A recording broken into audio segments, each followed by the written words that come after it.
A lot of concern has been raised about the state of disrepair in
Honorable members, Madam Speaker.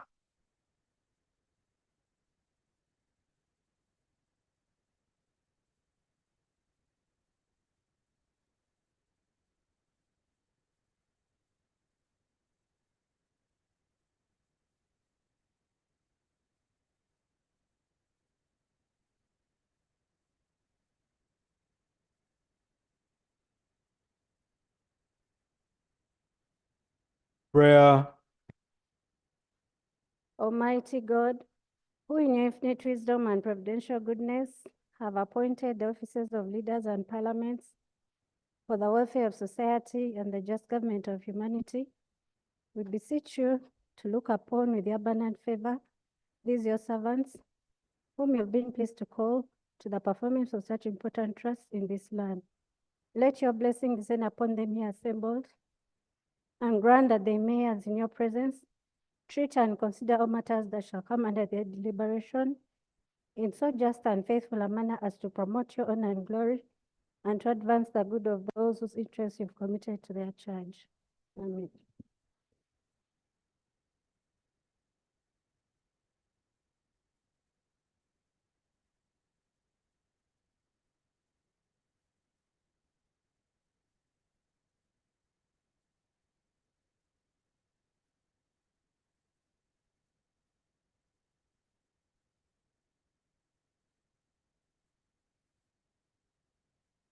Item 2, communication from the chair. Honorable members, I want to welcome you to this afternoon sitting.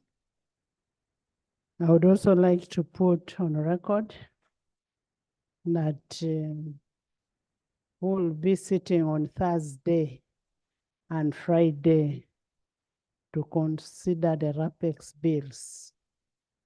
It's not a usual thing that we sit on a Friday, but because of pressure from your government chief whip, from government, that they need the RAPEX bills. And I'm also aware that most of the bills are ready. So we should be sitting to make sure that we finish. And I understand why they want the RAPEX bills, because now we are doing budgeting, and some of these institutions are not getting money. So I think they want to get them out of the way. So we'll sit and consider that.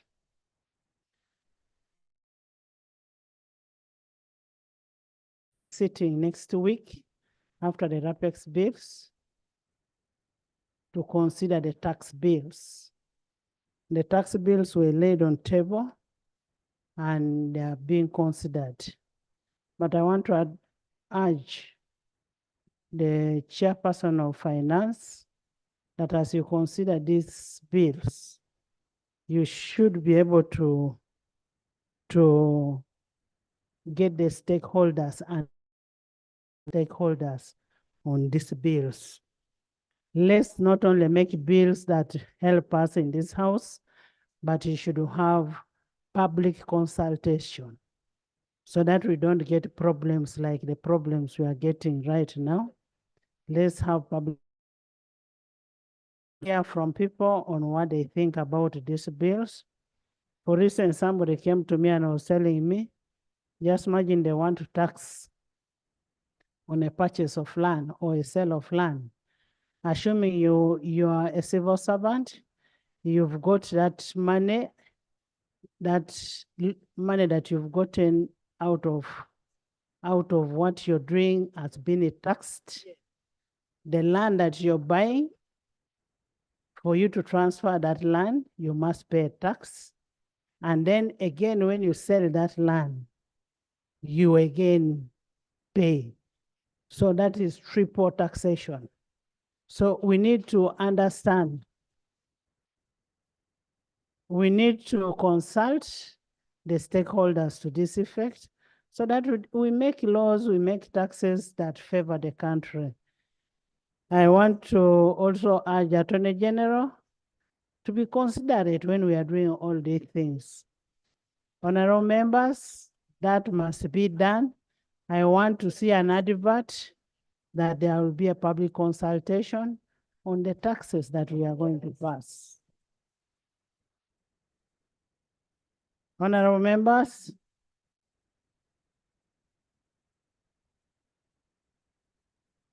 I am aware that tomorrow may be Eid. You never know. You leave only us who are Muslims to speak.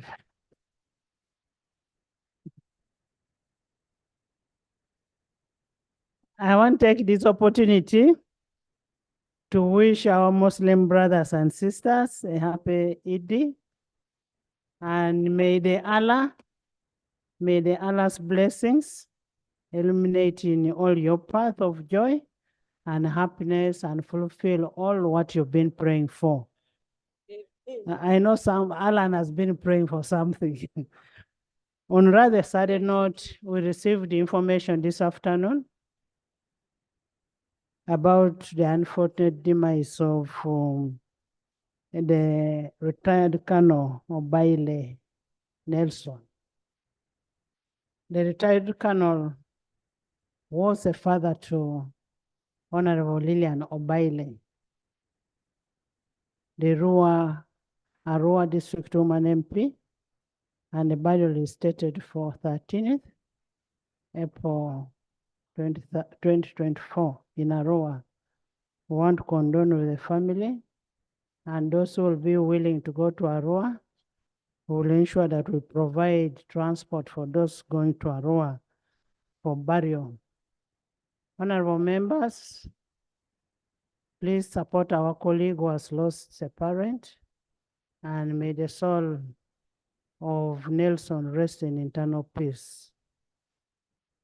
Honorable members, you'll allow me to amend the order paper to include redesignations of members and the first reading of some RAPEX bills. We had others, but then we added other bills. So we'll amend the order paper to that effect. I want to thank you so much for coming. Yes, Mehdi?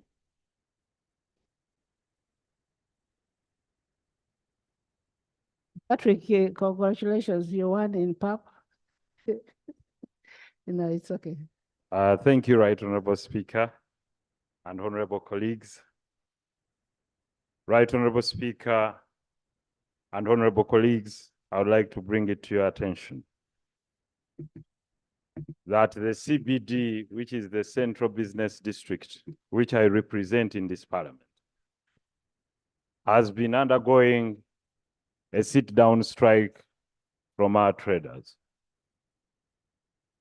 The business persons of this country who contribute a lot in form of taxation and in form of development of our nation are hurt,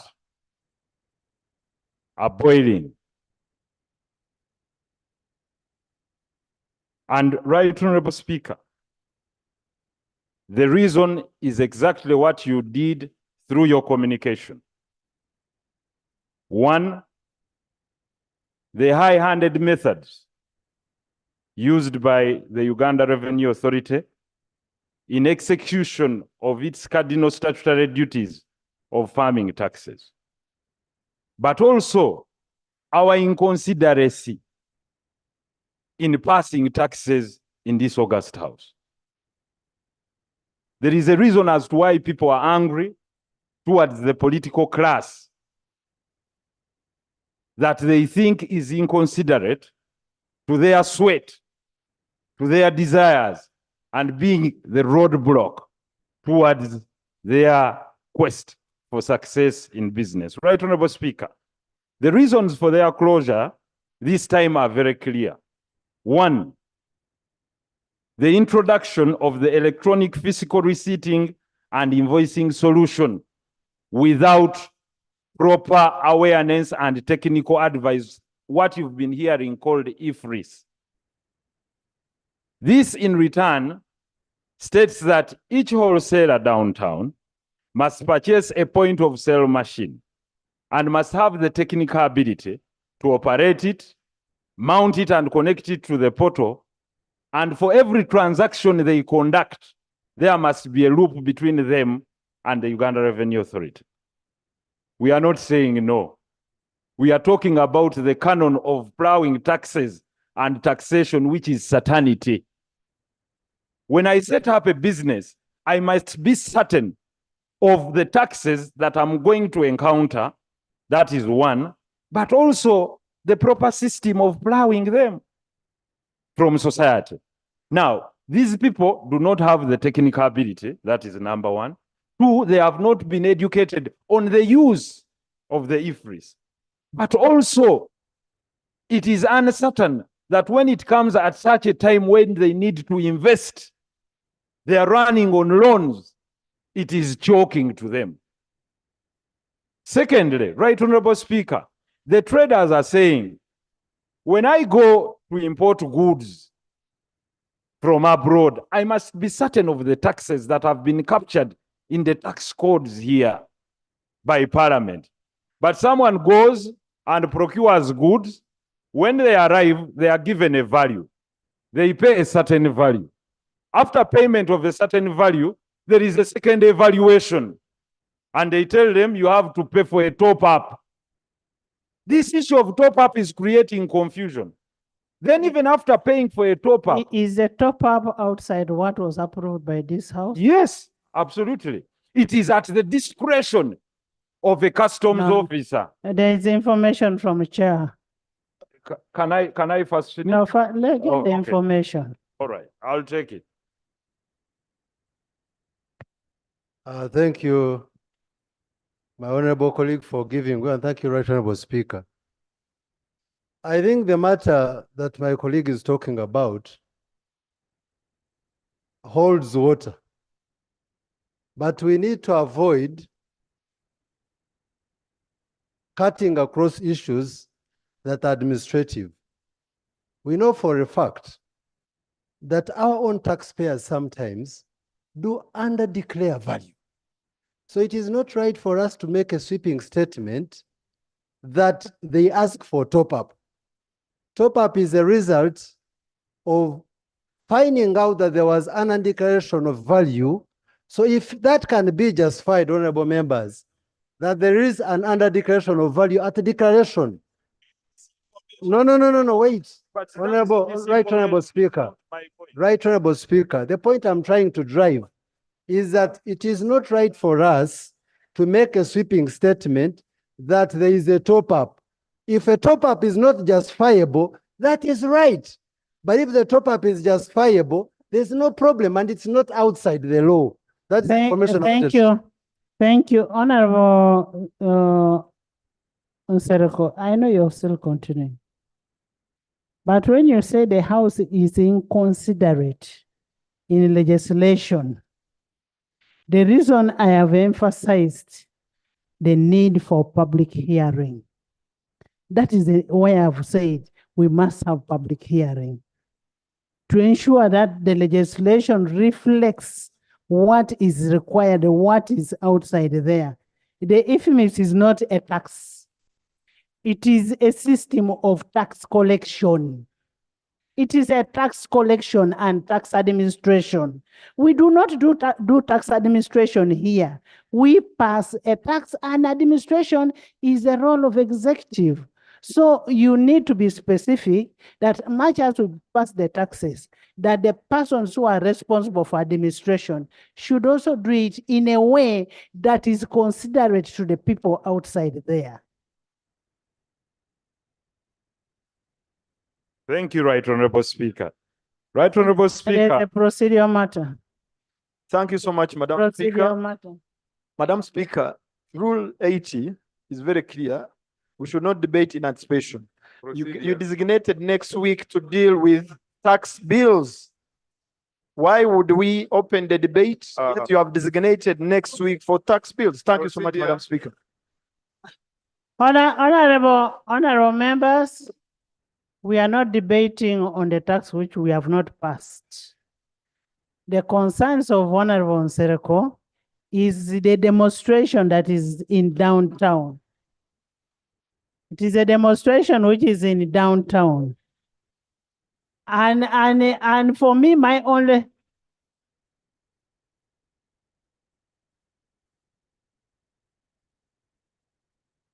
If you want to talk, I'll give you a microphone. But if you feel you should continue, we are here to solve people's problems. But if you all want to make noise here. Yes, Felix. Madam Speaker, the matter being raised by Honorable Nsereko is very... Honorable Nsereko is on procedure. You're still coming back. And is raising that issue on behalf of the traders, not only in Kampala, but all over the country. I would advise him to come in a proper way by a matter of presenting a petition from the traders. And when this petition is presented, it is referred to the appropriate committee. And that's when we will have a public hearing. We'll invite all the stakeholders. That is finance and trade. So I would advise him to come with a proper petition signed by the petitioners, the traders, and the matter be referred to the committee. And that is where we are going to interrogate the matter by inviting all the stakeholders. I think that will be the proper matter, way of debating this concern. Because we cannot debate it on the floor. Honorable members, and I want to tell you, it's not only happening in Kampala. Yeah. It is everywhere. And what Honorable Nsereko is raising is very, very important. Very important. That should not only stop here. This must be interrogated, and we must come to a solution to this. The Committee of Trade and Committee of Finance must do a public hearing with these traders. Can you conclude? Right Honorable Speaker, I would like to allay the fears of some of my colleagues, like the chairperson of the Finance Committee. When I talked about the certainty in administration. This is the tempo of presentation of people's issues. So there is no reason as to why you say we cannot discuss an issue of enforcement. We can. I'm trying to tell you of how to plow taxes. The reason is that at enforcement is where you get uncertainty. And that's why, rightly, so the Right Honorable Speaker was talking about And that's why I was triple, telling, double, and whatever taxation. and that's why I was telling you that you are insincere when you say we are inconsiderate, because we do not do tax administration. Ours is to urge URA to do what is right. Right, Honorable Speaker, I will take your guidance. But besides the point, let me make this. But let me tell you, let's not take a lot of time on that. It's a serious matter. Thank you very much. URA must come out, a committee of finance, take it up and trade and ensure that there should be a certainty in the collection of these taxes. Right, Honorable Speaker, as I wind up my matter, you're talking about over 200,000 people closing business. And that means for every day they close business is a shortfall in tax collection. And if we sit here and we just wish it away, and I'm not saying we are wishing it away as a house, when we come out to debate their plight, like you've guided so, I would request that you give me time to complete the 3 issues. Then those 3 issues can be captured and be referred to the relevant committees, or within the wisdom of the House, they get their own referrals. You've talked about double taxation and an uncertain.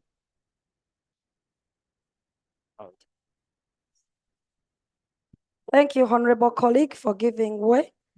Additionally, Right Honorable Speaker, currently as we speak, there is a lot of deployment, military and security deployment in the business centers around Chikubo, Nassa, Nakasero, and it is terrorizing the customers and is scaring away the customers.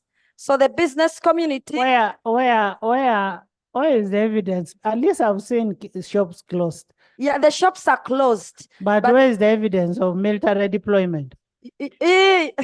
Right, Honorable Speaker, it's everywhere. Even on my phone, I can show you. Right, Honorable Speaker, we pray that we need to clarify that. Yes. We have the army officers here. Can I hear from What are they going to do? Right, Honorable Speaker, they can't defend their because they know they are there. The military is down there. Maybe it is for safety. Right, Honorable Speaker, it is terrorizing and scaring away the customers. And this is a very important issue that the business community has complained. Honorable members, first of all, there's one person I want to thank for being in this house. I gave him marching orders when we were vetting him that you must be in the house every day. And I want to thank him so much.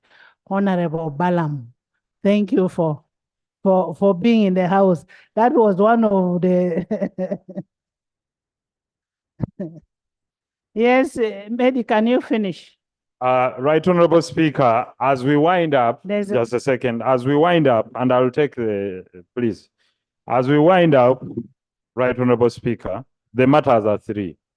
1, if the usage of that digital and e-receipt without offering technical assistance is a deterrent to further, it's a discouragement to the traders to further invest in their businesses, and definitely it will have a backlash. Secondly, the uncertain taxation that is there and the high-handed methods of plowing this tax. I was talking about the top-up, and after the top-up, when the traders present their goods in the shops, they are stopped again and asked to pay another tax in form of another top-up. And we have to talk about that. Then finally is the issue of the landlords. You're saying uncertain taxation. Yes. What does Uncertain taxation. taxes, Right Honorable Speaker, is this. When I give you the invoice, for example, if I give you my bill of lading, it will show the values of what I've imported. So these values are already captured in the taxes that we've passed. Give me a tax once and for all. If you give me a tax, then you'll go ahead if you want. There is either double taxation, not uncertain tax. No, I'm talking about the canons of taxation. Mm. One, there is uncertainty. Two, I'm telling you what the reality is. Yes. And any other person who wants to debate the matter can also come and debate it. So finish. when I'm certain of the tax I'm going to pay, for example, if I imported a car, I'll give you an example. Let's first hear from an accountant. Right, Honorable Speaker, I think I'll wind up my discussion here. It will help us. It will help us in that point. Thank you so much, Right Honorable Speaker. And thank you, Honorable Sereko, for giving way. Uganda Revenue Authority is mandated to administer taxes. But in that process, they conduct research and also link up with the suppliers. And sometimes they come up with discoveries that traders have not brought the actual invoices, but provided forged invoices. Now, in a liaison with the suppliers, when they confirm that there is such an incident, then they have no option but to actually adjust the prices or the costs. Where there is under declaration. Yes, when. So it's actually not an uncertain tax, but it is tax based on facts and based on research. Okay. Thank you. Okay. The level of You know, honorable members, what we are doing is getting information to form what we are going to discuss. Right Honorable Speaker, it is very absurd. And what I'm talking about, if given chance in the future, I would like to bring real evidence to dispute his facts. And the reason is very clear. Companies in some parts of the world issue e-receipts. For example, if I've bought a car at $10,000 from a given seller, and a receipt has been issued to me, where does URA get the mandate to dispute my figure? No, I'm giving you reality. Two, if I'm a trader, maybe, for example, I'm importing garments. I have negotiated with the manufacturer. They have given me a certain price. And I come here, or for example, the prices have dropped from the point of the manufacturer. But you appear before URA, and URA says, for us, the price we know is the price in January 2021. Honorable member. Right, Honorable Speaker, you may shy away from this. There will reach a moment when there is no one to speak for these people, and they will come like the sweepers and speak for themselves. Honorable members, can I hear from Katesh? Can I hear from Katesh? You know, he's a businessman. He will tell you that, Bala, let me first. Katesh. Speaker. Right Honorable Speaker. Honorable members. Right Honorable Speaker. Tax is a matter of law. We should be distinguishing from tax and administration. There is no uncertainty as far as tax rates are concerned, because this House passes the rates and the laws that they are using and the guidelines, some of them are international, like if we talk about the Brussels definition of value, the general agreement on tariffs and trade that gives rise to the harmonized code, all these ones are international. So the issue should be, not that Parliament is inconsiderate, but we actually pass the laws in this house. Now, the issue of administration, I think, is where the member is raising concerns. And Right Honorable Speaker, you have guided. We need to listen to all the parties and not to debate with a lot of emotions and information that might be misleading. If it is an issue of valuation, it is provided for under the GATT and the harmonized code. If people are applying it wrongly, then we can listen and understand, and then we can be able to guide our administrators to say, look, here you are overtaxing people, you are overvaluing goods. But we should not debate without information. So I would like to concur with you, Right Honorable Speaker, that we follow your guidance and allow us to listen to the people and also listen to the administrators so that we can be able to guide. I submit. Thank you. Thank you. Yes, Love has something to say. Thank you, Right Honorable Speaker. Yes. Right Honorable Speaker, in your communication, you have emphasized that as the committee is processing the tax bills, adequate time needs to be allocated to all the stakeholders. And that's important. Right Honorable Speaker, this morning, I received a delegation of traders. Just a minute as we give them adequate time. We also have statutory deadlines. Thank you, Right Honorable Speaker. Certainly, we must work within what the law does say, as we avail ample time to the stakeholders to share their concerns. As I was saying, Right Honorable Speaker, this morning I received a delegation of traders under their umbrella organization, CACITA, Kampala City Traders Association, headed by their chairperson.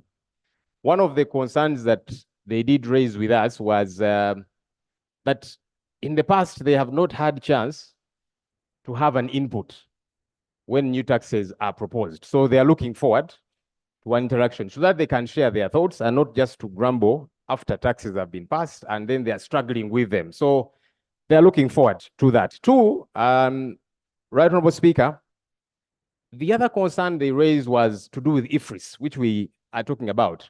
That's the electronic fiscal receipting and invoicing solutions.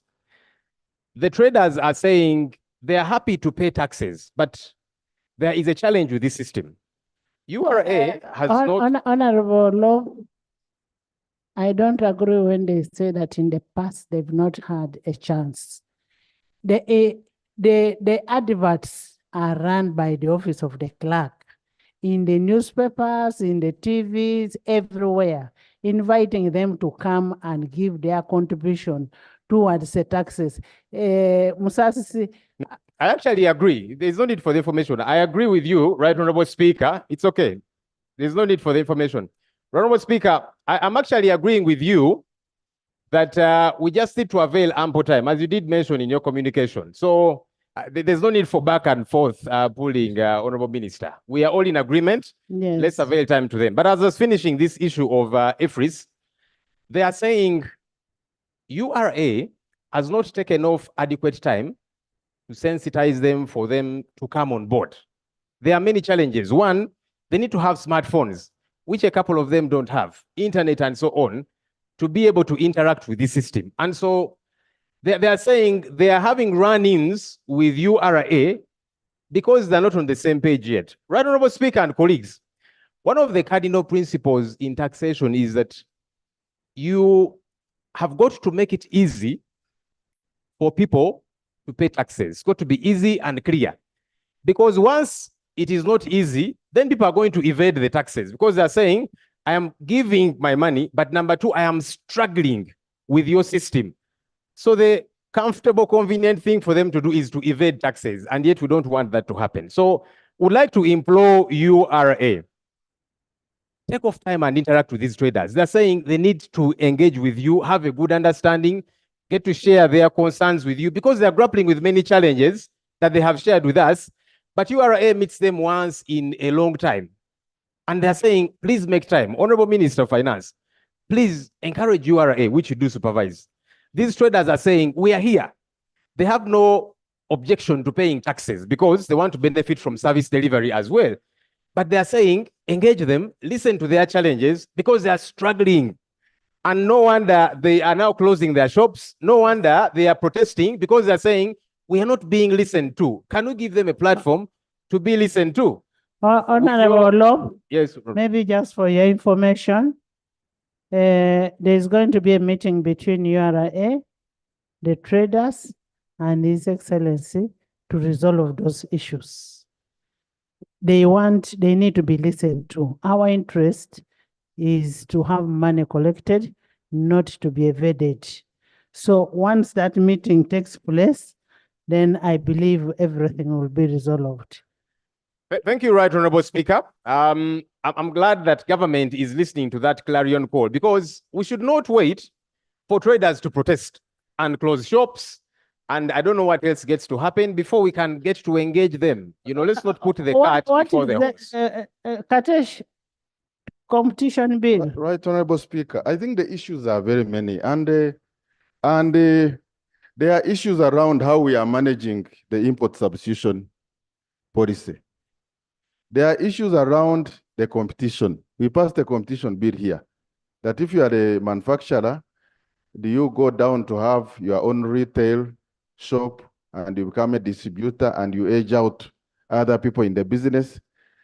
So, Madam Speaker, I think the best thing is to look at these issues jointly with the Trade Committee and Finance, to look at the environment. If we are saying that the reasons why some of the taxes are high is protect the local industries, have the local industries developed the capacity to be able to sufficiently provide the demand so that, or we need to create a balance. So I think we need to look at all these issues and be able to examine and come out with serious policy guidance to be able to avoid. Otherwise, having a strike in the city is not good because it leads to revenue loss every day that there is a strike. So it's not desirable. So the best thing is how do we quickly work and listen to them and also work with government to avoid a situation like this from happening again. Finance.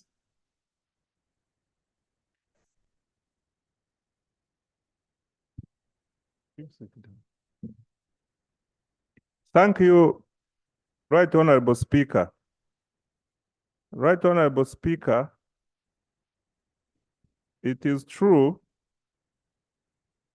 we have experienced a challenge with the traders in Chikubo, and yesterday they staged a strike.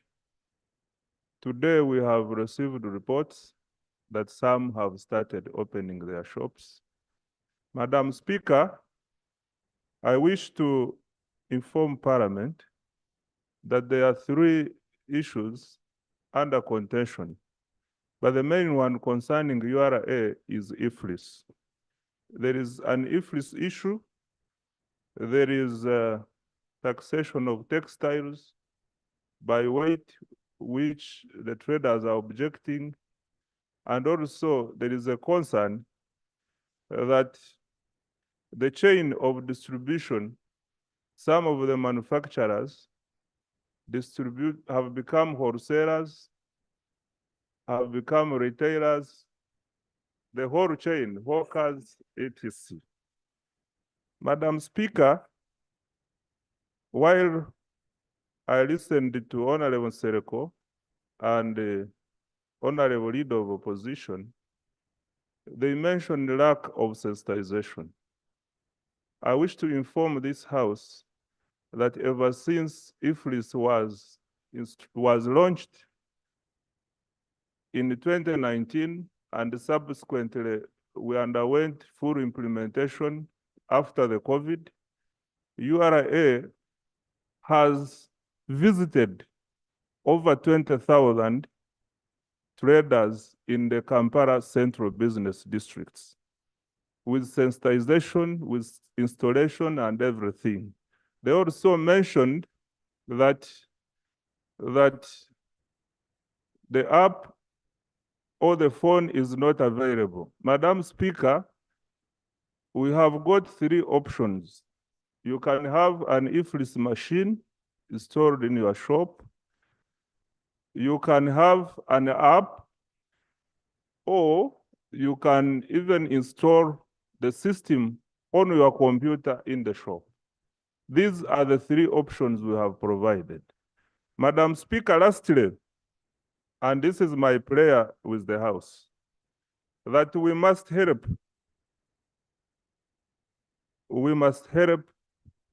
URA and government to raise the revenue by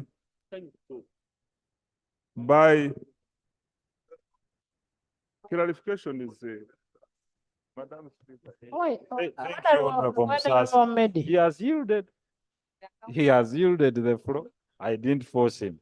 Thank you, my good friend, Honorable Musasi. The matters you've noted are worth talking about, and we've been with you here previously as chairperson of the Finance Committee. You remember about the taxation of garments based on weight. We had a long debate on that, and there was resistance from the side of the executive. And the repercussions are clearly seen even 3 years to 4 years down the road. Secondly, you're talking about the administration using IFRIS. I agree with you, that's what we talked about. The issue is, does it attract no single fee? Two, don't they need the technical assistance that they are talking about in order to be on page? And who has to provide that?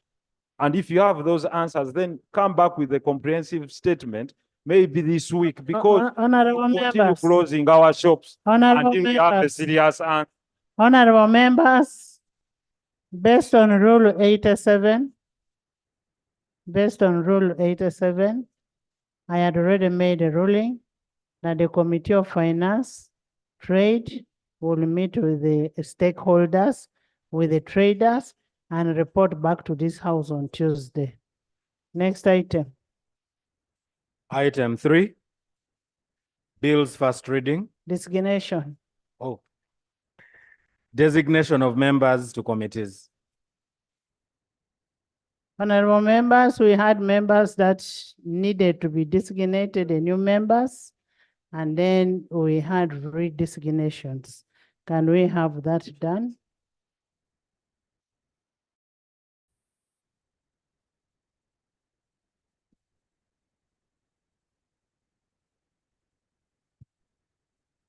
Right Honorable Speaker, I would wish to start with the sectoral committee.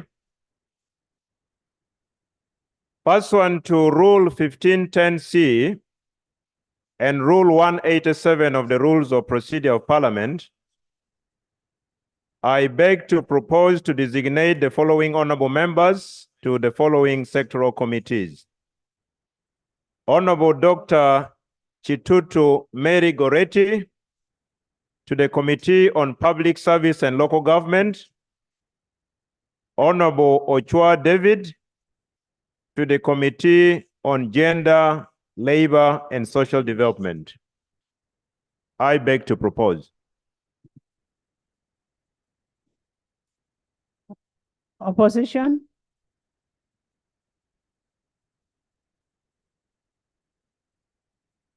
Madam Speaker, I'll commence by receiving our new member,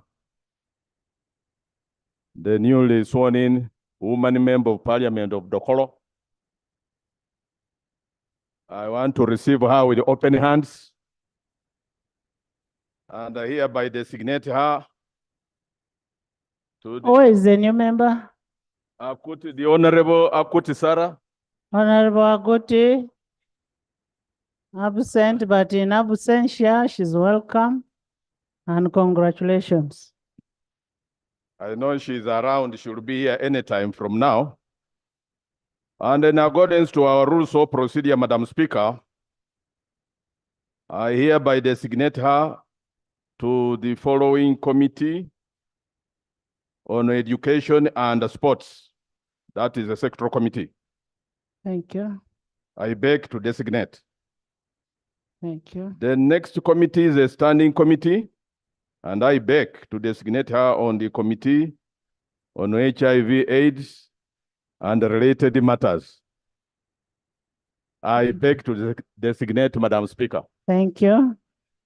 Madam Speaker, I have another category of the shadow cabinet that I would like to realign on their relevant sector committees, Madam Speaker.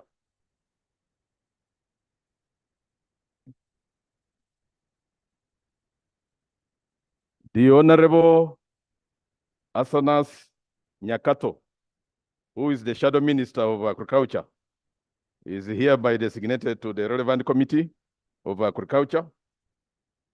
The Honorable, I hope they are having two committees. of course, already they are on the standing committees, but we would like to realign them to the sectoral committees. Remove them from the other committees. Of course. Okay. By virtue of this designation, they are hereby shifted from wherever they have been to the new committees. The Honorable. Yeah. All the shadow. Protect me from Honorable. All the shadow shadow cabinet. The shadow cabinet are attached to their committees. Oh, yes. Where there are shadows. Oh, yes. Yes. Yeah. Madam Speaker, Internal Affairs, the Honorable Betty Vakireke Namboze of Mukono Municipality is hereby designated to the Committee of Defense and Internal Affairs. Then the Shadow Minister in charge of East African Affairs, the Honorable Ruth Akero, is hereby designated to that relevant Committee of East African Affairs. The Honorable Seungu Joseph Konzaga is hereby designated to the relevant Committee of Education and Sports, together with the Honorable Geoffrey Kayemba Soro, who is the Minister, Shadow Minister in charge of sports. The Honorable Semuju Ibrahim Inganda is hereby designated to the Committee on Finance, Planning and Economic Development. The Honorable Helen Nachimuli of Kalangala District is hereby designated to the ICT and the National Guidance. The following, I designate them to the Committee on Legal and Parliamentary Affairs. The Honorable Jonathan Odur, who is the Shadow Minister of Justice and Constitutional Affairs. The Honorable Shamim Malende, Minister of in charge of Human Rights. The Honorable Winifred Nuagaba, Attorney General, Shadow Attorney General. The Honorable Masias Impuga of Nyendo Mukungwe to this same Committee on Legal and Parliamentary Affairs. I beg to designate. The Committee on Fiscal Infrastructure. The Honorable Rutamaguzi Semagula of Nakaseke is the Minister in charge of Lands Planning and Urban Development. The Shadow Minister. The next one is the Honorable Francis Mwechuche of Buhweju. Buhweju. Yeah, is hereby designated to the Committee of Fiscal Infrastructure. Committee on Presidential Affairs, I hereby designate the Honorable Valimweso Ronald Nsubuga of Nakawa East, the Honorable Zake Francis, who is Shadow Minister of Presidency and Security, and the Honorable Okini Pipi Ojara. The Honorable Okini Pipi Ojara of Chua West is our Shadow Minister of Science, Innovation, and Technology.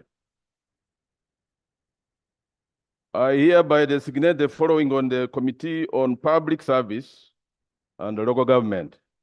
The Honorable Adeke Anna Ebachu of Soroti District, and the Honorable Okot Santa of Waru. She's our shadow minister in charge of special regions. On the Committee of Tourism, Trade and Industry, I designate the following, Madam Speaker. The Honorable Joan Alobo Okom, who is our Shadow Minister for Microfinance and Cooperatives. The Honorable Manjeli Chebakutika, who is woman member of Ginger City. The Honorable Karimu Masava, the Industrial Division in Mbale City, Member of Parliament, is our Minister in charge of Tourism, Wildlife and Antiquities. Gender, Labor and Social Development, Madam Speaker, I designate the following. The Honorable Hilary Chiaga, Innocent, who is our Shadow Minister of Arts and Culture. The Honorable Rose Fortunate Nantongo of Chotera, who is our Gender Minister. Finally,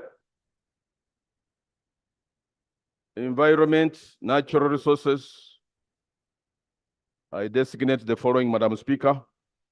Our Shadow Minister of Water and Environment, the Honorable Kaya Christine Nachmwero of Chiboga, and the Honorable Ronald Evans Kanyike of Bukoto is our Shadow Minister of Energy and Mineral Development. Finally, the Minister of Foreign Affairs. Shadow Minister of Foreign Affairs is, I hereby designate the Honorable Muadanku Nyinji of Chad on the East. And the last one, Madam Speaker, I'm designating the Honorable Batua, Dr. Batua Timothy Luswala of Ginger East on the Committee of Health. He's our Minister, Shadow Minister of Health, Madam Speaker. Lastly, Madam Speaker, is a category for redesignation pertaining to the correspondence that I received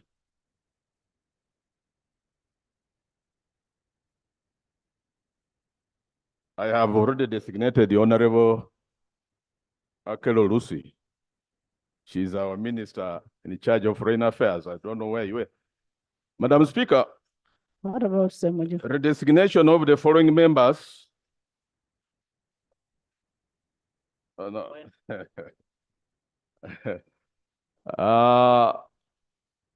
In accordance with our rules of procedure, Rule 160, Sub-Rule 2,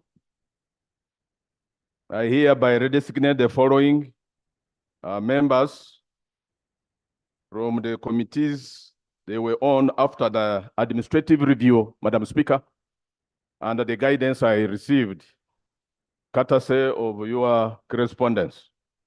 The Honorable Nsamba Patrick Oshabe of Kasanda North, from Budget to Public Accounts Committee Central. The Honorable Betty Nambo Zebachileke, Mukono Municipality, from Government Assurances to Kosase.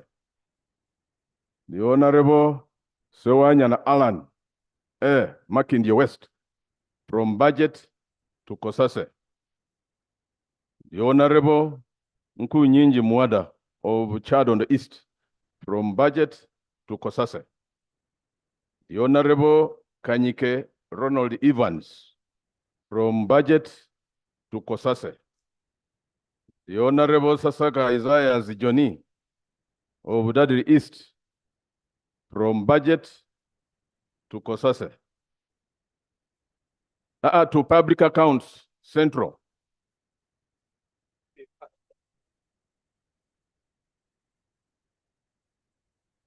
Oh, yes. I've received a clarification. He opted for Kosase, Madam Speaker. So let me repeat. The Honorable Sasaga Isaiah Johnny of Dadri East, from Budget to Kosase. The Honorable Okini Pipi Ojara of Chua West County, from Appointments Committee to Public Accounts Committee, Local Government. The Honorable Sebamala Richard. Appointments committee, somebody in appointments committee can be in another 2 other committees. But Madam Speaker, if the member opted out, I wouldn't have resisted. No, if you're doing it in the principle of 2 committees. I tried to prevail over that, but he resisted, he insisted actually, and I could not resist the insistence from the member. Madam Speaker, the Honorable Sebamala Richard of Bukoto Central, from Budget Committee to Public Accounts Central. The Honorable Okot Santa Aru North. She had been skipped. There was an omission, but she's a member on Appointments Committee, Madam Speaker. It was only pending your announcement. And lastly, the Honorable Nyeko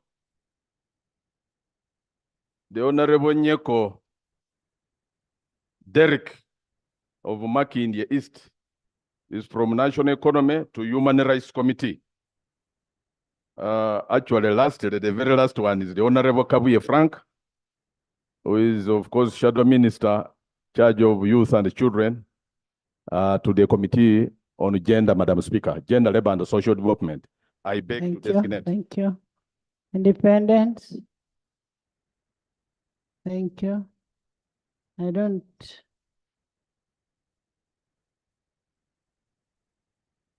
Thank you. Pursuant to Rule 160, Sub-Rule 4, Right Honorable Speaker, on your behalf, allow me to redesignate the Honorable Muhammad Nsereko,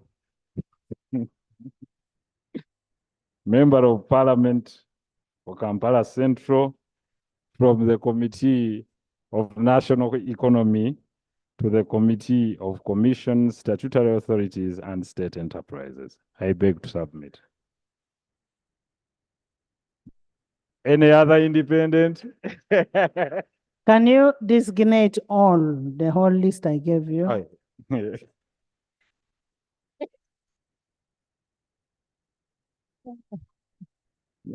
Thank you, Right Honorable Speaker, for the trust you have in me. Furthermore, pursuant to Rule 160, Sub-Rule 4,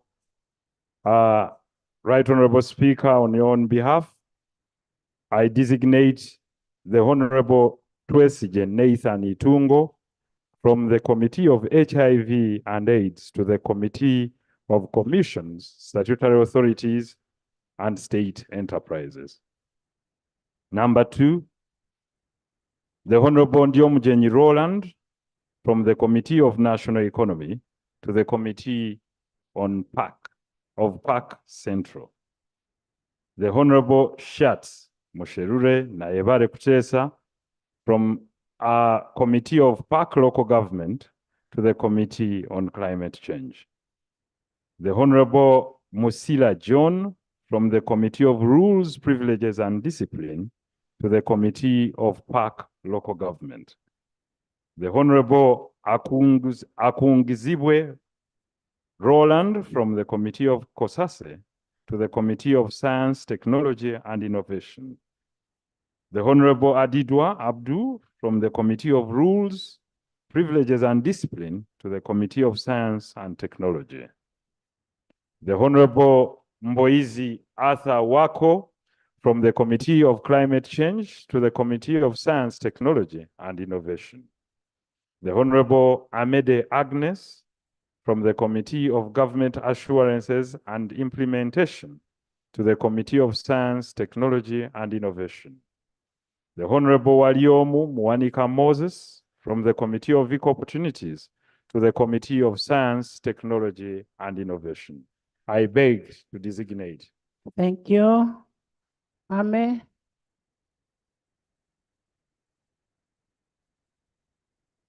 Government Chief Whip. I had partly designated, he had it designated all.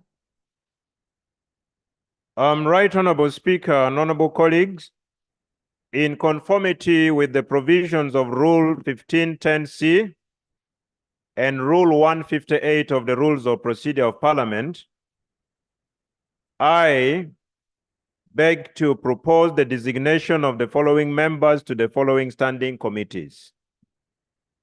Honorable Dr. Chitutu Mary Goretti to the Committee on National Economy. Honorable Ochua David to the Committee on Public Accounts, Local Government. Honorable Paul Quizera to the Committee on HIV/AIDS and Related Matters. Honorable Leku Joel to the Committee on Science, Technology and Innovation. Honorable Loy Katali to the Committee on Public Accounts, Central.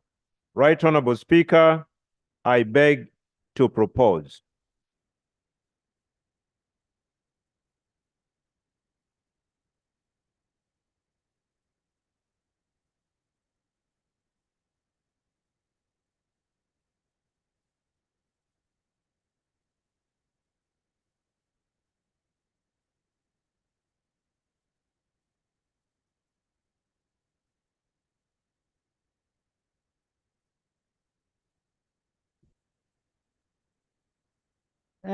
We had forgotten to designate Honorable Agnes Nanduto. Pursuant to Rule 164, 160 sub Rule 4, on behalf of the Right Honorable Speaker, I beg to designate the Honorable Agnes Nandutu to the Committee of National Economy as the standing committee, and the Sectoral Committee to the Committee of Gender. Thank you so much. I am assuming that there's nothing from the army. I now put a question that the members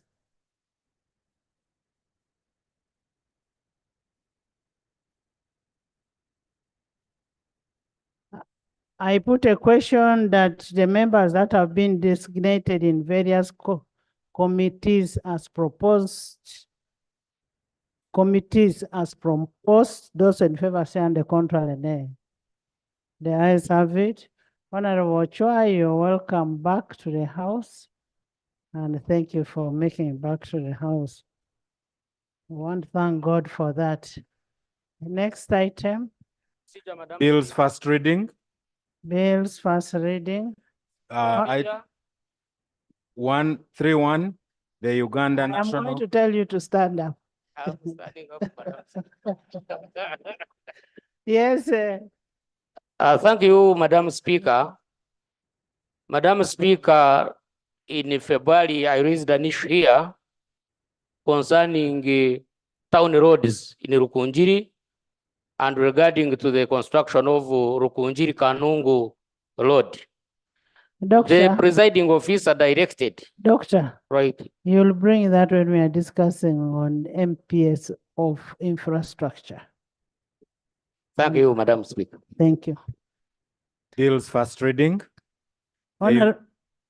Honorable members, you'll recall that on 27th February 2024, the executive withdrew the bills that it is sought to rationalize and merge public entities pending harmonization as per the concerns of the members.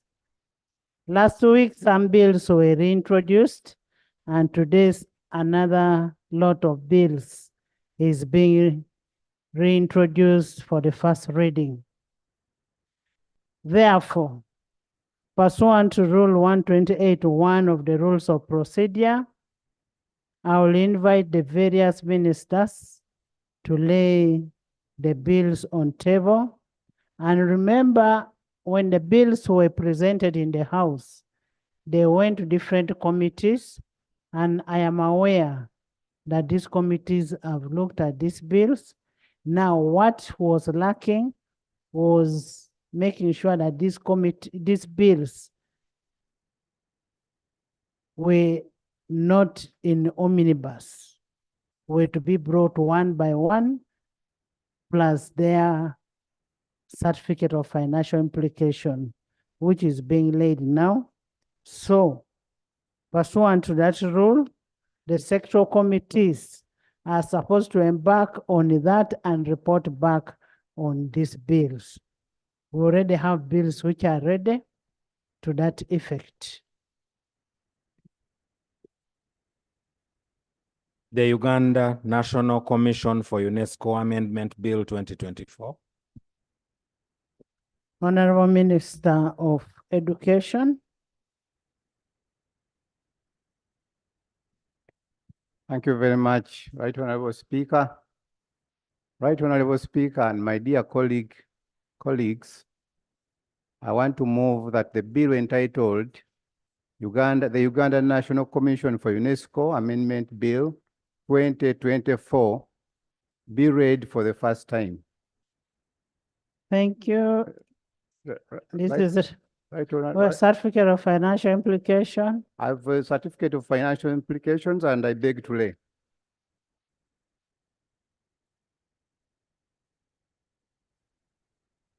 Thank you. Pursuant to Rule 129, refer to the Sectoral Committee of Education and Sports. The Uganda Road Fund Amendment Bill 2024.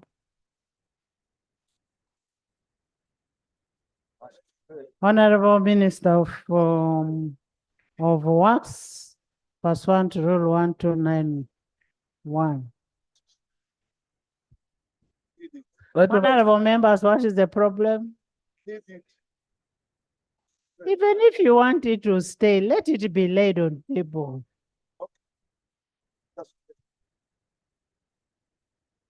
Yes.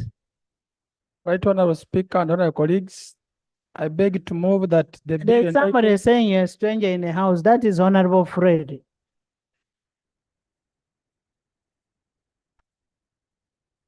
Right, Honorable Speaker, I beg to move that the bill entitled the Uganda Road Fund Amendment Bill 2024 be read for the first time. I also lay on table the certificate of financial implication in compliance with the Public of Finance and Management Act. I beg to lay.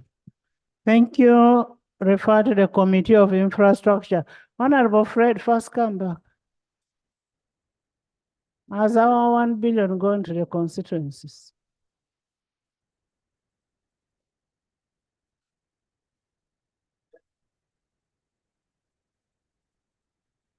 Honorable members, we passed a budget in this house. We passed a budget in this house, and that money has helped the districts. Each district was to get 1 billion shillings, the cities and whichever. Can we find out from Works whether that money has gone to the constituencies? Right, Honorable Speaker. Much as you want to make amendments or whichever, but you want our 1 billion. Can we have the 1 billion supposed to be in the districts for working of the roads? Thank you very much, Right Honorable Speaker. I would request, since the Minister of Finance here and is responsible for disbursing that money, would be in the right position to give us the best assurance on the 1 billion. Honorable Minister of Works, much as finance is here, it is Works that is supposed to ask for the money. Okay, Right Honorable Speaker, as stakeholders in this matter, we have been engaging the Ministry of Finance, and as I speak now, the 500 million has so far reached the districts. Order.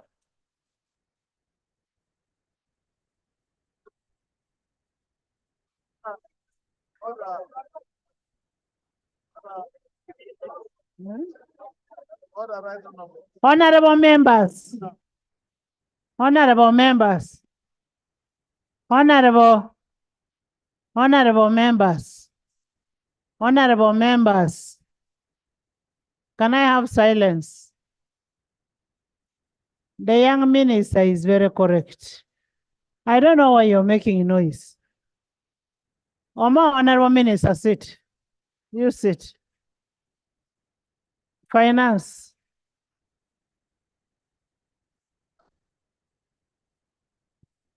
Madam Speaker, as I informed this House last Thursday, I wish to state again as follows. We approved the budget of extra 1 billion in financial year 2023, 2024 to facilitate road maintenance in all districts of Uganda. Districts and municipalities and cities. Madam Speaker, the arrangement was that every quarter we release 250 million. We did directly to the districts. We managed to achieve this in quarter 1 and quarter 2. Quarter 3, because of the cash flow challenges, we were not able to send the 250 million. Madam Speaker, we are doing everything possible to ensure that in this last quarter 4, we send all the balance of 500 million. I thank you. Honorable Minister, when you're sending the 500, kindly give me evidence. Then I'll lay on table. Give me evidence of the 500 that is going to the district when you're sending. Much obliged, Right Honorable Speaker. Honorable members, you know my principles. I don't like making noise. When I ask for evidence, I am speaking for you. I want evidence that the money has been sent to districts, not to Bukedea, to all the districts. I know when a release is being made. Leave it to me. I'm going to make a follow-up with the finance. Next.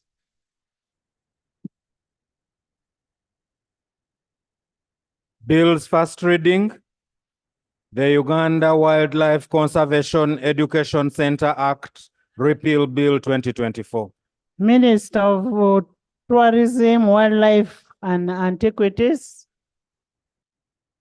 Right Honorable Speaker. Honorable Sereko, the door is just very near you. Right Honorable Speaker and honorable members, I beg to move that the Uganda Wildlife Conservation Education Center Act, Repeal Bill 2024, be read for the first time. Thank you. Refer to the Committee of Trade. And it is the certificate, accompanying certificate of financial implication. Thank you.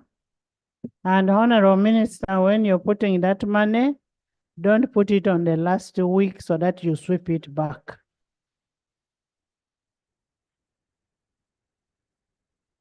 Next.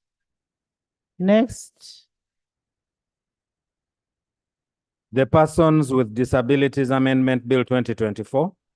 Honorable Minister of Gender, just lay it from there. Your friend Kaberuka is around. Thank you, Right Honorable Speaker. In accordance with Rule 128 of the Rules of Procedure of Parliament of Uganda, I beg to move that the bill entitled Person with Disabilities Amendment Bill 2024 be read for the first time. And Right Honorable Speaker, we have also attached the certificate of financial implication. I beg to lay. Thank you. Thank you so much. Refer to the Committee of Gender, Labor and Social Development. Solomon, can you pick, Honorable Solomon, pick? Next. The National Youth Council Amendment Bill 2024. Honorable Balam, Minister of Gender, Labor and Social Development in charge of children, youth. Right Honorable Speaker, Switch on. Right Honorable Speaker, in accordance with the Rule 128 of the Rule of Procedure of Parliament of Uganda, I beg to move that bill entitled National Youth Council Amendment Bill 2024 be read for the first time. I beg today. Right Honorable Speaker, in accordance with Section 76 of the Public Finance Management Act 2025 as amended, and Rule 118 of Rules of Procedure of Parliament of Uganda, I beg to lay on table the certificate of financial implication for the National Youth Council Amendment Bill 2024. Thank you. Thank you so much. Thank you so much, and refer to the Committee of Gender, Labor and Social Development. The National Planning Authority Amendment Bill 2024. Honorable Minister of Finance, Planning and Economic Development.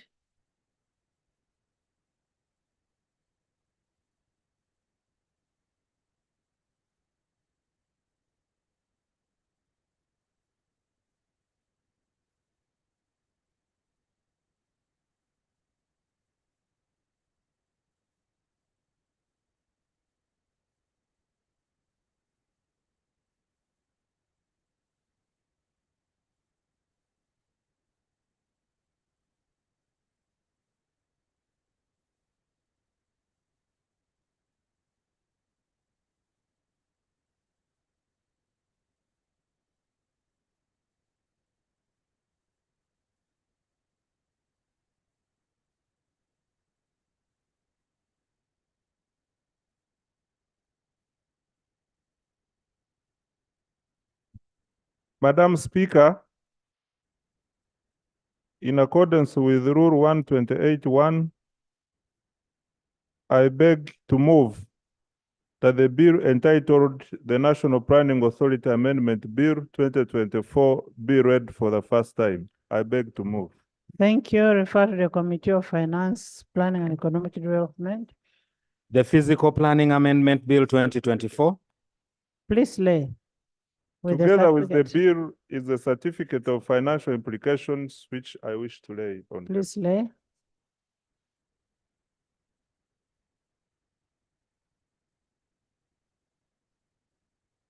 The Physical Planning Amendment Bill 2024. Honorable Minister of Finance.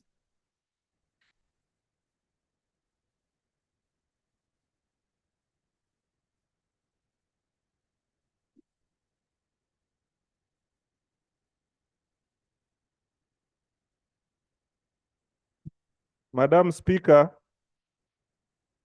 I beg to move that the bill entitled the Physical Planning Amendment Bill 2024 be read for the first time. I beg to move. Thank you. In furtherance to Rule 1291, which is accordingly referred to the Committee of Finance, Planning and Economic Development. The Tier 4 Microfinance Institutions and Moneylenders Amendment Bill 2024. Madam Speaker, I beg to move that the bill entitled the Tier 4 Microfinance Institutions and Moneylenders Amendment Bill be read for the first time. I beg to move. Referred to Committee of Finance, Planning and Economic Development as per Rule 1291. The Uganda National Meteorological Authority Amendment Bill 2024. Minister of Water.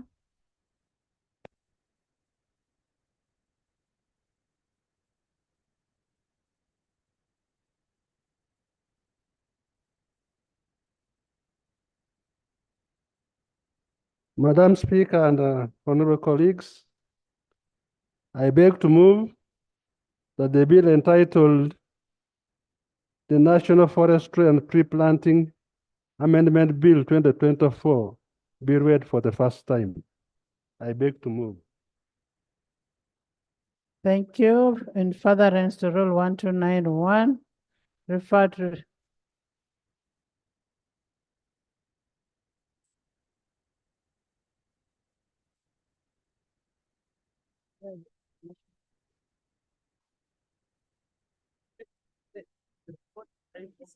Honorable Minister, we are on meteorological, not tree planting.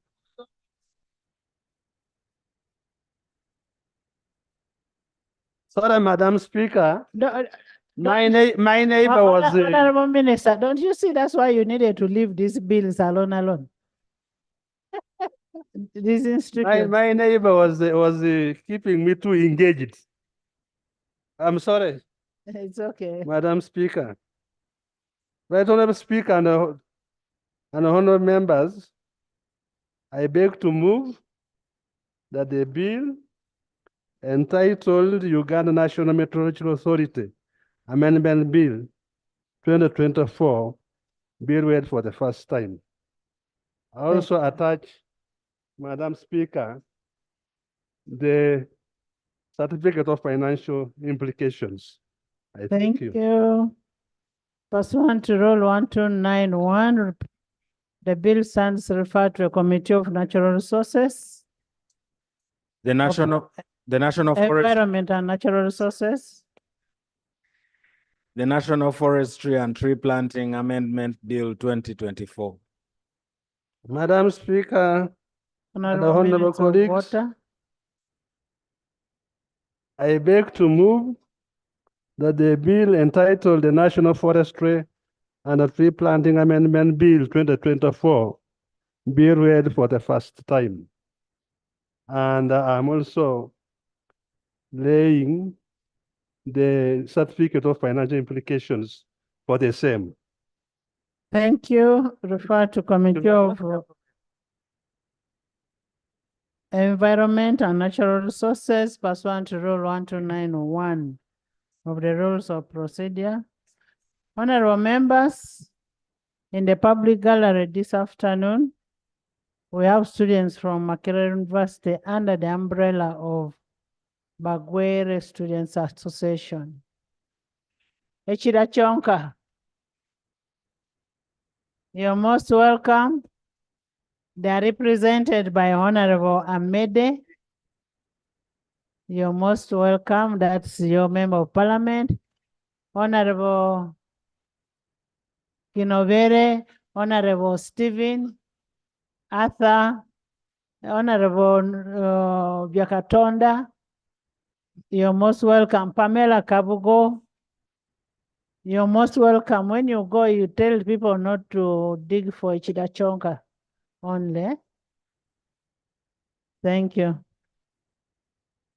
The Assets of Departed Asians Amendment Bill 2024. Minister of Finance. Madam Speaker, I beg to move that the bill entitled the Assets of Departed Asians Amendment Bill 2024 be read for the first time. Thank I beg you. to move. Thank you. Certificate. Madam Speaker, the certificate is hereby attached and I lay. Thank you. Pursuant to Rule 129.1, refer to the Committee of Finance and Planning and Economic Development. The Public Enterprises Reform and Divestiture Act Amendment Bill 2024. Finance. Madam Speaker and honorable colleagues, I beg to move that the bill entitled the Public Enterprises Reform and Divestiture Act. Madam Speaker, I beg to repeat. I beg to move that the bill entitled the Public Enterprises Reform and Divestiture Amendment Bill 2024 be read for the first time. I beg to move, and it is accompanied by the certificate of financial implications. Thank you. Refer to the Committee of Finance, Planning and Economic Development pursuant to Rule 1291 of the Rules of Procedure.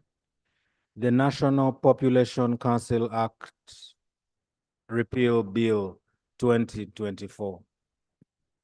Madam Speaker, I beg to move that the bill entitled the National Population Council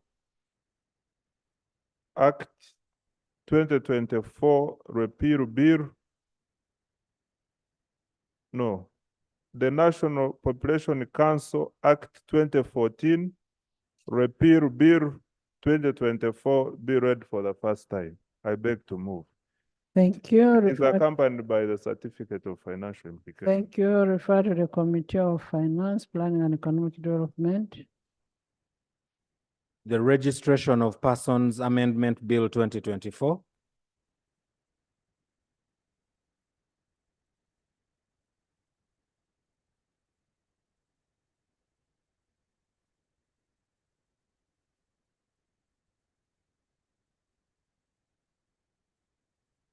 Madam Speaker, I beg to move that the bill entitled the Registration of Persons Amendment Bill 2024 be read for the first time, and it is accompanied by the certificate of financial implications.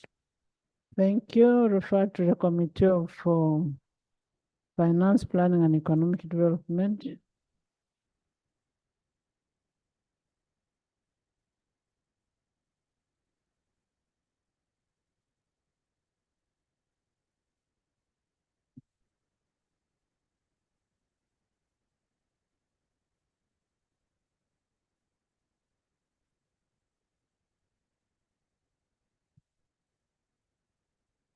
Can you retable the one of registration of persons amendments bill?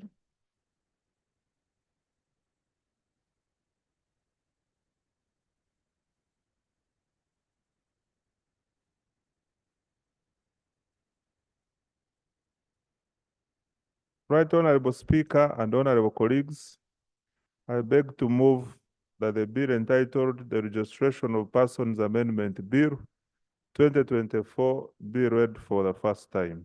I beg to move. Thank you. Pursuant to Rule 1291 of the Rules of Procedure, it's referred to the Committee of Defense and Internal Affairs. The Uganda National Roads Authority Act, Repeal Bill 2024. UNRA.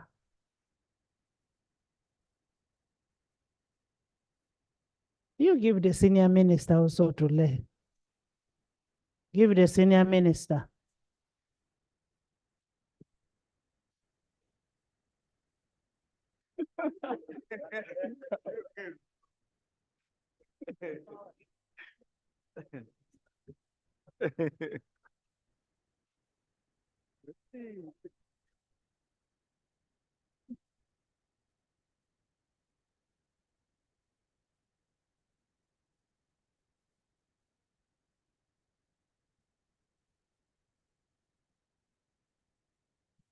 Right Honorable Speaker and members, I beg to move that the bill entitled the Uganda National Roads Authority Act, Repeal Bill 2024 be read for the first time.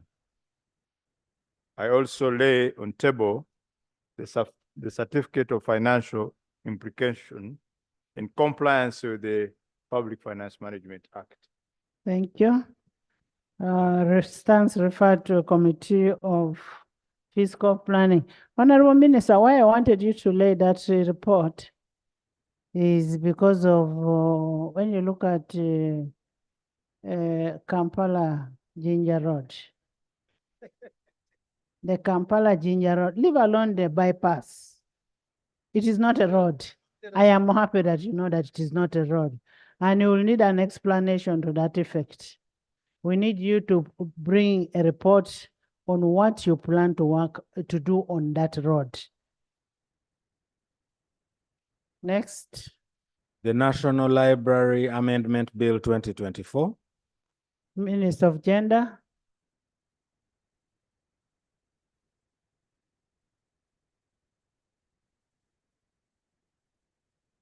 Gender.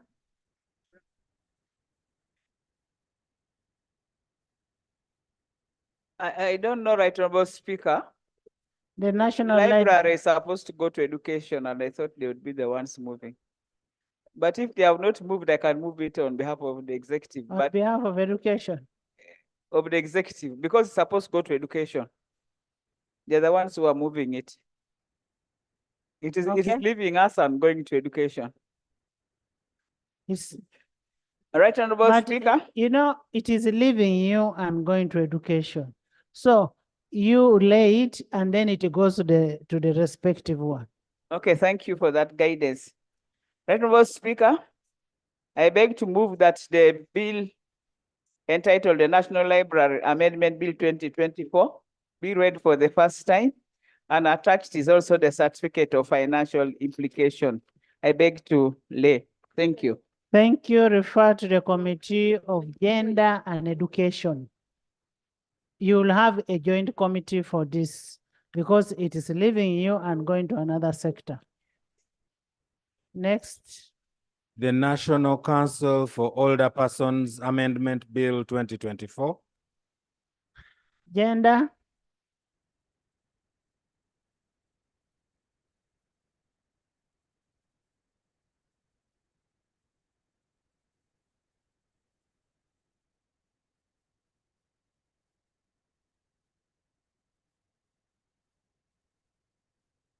Thank you so much, Honorable Sanon, for this time replacing Right Honorable Speaker.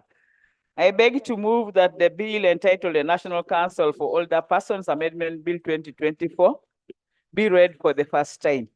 And Right Honorable Speaker, we have also attached a certificate of financial implication. I beg to lay. Thank you. Thank you. Refer to the Committee of Gender, Labor and Social Development. The National Women's Council Amendment Bill 2024. Right Honorable Speaker, I beg to formally lay. Thank you. Thank you.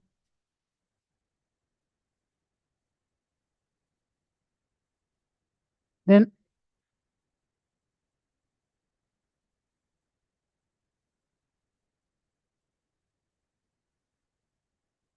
Thank you so much. Right Honorable Speaker, I beg to move that the National Women's Council Amendment Bill 2024 be read for the first time, and attached is also the certificate for financial implication. Thank you so much.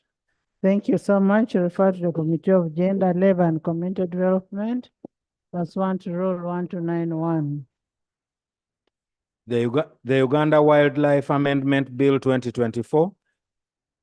Right Honorable Speaker, as instructed, I beg to lay. Thank you. Thank you for being a good courier. The Uganda Wildlife Amendment Bill 2024. Minister of Tourism. Right Honorable Speaker and honorable members, I beg to move that the Uganda Wildlife Act Amendment Bill 2024 be read for the first time, and with it is an accompanying certificate of financial implications. Thank you. Refer to the Committee of Tourism, Trade and Industry. The National Curriculum Development Center Amendment Bill 2024. Education. Minister of Education.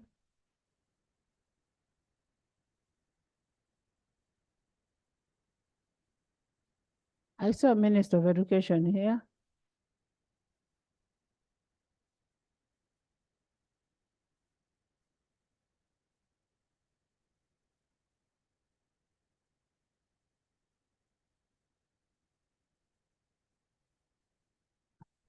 The Minister of Education was here. He walked out. Honorable Bua, you will not lay it. Let him come back and lay. Next.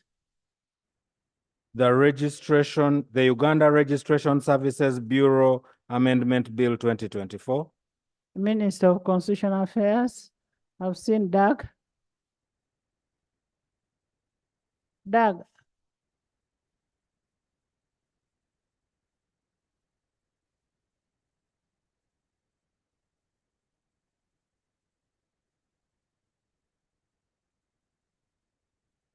Right Honorable Speaker and colleagues, I beg to lay.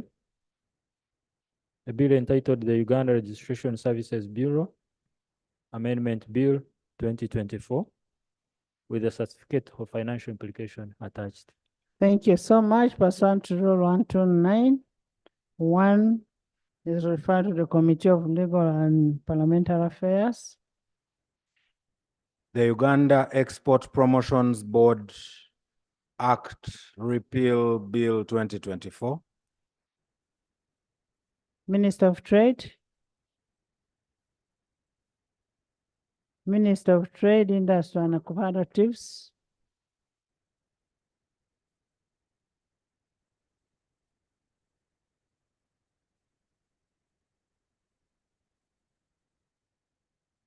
Right, Honorable Speaker, I beg to lay Bill, Uganda Export Promotions Board Act, Repeal Bill 2024, and with the financial implications. Thank you. Refer to the Committee of Tourism, Trade and Industry. The Uganda Trypanosomiasis Control Council Act Repeal Bill 2024. Honorable Minister of Agriculture and Fisheries. Agriculture, Animal Industry and Fisheries. I've seen Honorable Doa.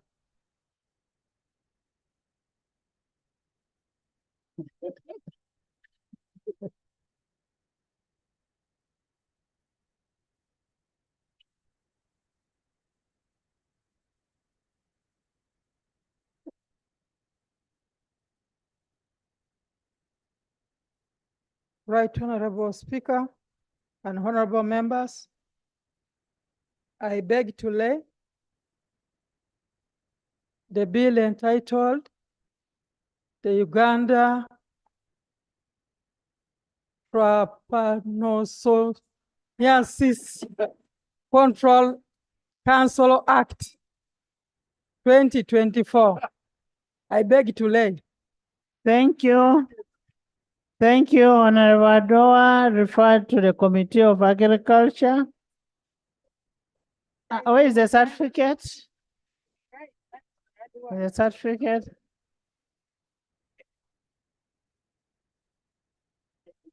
Right, Honorable Speaker. I beg to lay the certificate.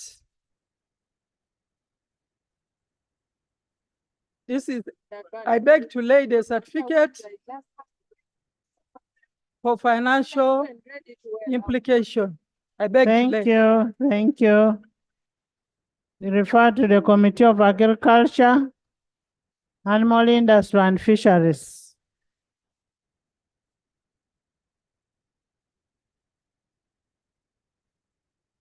Honorable members.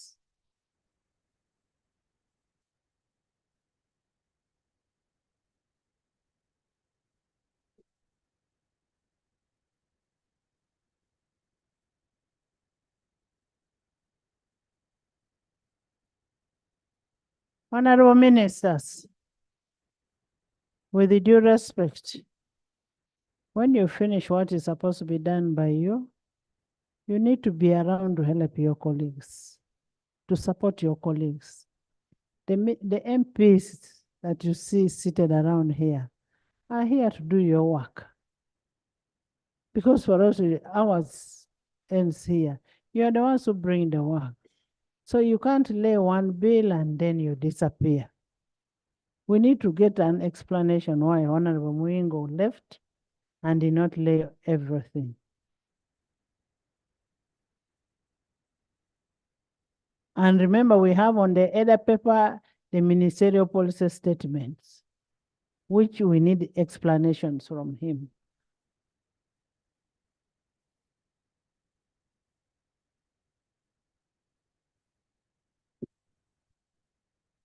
Right Honorable Speaker, I undertake to look for Honorable Senior Miingo and bring him back into the House. I've been calling him. He has not picked, but I'll look for him. Right Honorable Speaker, I beg to move that the bill entitled the National Curriculum Development Center Amendment Bill 2024 be read for the first time, and the bill is accompanied by the certificate of financial implications in compliance with the Public Finance Management Act 2015 as amended. Thank you. Refer to the Committee of Education and Sports pursuant to Rule 1291 of Rules of Procedure. Next. Item 5, motion for resolution of Parliament to determine the post-retirement benefits of the Auditor General under Section 5(2) of the National Audit Act 2008. Honorable members, Section 5(2) of the National Audit Act 2008 prescribes that the remunerations and the conditions of service of the Auditor General, including the post-retirement benefits, shall be determined by Parliament. It is against that premise that the Minister of Finance, Planning and Economic Development will seek to move a motion to that effect. As you are aware, the current Auditor General has had an illustrious career spanning from 2001 to date. His tenure has witnessed a number of issues, including the growth on external audit functions across government. It is only befitting that this Parliament pronounces itself on the reward that must go with Auditor Generals. And we are not talking about the current Auditor General, the Auditor Generals that will be in place. And that is by law, that we must pronounce ourselves. We may not tell you all why we are doing this now, but we need to pass it. We need to pass it. I now invite the Minister of Finance. And why the Minister of Finance is moving this motion? Because it has an effect on the consolidated fund. It has an effect because there is going to be money lost to that effect.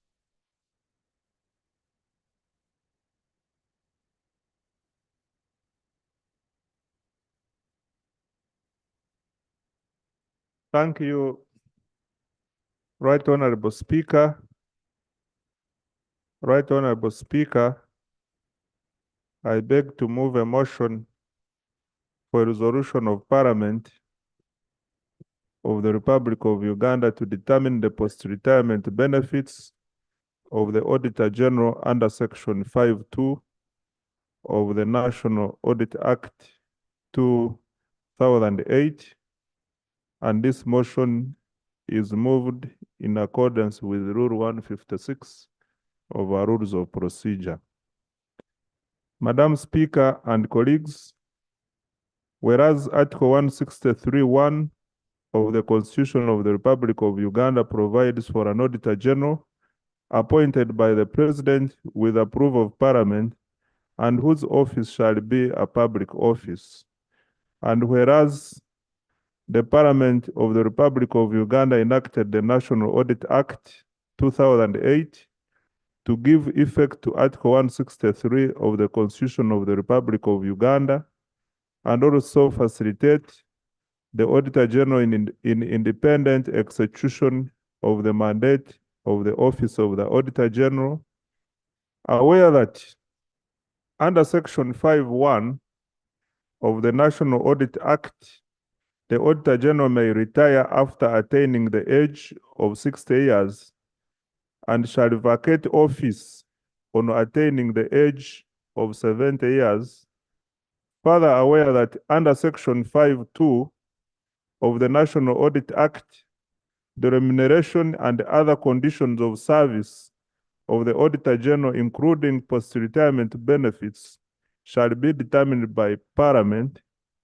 Now, therefore, be it resolved by this Parliament that number one, the Auditor General shall, on retirement from office, be granted the following benefits. One, a monthly retirement benefit equivalent to the salary payable to a sitting Auditor General. The retirement benefit shall be paid on the retired Auditor General for life. Two, a furnished house or a one-off payment of 20,000 currency points payable in lieu of the house. Three, an annual medical allowance equivalent to the medical allowance payable to a sitting Auditor General. Four, a chauffeur-driven car or a one-off payment of 20,000 currency points payable in lieu of the car. Five, security provided by the state. Six, a fuel and vehicle repairs allowance of 100 currency points per month.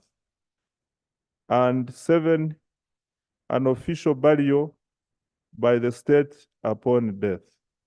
I beg to move, Right Honorable Speaker. Thank you so much. Is it seconded? Is the motion seconded? Seconded by Amos, by Akol, by Ojok, by engineer, by Koluo, by former export promotion, by Kazo, by Kadungu, by Herbert, Noah, Jane, Wilson, Daka, Miss Honorable Seno, by Pastor, by Mbabazi Neloi, and Nakasongola. Thank you. By Helen, by Buire, Attorney General, General Kavma, by the way, congratulations for the promotion. By the whole house. Honorable members, I'm seeing a mayor also there with the honorable members.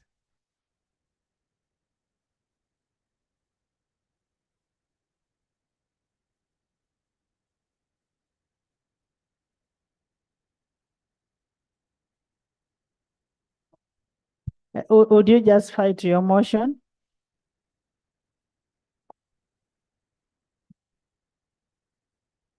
Thank you, Right Honorable Speaker.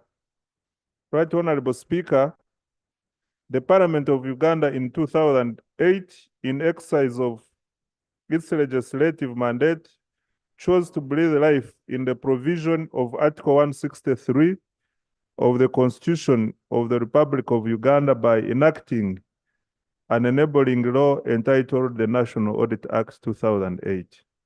The National Audit Act is aimed at strengthening the office of the Auditor General in execution of its mandate by providing for the appointment, tenure, and removal of Auditor General, providing for the staff of the Office of the Auditor General, providing for the auditing of accounts of central government, local government councils, administrative units, public organizations, private organizations and bodies, empowering and giving the Auditor General rights of access to documents and information relevant to the performance of his or her functions and for other related matters. It is no secret that by the time of enactment of the National Audit Act, this country had lost a good professional in the person of the current Auditor General, who had left in 2005 for the United States because he did not agree with the terms of service of the office. After failing to get replacement, he was convinced to return to the office after enactment of the National Audit Act and restructuring of the office.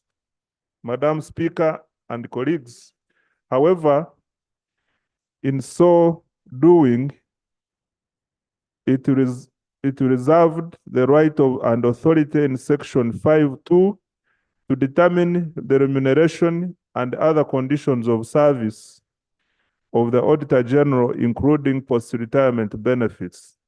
14 years down the road, Parliament has not yet executed this statutory mandate.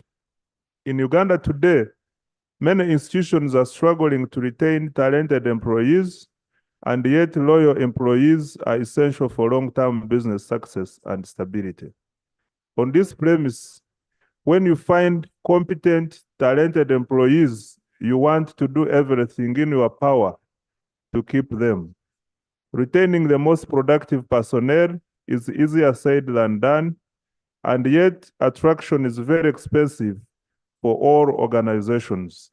This is why Section 5.2 of the National Audit Act was enacted. In supporting this motion, I have the following reasons. 1, attracting and retaining talent. Offering competitive retirement benefits attract experienced professionals to the role and encourages them to stay for long enough to make meaningful contributions. 2, motivation and job satisfaction. Knowing that they will be taken care of financially after retirement can enhance job satisfaction and motivation, leading to better performance and dedication to their duties. 3, reducing turnover. Generous retirement benefits can reduce turnover rates, which is beneficial for continuity, institutional memory, and maintaining integrity and effectiveness of the audit process. 4, ensuring independence. Adequate retirement benefits can help ensure independence of the Auditor General by mitigating concerns about post-retirement financial stability and reducing the potential of undue influence from external parties. 5, public confidence.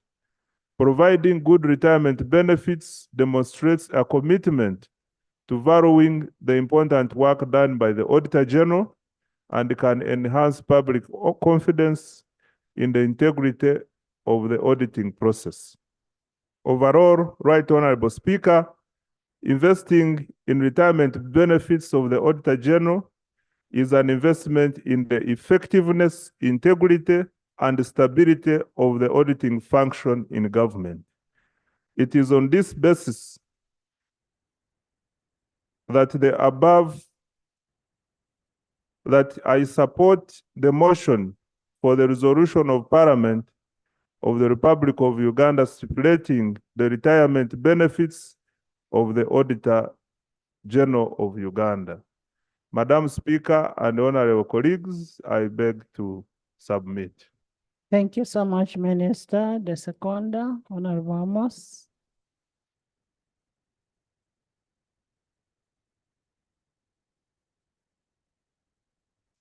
Right Honorable Speaker and honorable colleagues,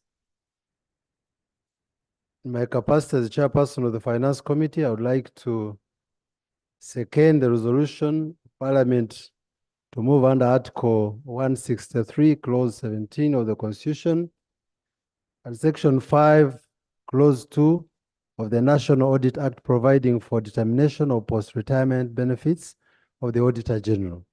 Right Honorable Speaker, following the Second Amendment of the Constitution as amended 2005, Act number 11 of 2005, the independence, benefits, and allowances of the Auditor General were well defined in a number of the constitutional provisions under Article 163, empowering Parliament to determine such benefits and allowances as deemed necessary for the performance of the functions of the Auditor General. In that vein, Right Honorable Speaker, the National Audit Act was enacted and gave effect to Article 154, subsection 3, and 163 of the Constitution, Section 5, subsection 2, expressly provides for the remuneration and other conditions of service of the Auditor General, including post-retirement benefits to be determined by Parliament. However, the quantification of the post-retirement benefits are not specific in the Act. And alive to the above, the sitting Auditor General, having served diligently for over 20 years, Right Honorable Speaker, is due for retirement in a short term. However, his post-retirement benefits have not been clearly delineated in the law, much as Parliament has been empowered to do so. And by resolution or otherwise, this is more than 16 years overdue. And therefore, Right Honorable Speaker and honorable colleagues, based on the above, I therefore second the motion by the Honorable Minister of Finance, Planning and Economic Development for a resolution for the post-retirement benefits of the Auditor General to be clearly established and determined. I beg to move, Right Honorable Speaker. Thank you. Thank you so much. Honorable Nathan Need.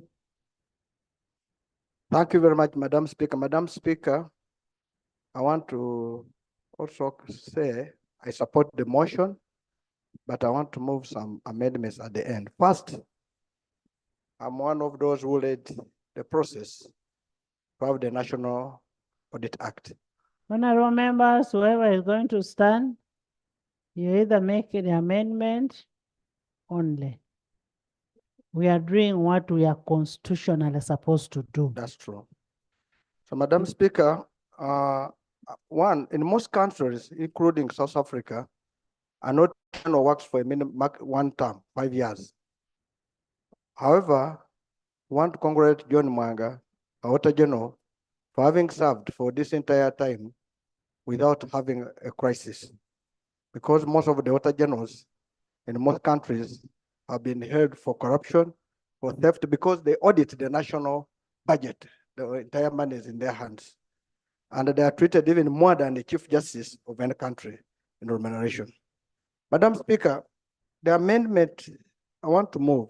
One, we have not heard about a handshake because the Auditor General has worked, is going. I've not heard about what are we paying him as is going. You mentioned how much do you want us to pay him as so- a handshake? Yeah, Madam Speaker, I want to make on that one that I'm going to make an amendment on the handshake, but also two, supposing you employed an Auditor General who doesn't reach the 60 years, how do you pay him? Because I can come and work for only 1 week because I'm an Auditor General, I come and benefit from the law. We should also put a minimum of how many years you must work before you qualify for that benefit.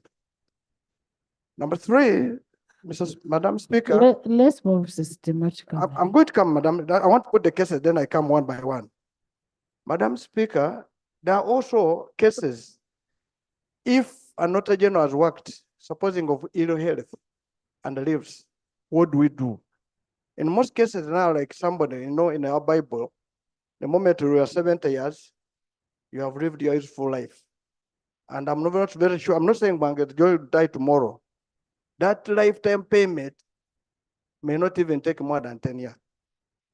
I would suggest that in those who may not want it, may have to compute it and get it in advance because he's not so sure, maybe for 10 years, so that he lives and remains with the little in his pocket. So, Madam Speaker, on the first one, the handshake, I want to move an amendment that we give John Mwanga. We give the Auditor General. No, for this one, because this is specific. Why I was saying John Mwanga, because there will be another one, the handshake will be different. It will be different. This one is going to be because he has served for 20 years. So I want to say that for John Mwanga, we give him for his handshake to go home 500 currency points.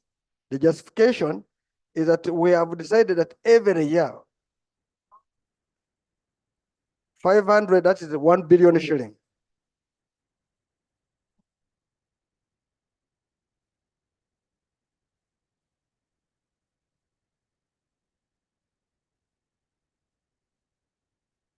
So, Senator, help me in the division. I'm aiming at getting You speak. 1,000 is equal to 20 million. 10,000 will be 10,000. Huh? I want you to get 1 billion. So, thank you very much, Senator, for making an argument.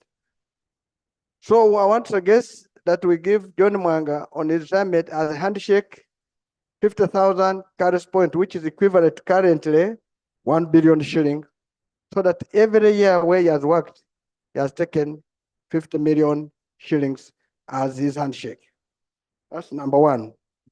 Number two, for not to qualify. Oh, I want to make those. are you getting what Honorable Nathan is saying? The handshake?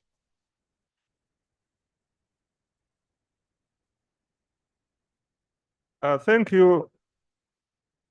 I want us to dispose a point by point. Madam Speaker, I do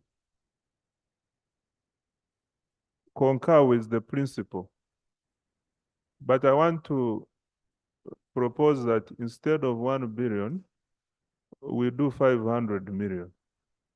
So that is 250,000 current, 25,000 currency points.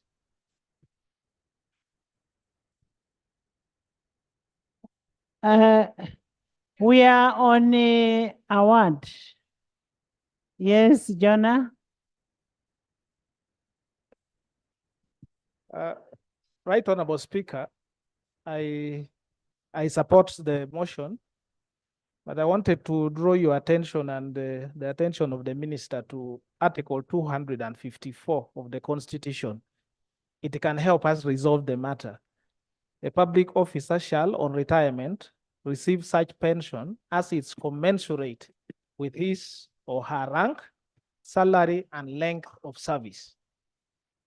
And I think, and I'm proposing, Madam Speaker, that first, we don't use the word handshake. It's very dangerous for this parliament to proceed that way. But I get the principle that he deserves to be paid what is due to him. And therefore, because he has worked for a number of years, we can arrive at that lump sum pay, which is due to any public officer, paid at once. And then thereafter, you said article what? 254. 254 talks about pension. Yes. Yes. And that's the principle I'm bringing, because this is somebody who has worked for 20 years, and he's saying that another one may come and work for only 2 or 3 years. You cannot treat them the same way, because at the beginning, the minister said that this will apply to all auditor general. So it's not specific to only the current holder of the office. Thereafter also, we must, as a matter of principle, provide for the estate in the event that the person has died. What happens to the estate? In some other offices, human resources, the family is provided for some period afterwards to cater for that. That should also be as clear in this, and an amendment of that should actually come in. Madam Speaker, why I raised the handshake? Handshake is given to somebody for the good he has been in an office. You may have your rules prescribing how you'll be paid your terminal benefits, but a handshake is saying, thank you for the good job you have done. And that's why I wanted to concur with the Minister of Finance that having computed the other one following the rules, if it comes to now, instead of 1,500 million, is agreeable, because you will compute the other one following the rules put in place, but for purpose of having served 20 years without having a problem. You see, handshake is known. These are, and Jonathan knows. Yes, Christine. Thank you, Right Honorable Bell. Speaker. I am also proposing, in line with the handshake, the wording is not okay. We can pick another thank you term. But I am also suggesting that let it be a percentage. Because of inflation, the 500 millions may look a lot now, and then it may become very little later. So it should be a percentage probably of a pension of some payment of this officer. But what Honorable Oduro is saying, must you call it a handshake? Yes. Right, Honorable Speaker. You can't call it a handshake. We are the same people who brought a motion in this house over a handshake. You'd rather say a service award? Eh? You get it, eh? Yes, you'd rather say a service award. Thank you so much, Right Honorable Speaker. Right Honorable Speaker, in consonance to what Honorable Dula has just also reminded us, under Article 254, we cannot run away from awarding our Auditor General. We should be in position to, but by principle, what I'm suggesting here, that by principle, let's agree on a principle that we are going to award him a percentage. Then I beg and ask that we can have a committee to finalize, composed of you, Speaker, our chair, together with the Minister of Finance and some other 3 members here, so that according to what we can manage, because we may not be in position to now fully determine the different years in which the installments will be made. We cannot be in position to determine what the budget is having at this hour, but we are all in agreement that yes, it really deserves something. It deserves a retirement benefit, and the whole parliament is seeing what he has really done. So I beg that we really decide on what we can do. And for me, it's having an inner committee composed of your finance and some other members as we so wish. Thank you. Yes, Honorable Call.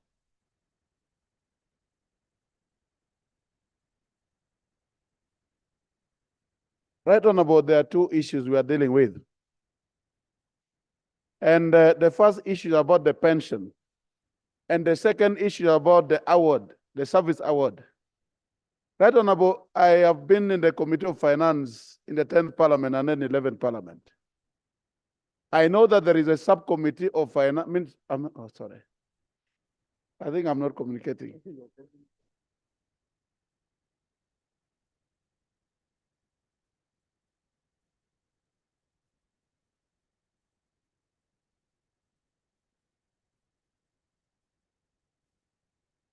Right Honorable, I'm saying there are 2 issues. The issue number 1 is about the pension. And the issue number 2 is a service award. And I know that within the Committee of Finance, Planning and Economic Development, we have a subcommittee that deals with the Office of the Auditor General. The issue at hand is there a formula for pension for the Auditor General? If it's not there, that's what we need to determine. And the second issue is the service award. I actually agree with Honorable Nandala Mafari on the figure that has been, the Minister of Finance also agreeing about the 500 million in terms of service award. But also we need to look at what formula we are going to use for calculation of the pension of Auditor General, not only for this person, but as a continuity. That's what I'm suggesting. Thank Yes, you. Wilson. Then Right Honorable Speaker, I thank you so much. First, I support the motion that we need to recognize the distinguished service of Mr. John Mwanga, who has been and remains Auditor General. The purpose of this motion is to make effect the provisions of the Constitution and the Auditor General's Act. Just like our rules of procedure stop us, do not allow us to debate in anticipation, in my view, we cannot sit here and be seen to be making resolutions that are personal to order.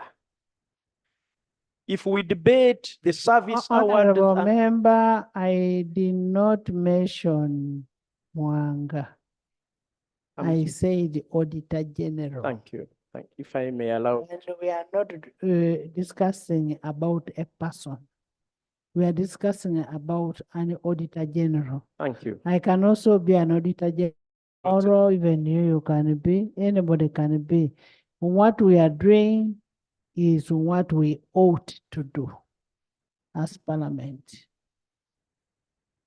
So if I may conclude, Right Honorable Speaker. Yes, on I think an award. Thank you. The resolution has put across brilliant ideas, including continuing getting his pay, including the car, including the house, befitting. In my view, we already have in this country, Right Honorable Speaker, a commission on commissions and awards. I would propose that the distinguished John Mwanga, the Auditor General, gets an award just like many other distinguished persons of this country, and a medal to that effect, so that this Parliament is not be seen to be, because whatever we do here has an effect today and tomorrow, Right Honorable. So that awards commission, what does it do? Does it award you the financials, or? That now is determined by the committee, a presidential committee. Were the framers of the law that say that Parliament shall determine, were they not in their normal senses? You are right. Then we can amend that particular law so that we have distinguished persons who have given effect, service. Honorable Wilson. Thank you. This Parliament will not give out its powers to a subcommittee created by what we don't know. Let's determine what an Auditor General will get, and that is that. I beg to submit. Yes, Nathan, we are still on your issue. Thank you, Right Honorable Speaker. Procedure issue, Madam Speaker. Madam Speaker, the procedure issue I'm raising is that colleagues are showing John Mwanga or the Auditor General as another officer. I want to tell you. By the way, it's an office of Parliament. So as an office of Parliament, wouldn't it be procedure right that again Parliament determines what our officer is supposed to get? I beg your pardon? I'm saying, Madam Speaker, wouldn't it be procedure right that because the Auditor General is an office of Parliament, wouldn't it be procedure right that Parliament determines what is befitting? That's what we're doing. Nathan, you see, I saw Nathan addressing a president that is going to be a president.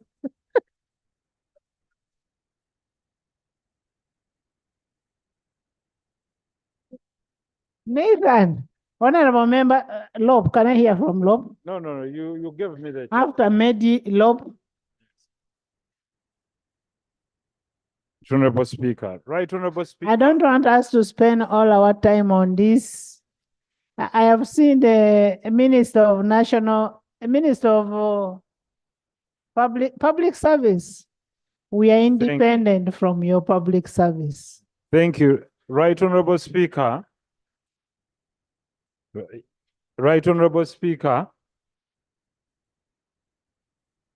The distinguished services of the Auditor General are not in doubt, and that every single member of this society appreciates the services of the individual, but also the integrity he has used in conducting his duties as Auditor General. The question is, we are setting a trend now,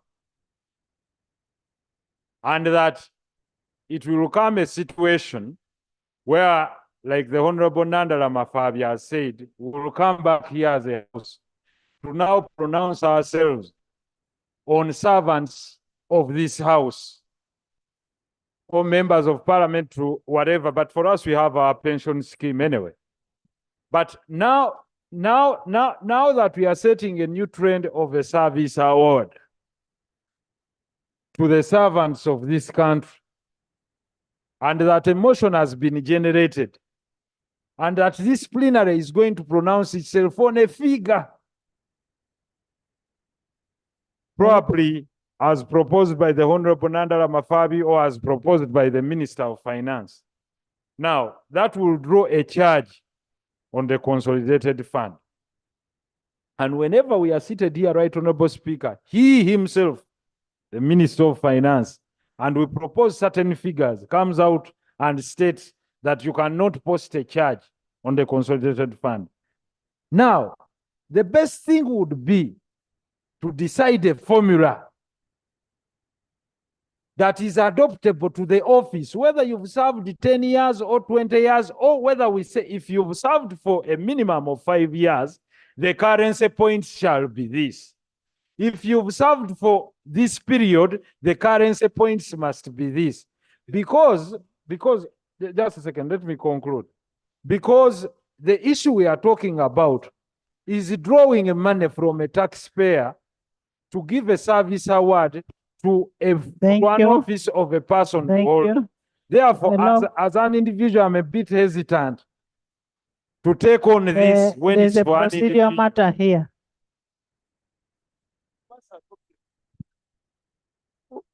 Right, Honorable, when we are talking about the service award is not given to everybody who has served in the office, because not each and every person that will serve in that office will have the integrity and the appreciation that we want to give to this particular person.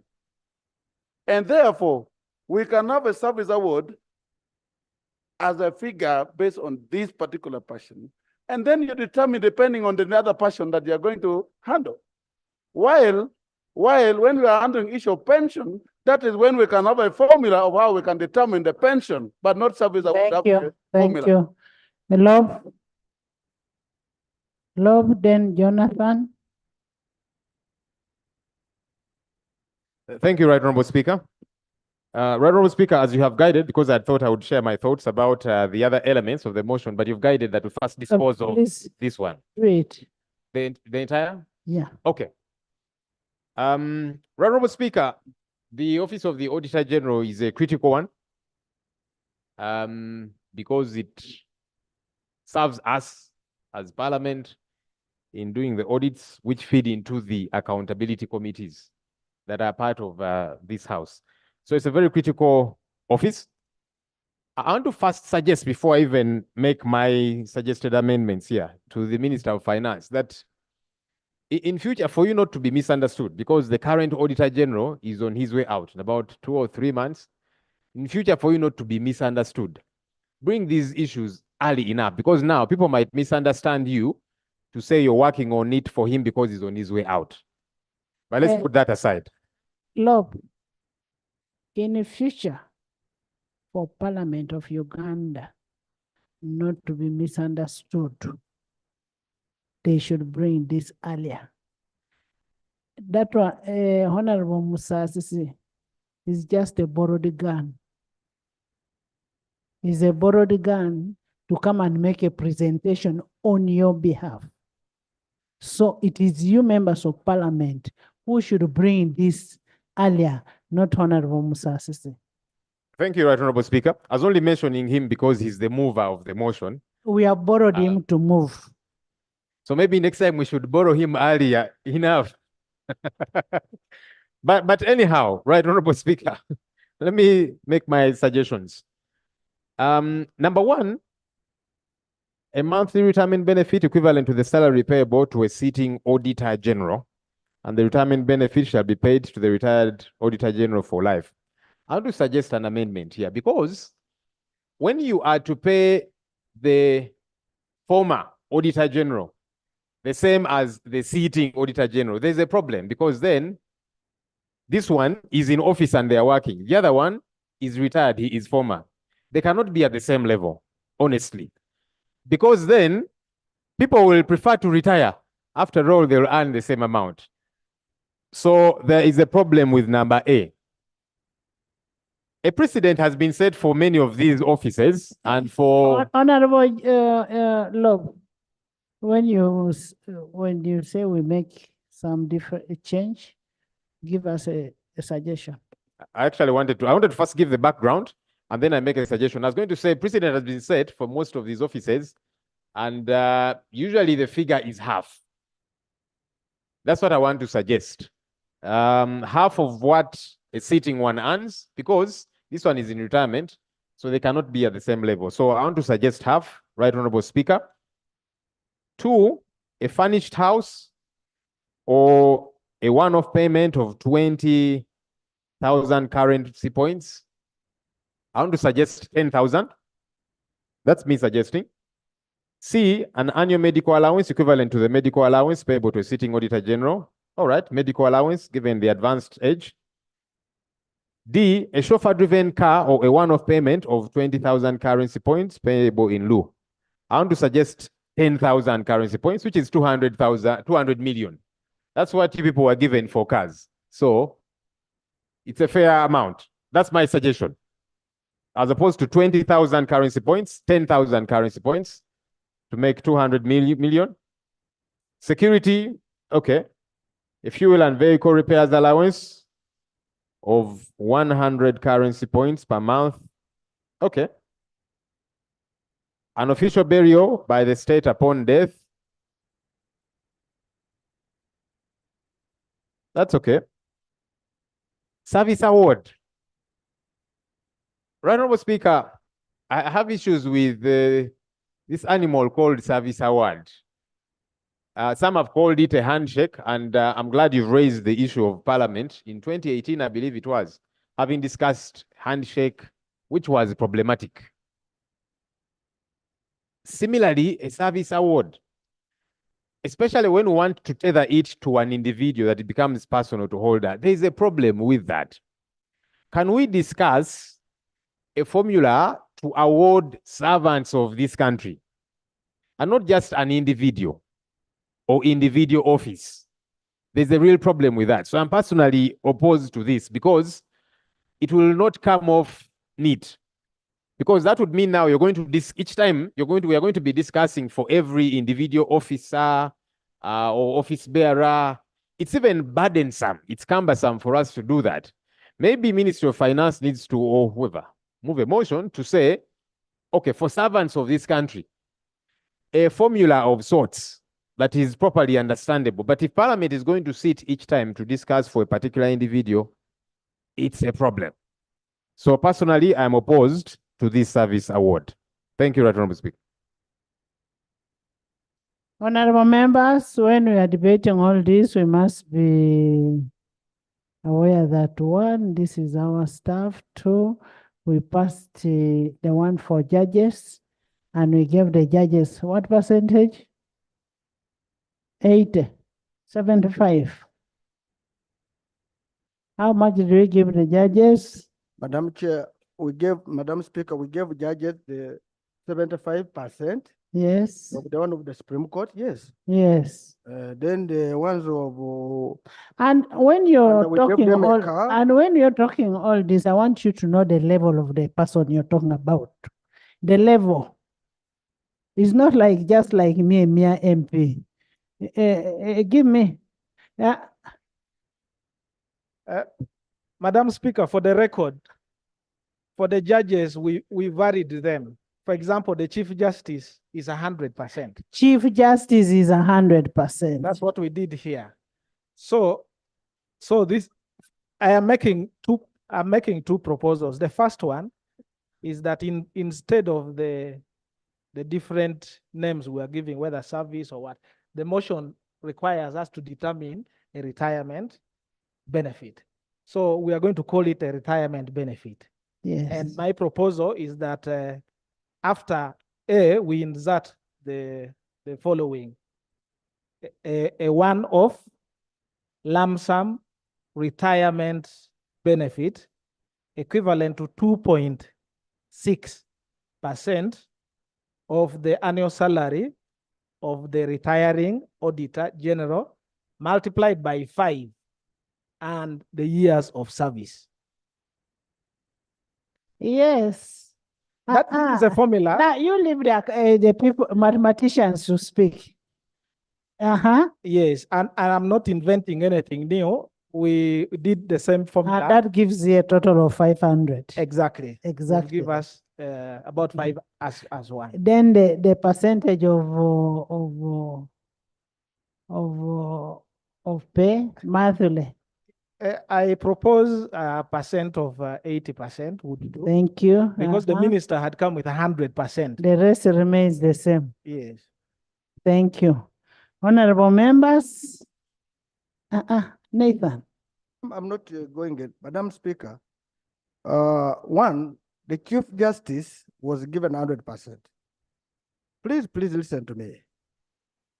And the Auditor General is the one who audits the Chief Justice. In fact, Madam Speaker, if somebody has served who is above 70 years of age, Okay, let's first hear from him, from finance, whether he's in agreement with what Honorable Dura said. Madam Speaker and Right Honorable colleagues, on the first point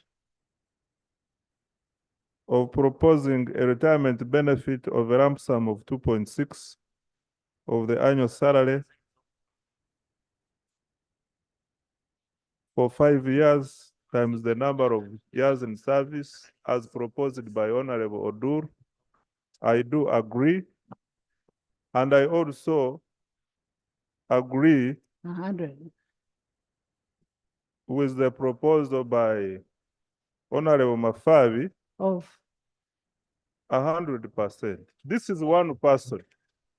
This Honorable members, honorable members, I now put a question that the motion for the resolution of Parliament to determine the post-retirement benefits of the Auditor General moved under Section 5(2) of the National Audit Act 2008 be adopted by this August House with amendment from Honorable Dur Jonathan and Honorable Nathan Mafavi Nandala, the Secretary General of DFCU. Those in favor of FDC, those in favor say on the contrary, nay. The ayes have it. Thank you so much, Nathan, Jonathan, and Finance and the whole House, and Seconder plus Lob. Thank you so much. Next. Item 6, motion for adoption of reports of the following sectoral committees on the ministerial policy statements and budget estimates for the financial year 2024-2025. 6.1, the Sectoral Committee on Public Service and Local Government. Honorable members, you will recall that the House commenced consideration of the sectoral committee reports on ministerial policy statements on Thursday, 4th April. Pursuant to Rule 149 of the Rules of Procedure, today the House will proceed with more committee reports as listed on the order paper. Upon presentation and debate on the report, the House will adopt the reports pursuant to Rule 149(2) of the Rules of Procedure. The recommendations will then be referred to the Budget Committee for reconciliation, harmonization, and consolidation. I now want to invite the chairperson of Public Service and Local Government to present the report of the committee. Yes. Madam Speaker, I'm just reading the procedure. And I hope the reports that you got, the committees, you considered the reports from opposition.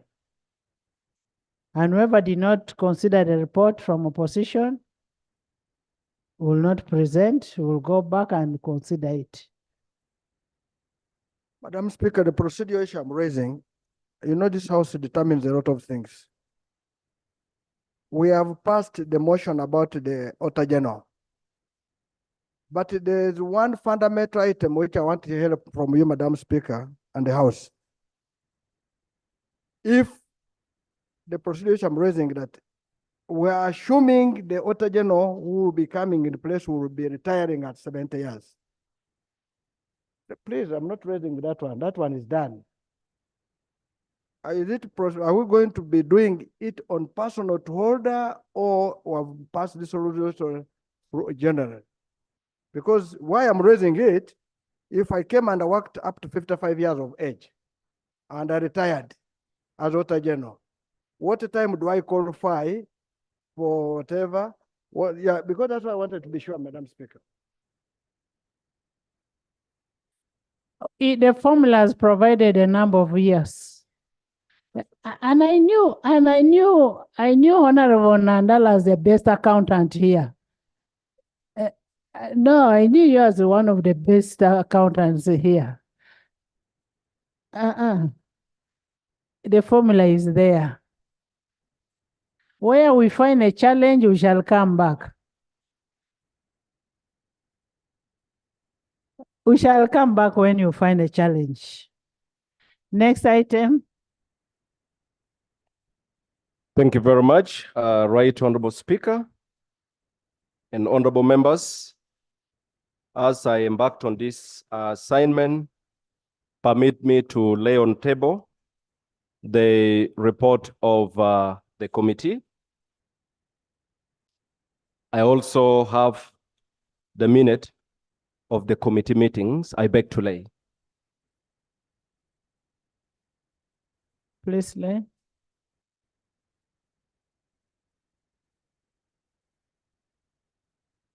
Right Honorable Speaker,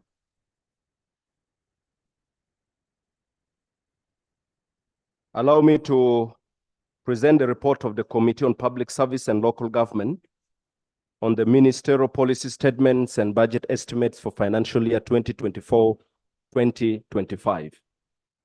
And for purposes of saving time, I'll request that we move to page 4, which provides details on the introduction.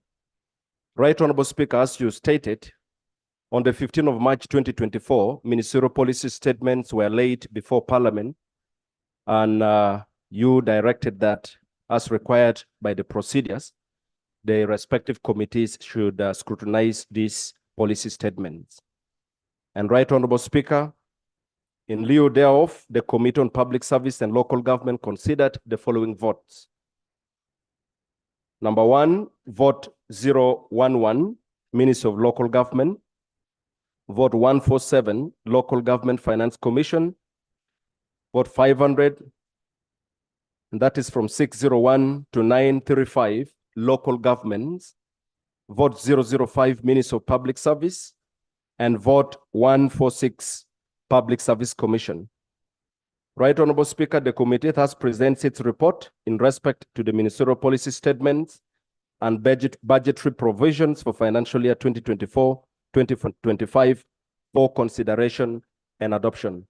Right Honorable Speaker, on page 5 is methodology.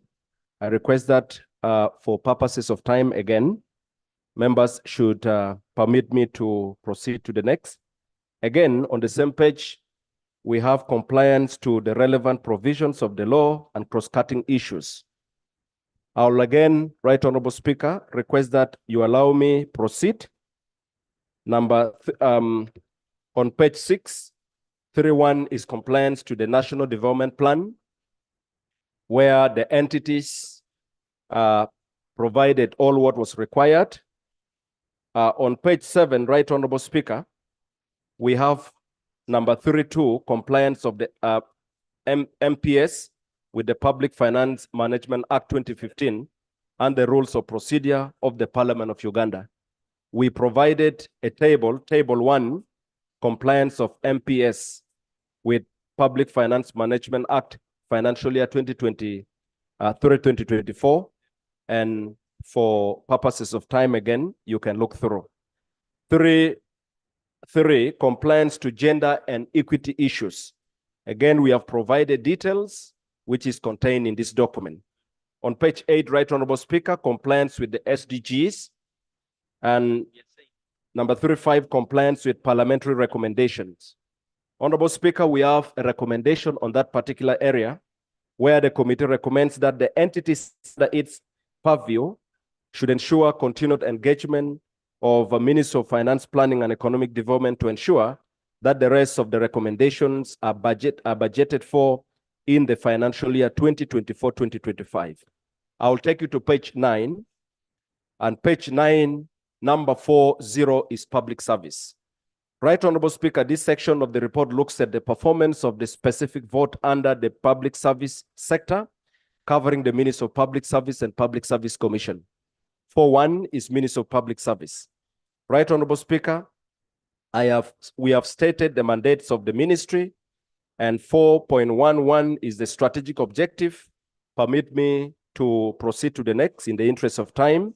On page 9, Right, Honorable Speaker, there are key achievements in the financial year 2023-24, and there are quite a number of them, up to 12 key achievements.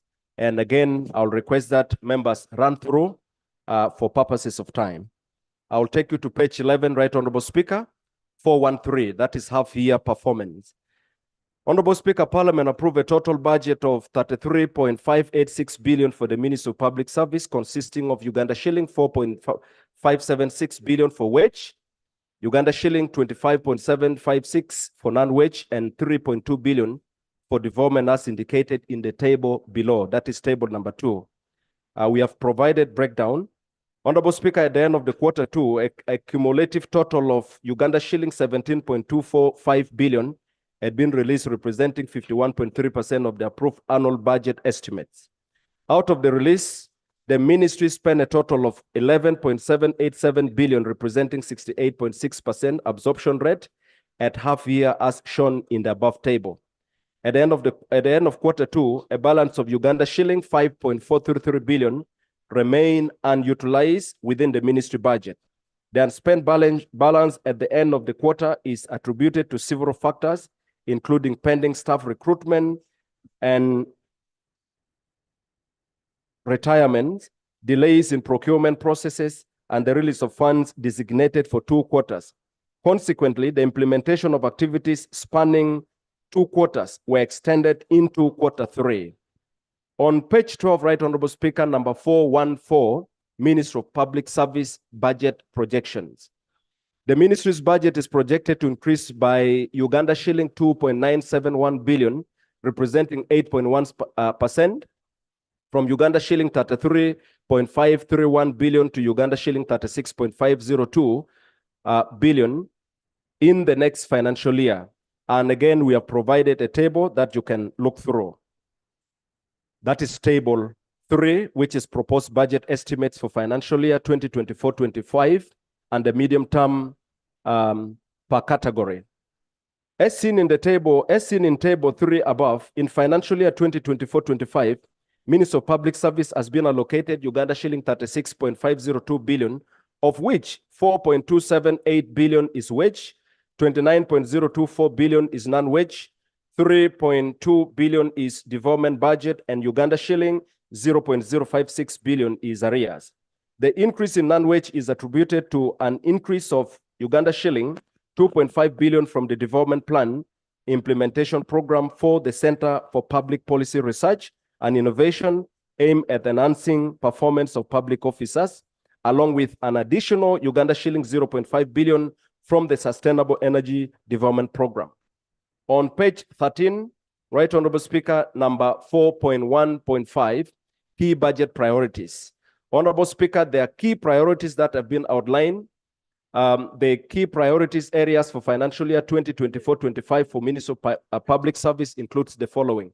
1, continued rationalization of government agencies to eliminate duplication and mandate overlap for improved efficiency in public resource utilization. 2, institutionalize a community-based approach to monitoring and reporting compliance with service delivery standards. 3, establishment and operationalization of 3 Service Uganda Center for Government Integrated System to improve accessibility and affordability of public service to citizens. 4, funding interventions that leverage on ICT to ensure climate change mitigation and accountability for results and increase scope of work.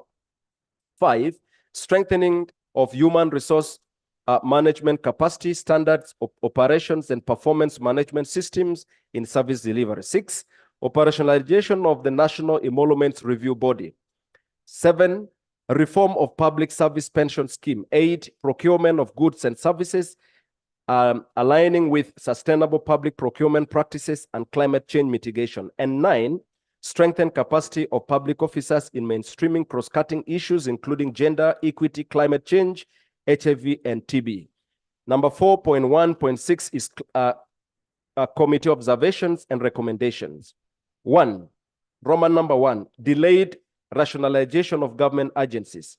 Right, Honorable Speaker, in 2018, government undertook to rationalize agencies and public expenditure under RAPEX with a view of eliminating structures, ambiguities, functional duplication, overlaps, and wasteful expenditures, and realizing savings which could facilitate critical public services. Several bills had been introduced on rationalization of government agencies to Parliament, but were later withdrawn, faulting certificate on financial implication. The bills are yet to be reintroduced, and indeed today you were handling that.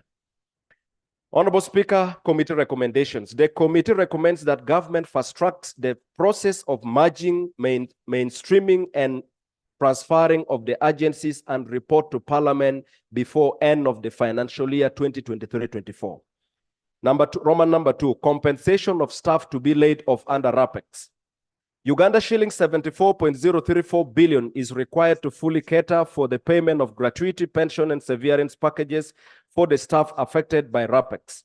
Out of the affected entities, only the Ministry of Energy and Mineral Development has a budget provision of Uganda shilling 1.546 billion to cater for the affected staff, while the rest of the entities are unfunded. This is attributed to the fact that the Ministry of Energy, Mineral, and Mineral Development was among the first entities to be affected by rationalization, with Rural Electrification Agency being transferred to the ministry. Committee recommendation. The committee recommends that the Minister of Finance provides Uganda shilling 74.034 billion in the budget for the financial year 2024-25 to cater for the payment of gratuity, pension, and severance packages for the staff affected by RAPEX. Roman number 3, establishment and Review Board. Honorable Speaker, government through the Ministry of Public Service undertook to streamline salaries across the country by establishing a National Emoluments Review Board. This was mainly prompted by the huge differences between the salaries of mainstream public servants and those in the statutory agencies. The committee notes that the National Emoluments Review Board shall promote good governance, boost morale, enhance public trust, and contribute to Uganda's economic and social development through improved accountability, equity, and transparency. For this cause, the Ministry of Public Service requires Uganda shilling 0.800 billion, which has not been provided for in the budget for the financial year 2024-25. Committee recommendations. The committee recommends that 1, Ministry of Public Service expedites the process of establishing and operationalizing the National Emoluments Review Board before end of the financial year 2023-24. 2, Uganda shilling 0.800 billion be provided for in the budget estimate for financial year 24-25 to operationalize the National Emoluments Review Board. Number 4, Roman number 4, vehicles for former leaders. Ministry of Public Service requires a 7.2 billion for vehicles of former leaders. This is a statutory obligation in fulfillment of the provision of the Presidential Emoluments and Benefits Act 2010 and fell due in the financial year 2021-22. The committee notes that 1, the Parliamentary Pension Act 2007, as amended, entitles retirement benefits to retired speakers, such as pension gratuity, chauffeur-driven cars, medical care, security, utilities, and domestic staff. On the other hand, the Presidential Emoluments and Benefits Act, Cap 263, as amended, entitles retired presidents, vice presidents, and prime ministers to similar retirement benefits. Roman number 2, some of the leaders who have retired from the offices mentioned in the mentioned above acts have held and still hold offices that draw retirement benefits under both the Parliamentary Pensions Act and the Presidential Emoluments and Benefits Act. This creates a risk of duplication and wastage of public resources. Committee recommendation. While funds should be provided for the purchase of vehicles for the aforementioned leaders, duplication and wastage of public resources should be avoided. 2, priority should be given to former leaders that currently do not occupy any public office. 3, the aforementioned laws be harmonized or amended to address duplication of retirement benefits. And 4, funds be provided for the purchase of vehicles for the aforementioned leaders based on the harmonization of the retirement benefits. Roman number 5 is pension irregularities. Right Honorable Speaker, over the years, the Auditor General's report have indicated that many staff and retirees face delayed access to salary and pension payroll despite the decentralization of the payroll in the respective institutions. The delay is attributed to mainly mismatch of data between NIRA and IPPS interface. Ministry of Public Service is currently rolling out the Human Capital Management System, which aims at addressing these challenges. To date, Ministry of Public Service has finalized the rollout of the HCM in 49 entities under Phase 2. The committee observed that delayed access to pension payroll contravenes Article 254 of the Constitution of the Republic of Uganda 1995, which provides that the payment of pension shall be prompt and regular and easily accessible to pensioners.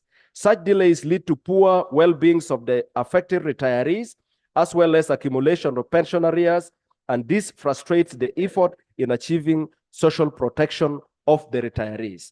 Committee recommendations. 1, Ministry of Public Service should ensure that the Human Capital Management System is rolled out expeditiously to all entities to resolve the identified gaps. 2, Ministry of Public Service should ensure that the system automatically transitions employees from the salary payroll to pension payroll once they clock the retirement age. Roman number 6, the Public Service Pension Fund Bill. According to Ministry of Public Service, the Public Service Pension Fund Bill has since been reviewed in light of the proposals from Parliament and other consultative meetings in preparation for first reading. However, the ministry has a funding gap of Uganda shilling 1.7 billion, which will be used to support pre-reform activities for the intended public service pension reform process, including the Public Service Pension Fund Act, regulation, sensitization activities, and many others. Committee recommendations. The committee recommends that the Ministry of Public Service expedites any pending processes on the bill and ensures that it is brought to Parliament before the end of financial year 2023-24. 2, an additional Uganda shilling 1.7 billion is provided in the budget for financial year 2024-25 to support the necessary pre-reform activities for public service pension reform process. Roman number 7, verification of payroll by the Auditor General, which requires Uganda shilling 1.3 billion. The Ministry of Public Service placed a ban on recruitment to allow the Auditor General to carry out audit on the staff payroll. Whereas this was a good gesture, it has affected service delivery across MDAs. Based on the recent finding of the Auditor General, there was a revision of wage for all votes based on the number of employees cleared during the special audit.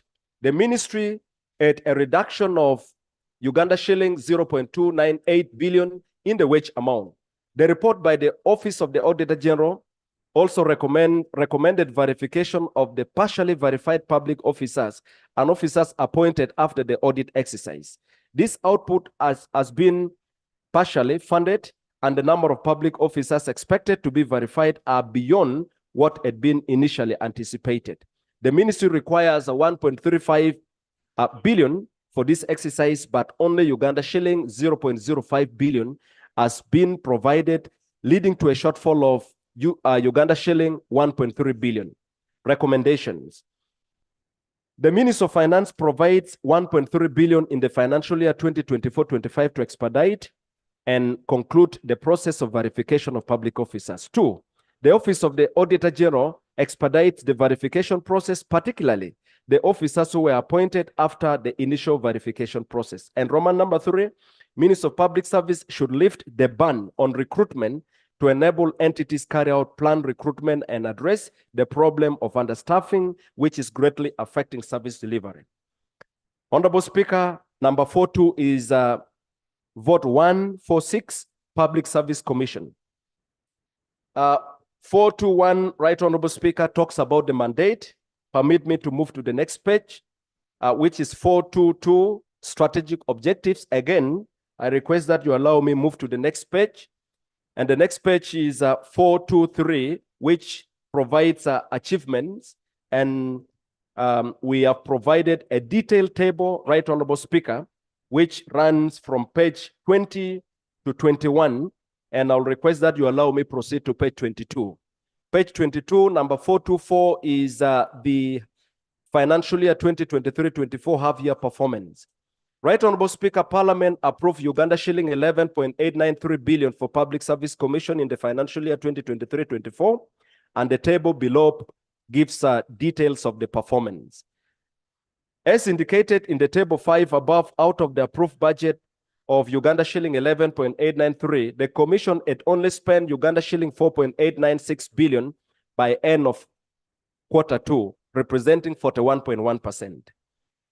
425, Right Honorable Speaker, is budget estimate and medium-term budget allocation. The Commission's budget for financial year 2024-25 stands at Uganda shilling 12.916 billion as detailed in table 6 below. And we have provided the details right there, Right Honorable Speaker. The Commission's budget is projected to increase by 8.5 billion from 11.893 billion to 12.916 billion in the next financial year as shown in the table above. And Honorable Speaker, the next page, page 23, gives key priorities as provided in the table.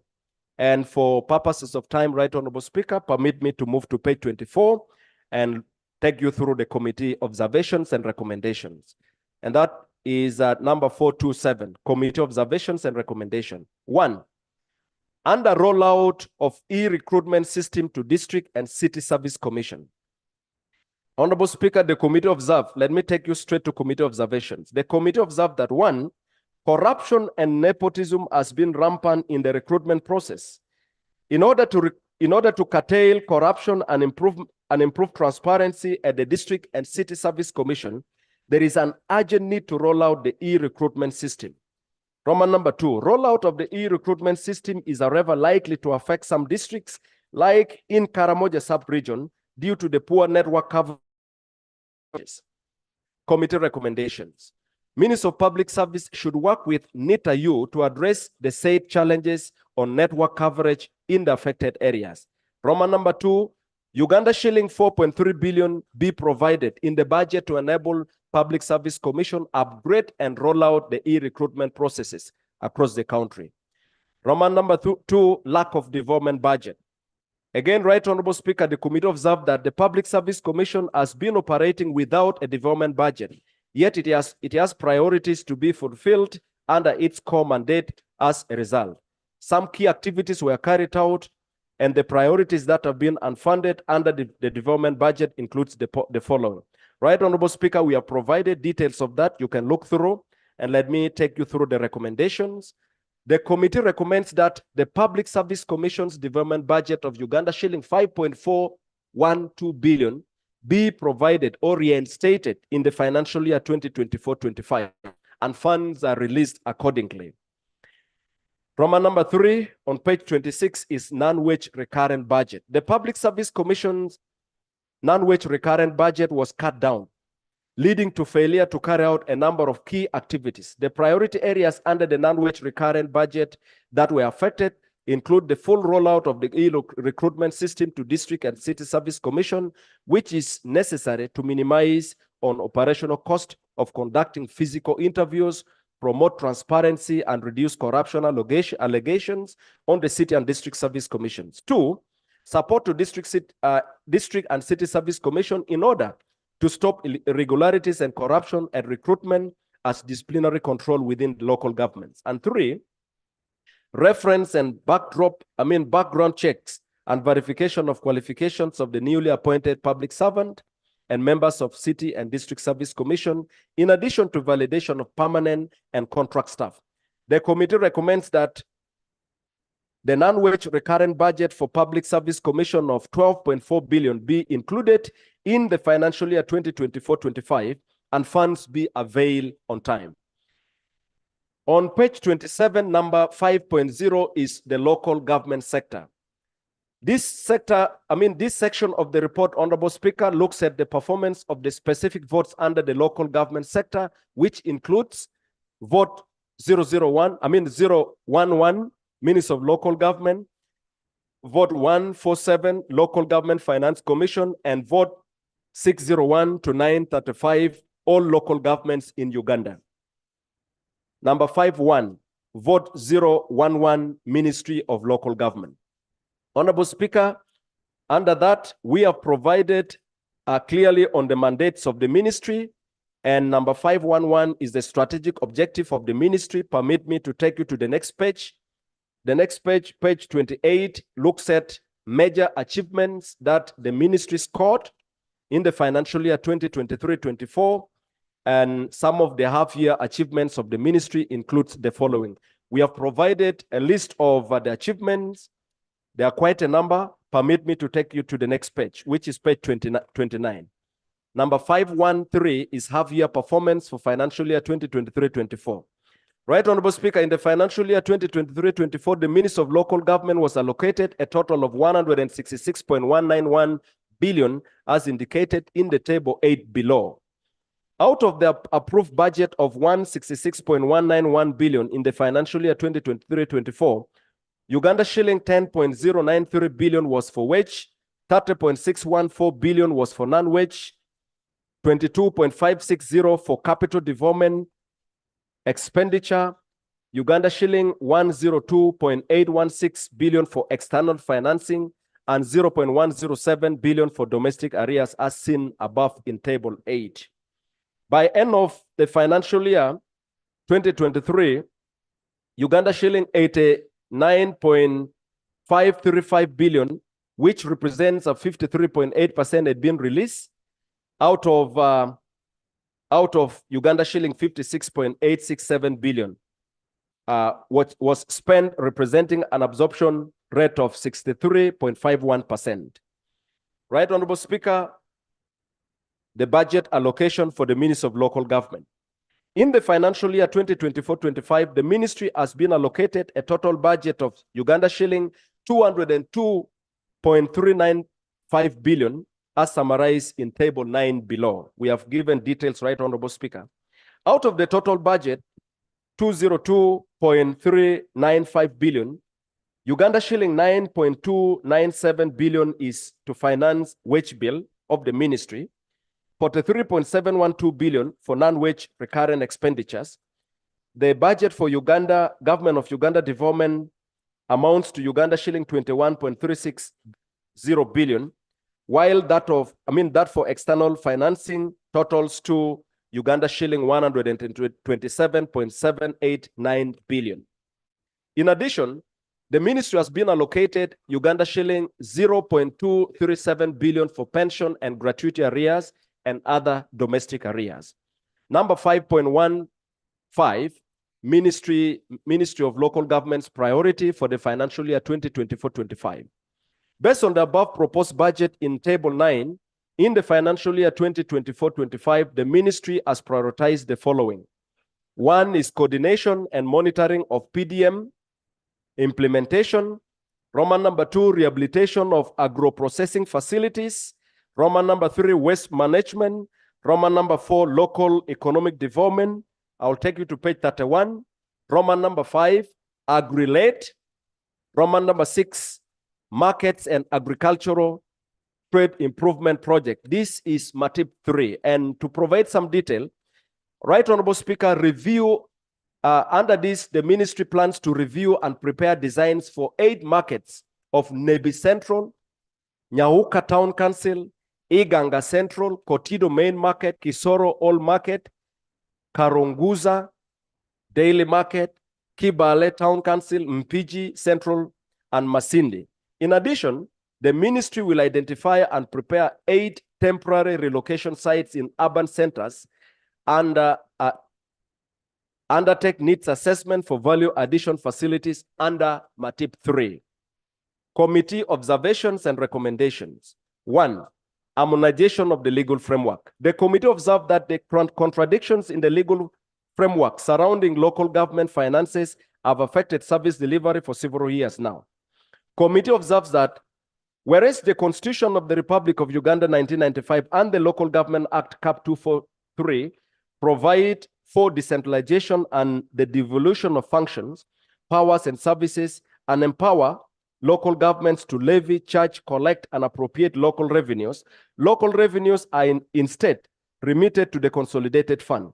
This is attributed to the Treasury Single Account Payment Processing and Reporting System, and the directive by Minister of Finance, Planning, and Economic Development to transit all local revenues collected to consolidated fund for subsequent allocation to the respective local government. As a result, local governments face financial difficulties because of the increase and inconsistent retention of local revenue by the central government over time.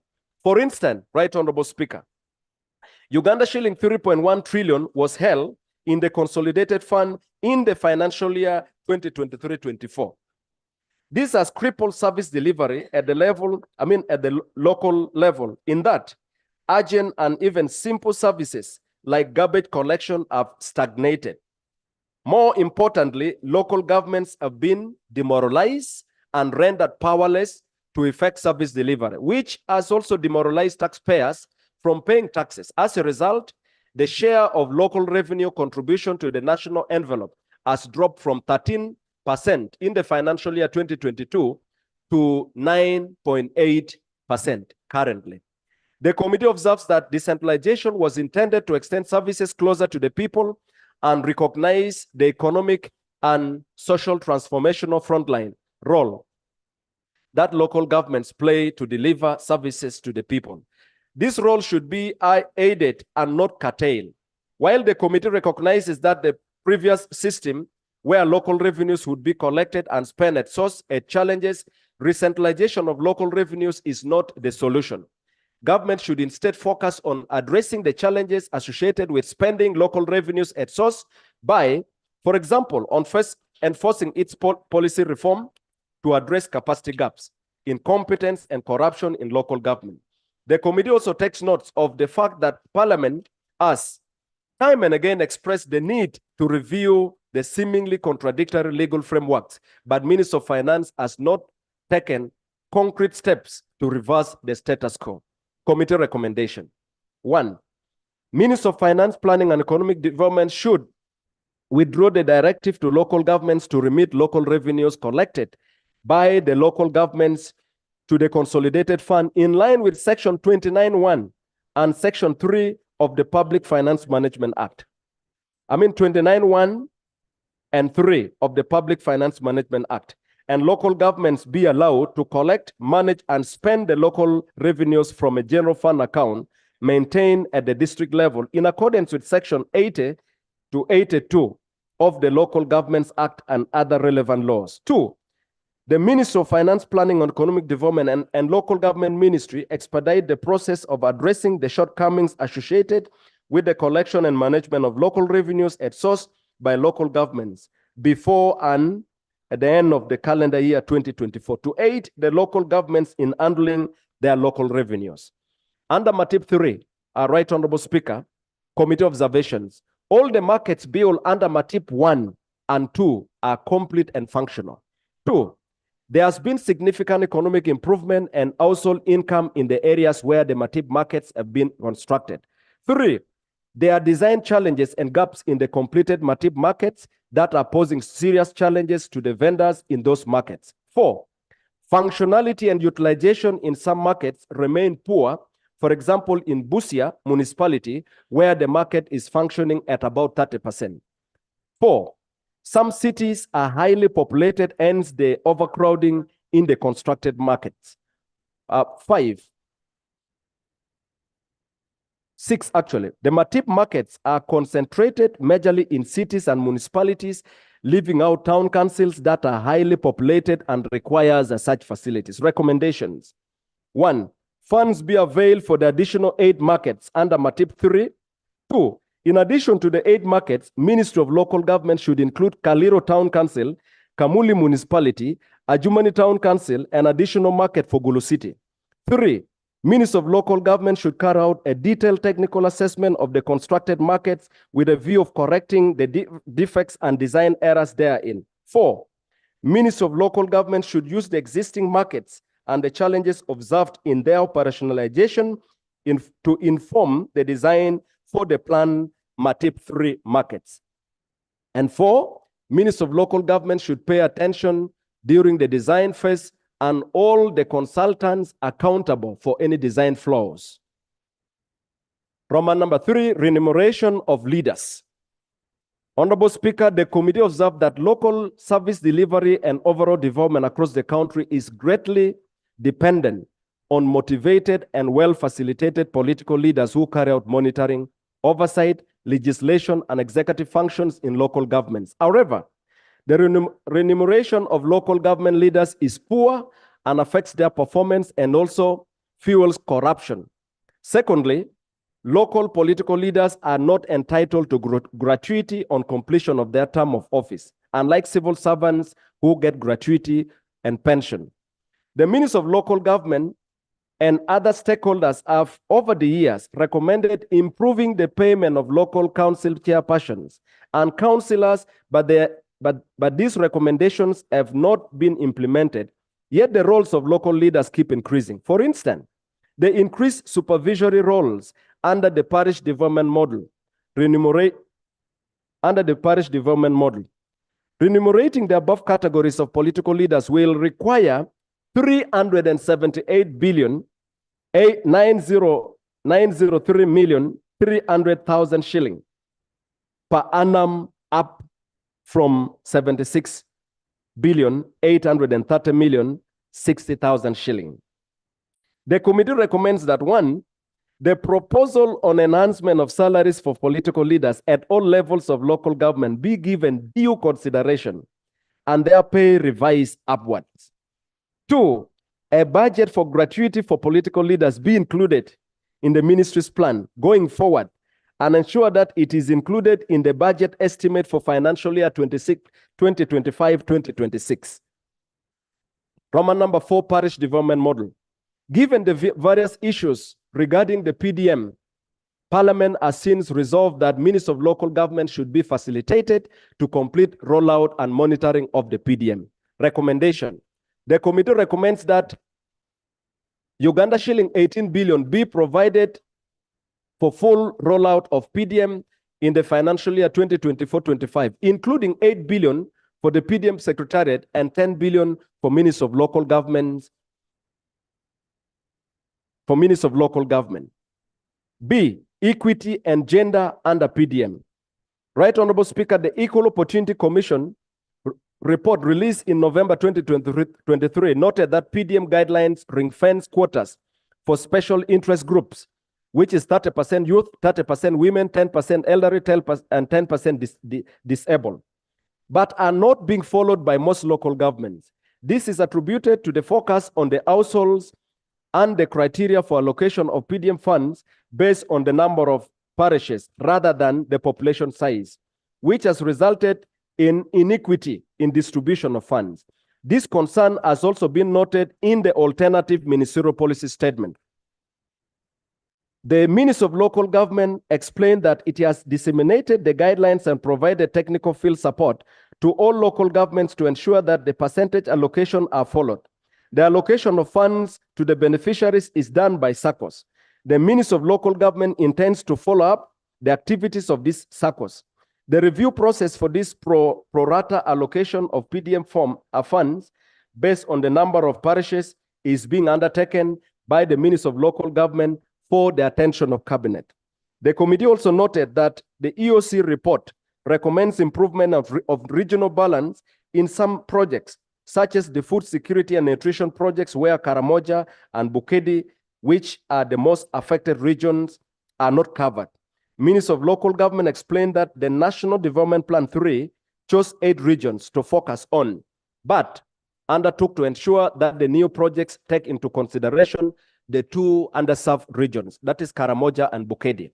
In addition, the Equal Opportunity Commission report pointed out the majority of local government councils halls do not have standard ramps and suitable office environment for people with disability. EOC recommended improvement of the infrastructure to enable people with disability participate in decision-making. The Ministry of Local Government undertook to communicate to the local governments to improve the existing infrastructures, to provide ramps for persons with disability on all office infrastructure. Recommendation: Ministry of Local Government should ensure that affirmative action for disadvantaged regions is covered in its project. 2, Ministry of Local Government should communicate to all local governments to ensure a safe environment for people with disability and follow up to ensure they have implemented the infrastructure update. Induction of local government. Under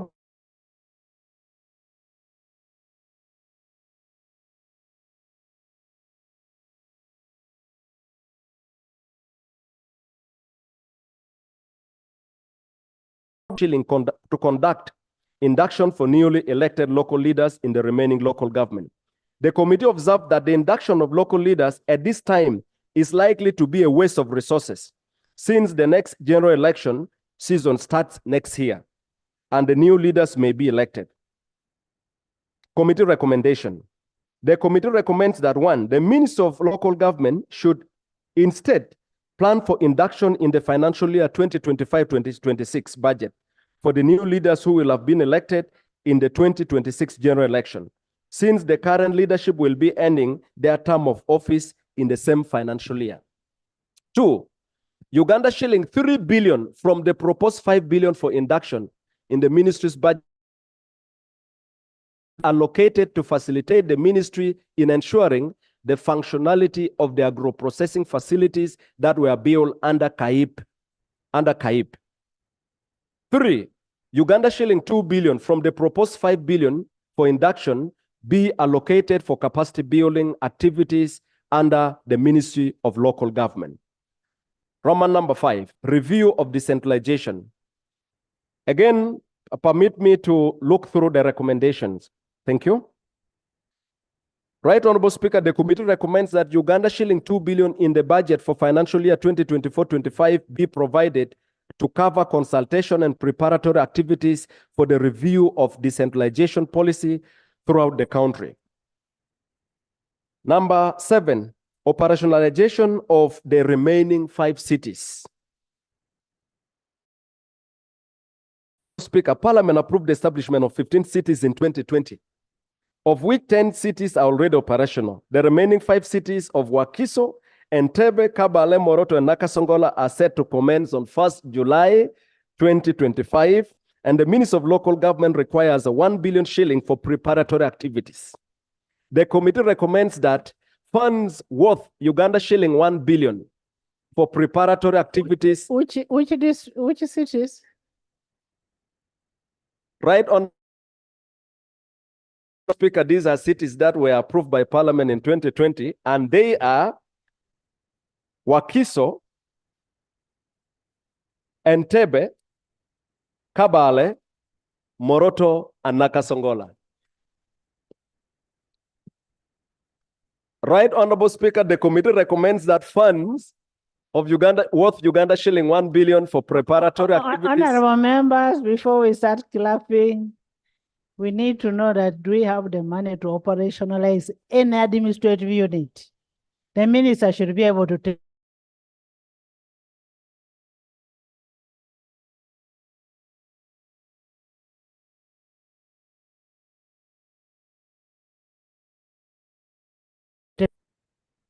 Thank you, Right Honorable Speaker. On page 38, digitalization of local government revenues. Permit me to take you only through the recommendation. The committee recommends that the Ministry of Local Government receives all the support needed to continue rolling out to enable all local governments to improve their revenue performance, as this would contribute to better service delivery and governance in the local revenue. Roman number 9, budget performance. performance on mandate. Honorable Speaker, permit me to take you to page 39. On recommendation, the committee recommends that the Minister of Finance, Planning and Economic Development should ensure full and timely release of the approved funds to Minister of Local Government to enable it to undertake crucial activities without strain. Number B, limited funds and late release.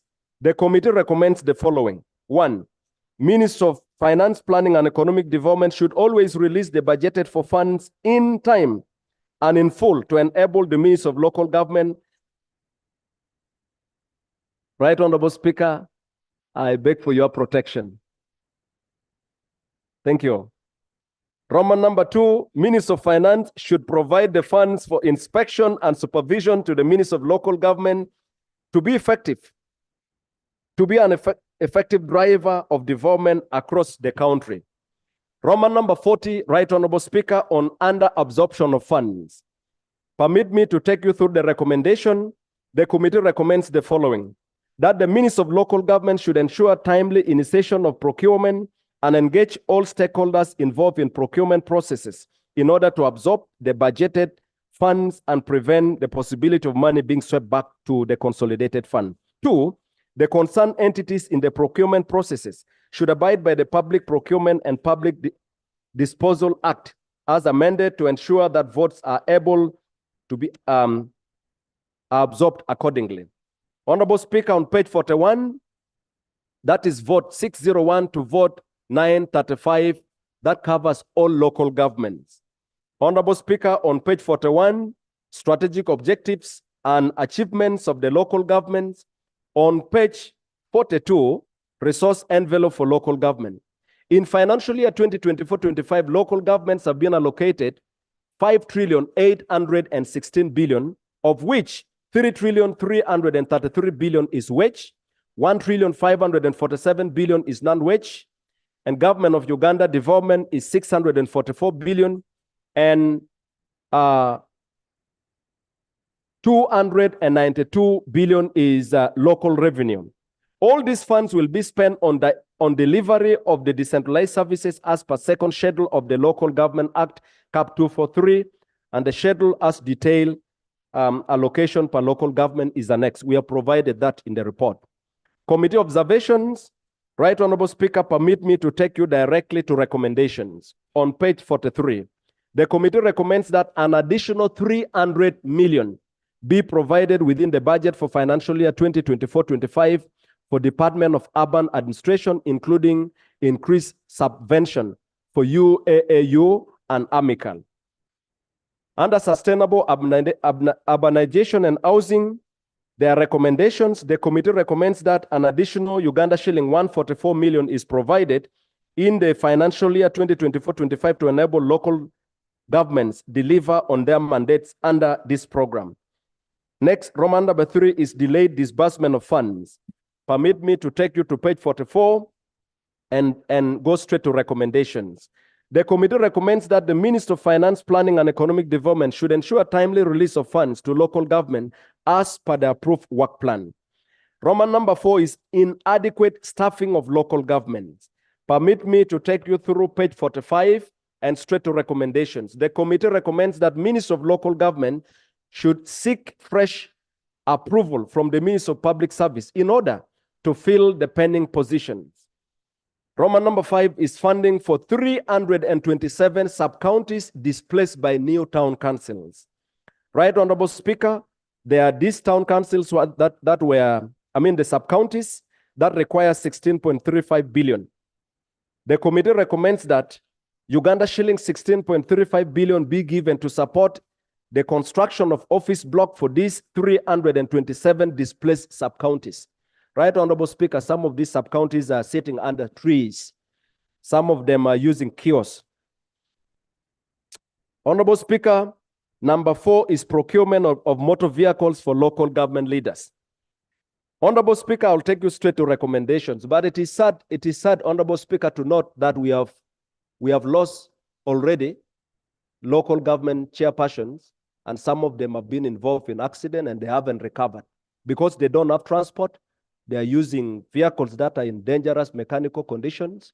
And the committee recommends the following: that Uganda shilling 36.96 billion to procure double cabin pickups for 176 local government leaders at 210 million shilling each be provided to help in enhancing service delivery at local government level.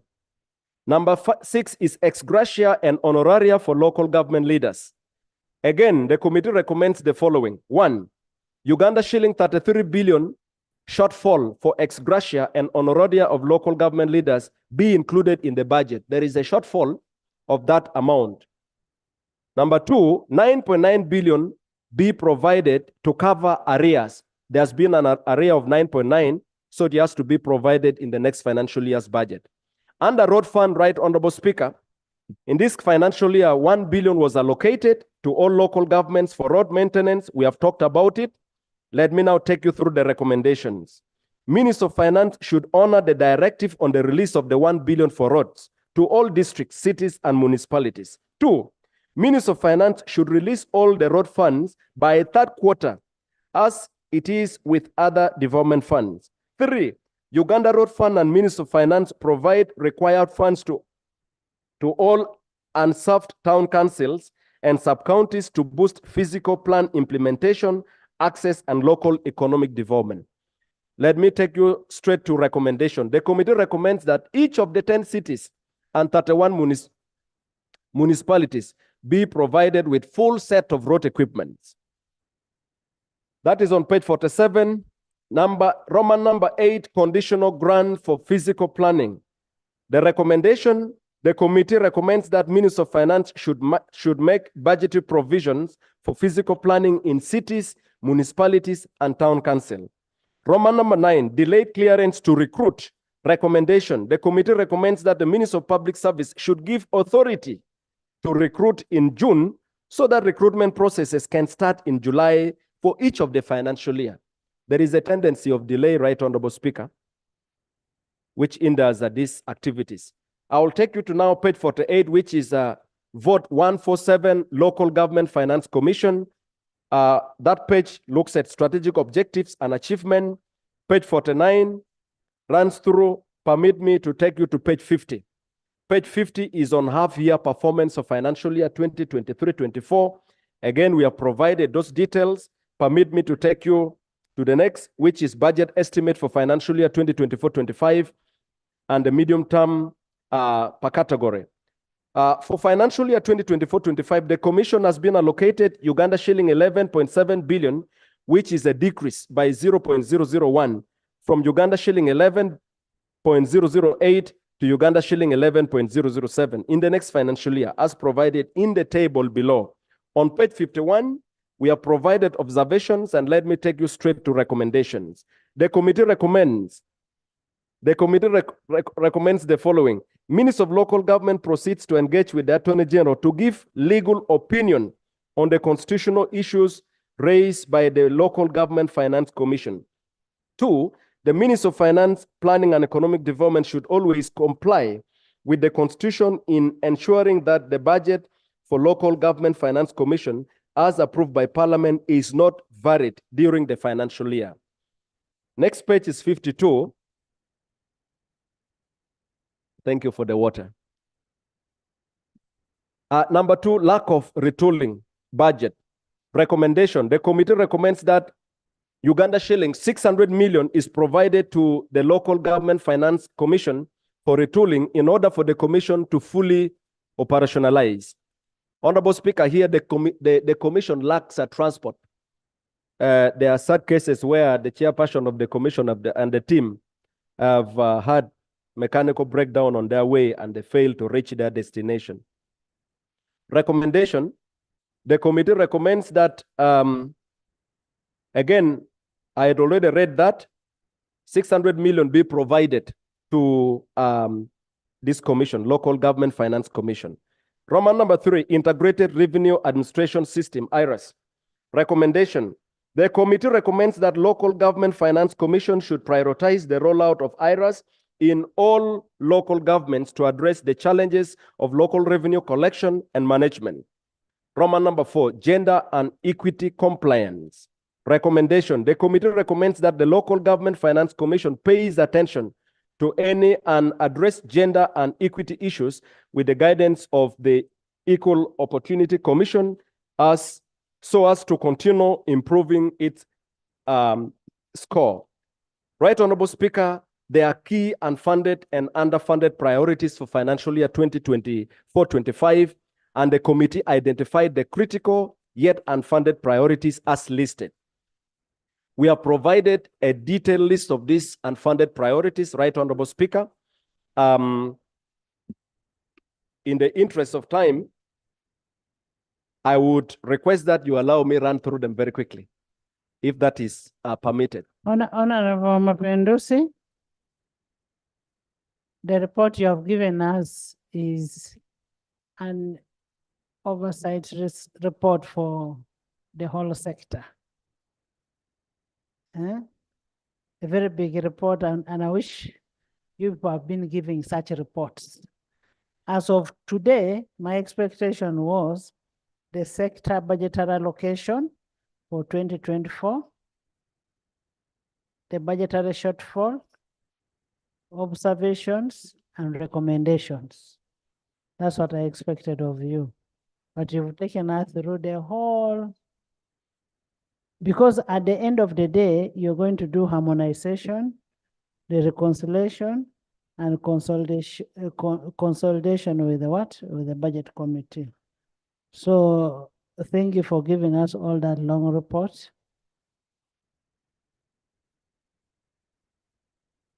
Thank you very much. The shortfalls will be looked at by the budget committee. Thank you very much. I take your advice, Right, Honorable Speaker. But And all the other chairpersons that are coming, we just want the shortfalls, the budgetary allocation, and your recommendations and what you think should be done by this house to help. thank you, Right, Honorable Speaker. I take that guidance. It is only our hope that the unfunded and underfunded priorities be given due attention, because if we care about this country, then local governments have to be given what they deserve. Right, Honorable Speaker. With that, permit me, Right, Honorable Speaker, I would like to bring to your attention that there is also a minority report. Thank you. Thank you very much, Right, Honorable Speaker. Yes, can we hear the minority report?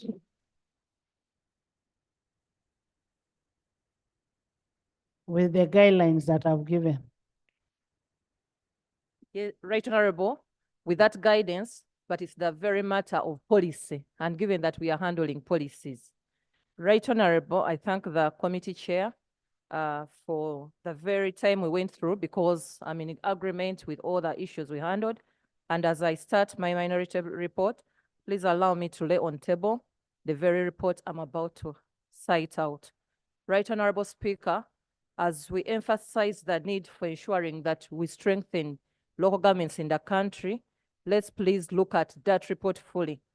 Right Honorable Speaker, my minority issue is about PDM, the Parish Development Model. And Right Honorable Speaker, allow me to bring to this house, to bring to the attention of this house, that there are several matters we cited as the alternative government, and we found that the PDM, as earlier on envisaged, has got several gaps. And as part of our observations, we are seeing that the PDM today, as launched in 2022, is not delivering as expected. Recall, we were promised that this is going to be the game changer of all things. And getting to the very last page, we are saying that, the very first page, we are saying that the Parish Development Model— it's going to be a game changer by which year? We were promised at the start that in everything, the PDM that is coming, this model for you this know, time— everything that you do has a—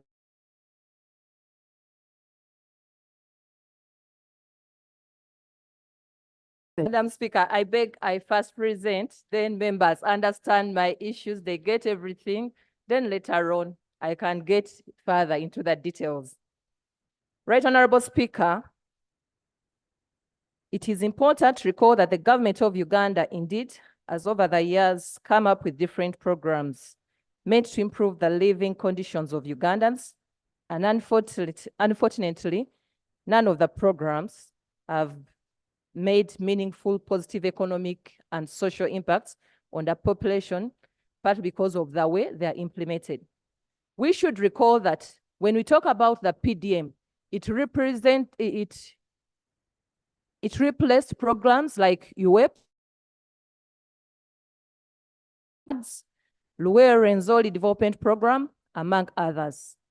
And it's therefore our constant view as this side of the House that the PDM is not translating into increased household incomes and alleviation of poverty in its current state. We should note the current state. Nor can it substantively improve the quality of life of citizens or contribute to an increase in production. The model, as in its current state, is characterized by mismanagement at the point of introduction of groups. And also, we look at how the officials in Chittagong in 2021 had to be arrested over misappropriation of 526 million. We still note that the model in its current state does not have a unified monitoring tool. There exists unapproved circles since the inception of the model 2 years back, and it is discriminatory in nature. As I interacted with several of Muslim communities in these local governments, they cannot take on this because in their beliefs, they don't allow the anything that attracts interests.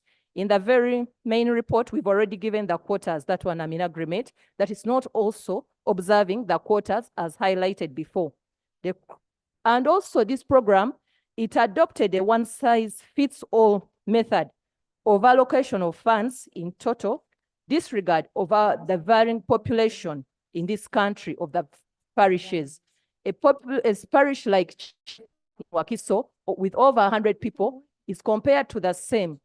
And also a parish like Mutungo, which has got 64,663 people, is also compared to the same like a smaller parish like Ibia Woro Parish in Adjumani that has 892 people. This is per as the UBAS, the latest UBOS population statistics. And also, this very model, as we talk today, is not considering the different things.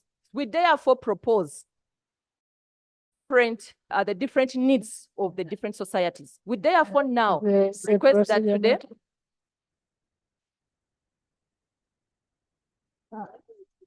But Madam it Speaker. wasn't finishing. Madam Speaker. Madam, I beg I finish, then later on you can give the overall ruling such that at least this idea can be got. I beg, Madam Speaker, to be given And space. let her finish. Thank you so much, Madam Speaker.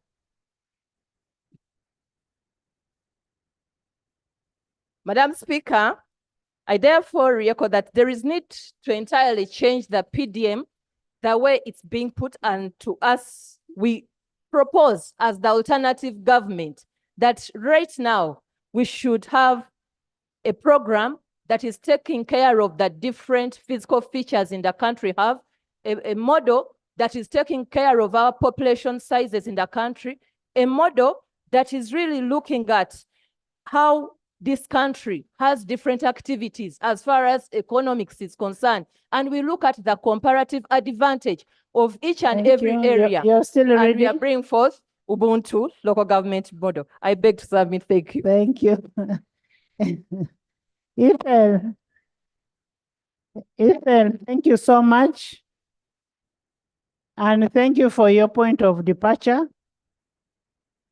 Honorable members, in your point of departure, I expected you to pick the loopholes. Not the whole PDM is bad. I wanted you to pick the loopholes of PDM, bring the alternative policy as alternative government. Alternative policy on how the loopholes can be corrected other than bringing the total overhaul. So I think next time when you make an alternative statement, you bring the alternative policy that if you were the one in government, I would do A, B, C, D.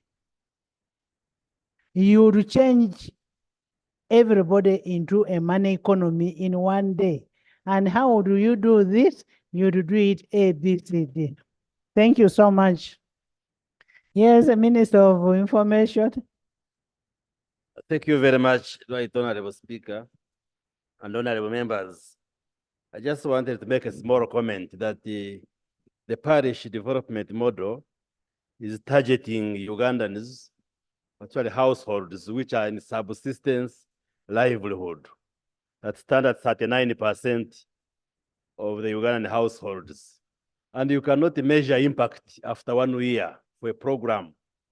It requires actually at least 3 years going upward. So it's unfair to say that PDM has not created an impact when it has just started. That's why I was asking for the how for after how Absolutely. long.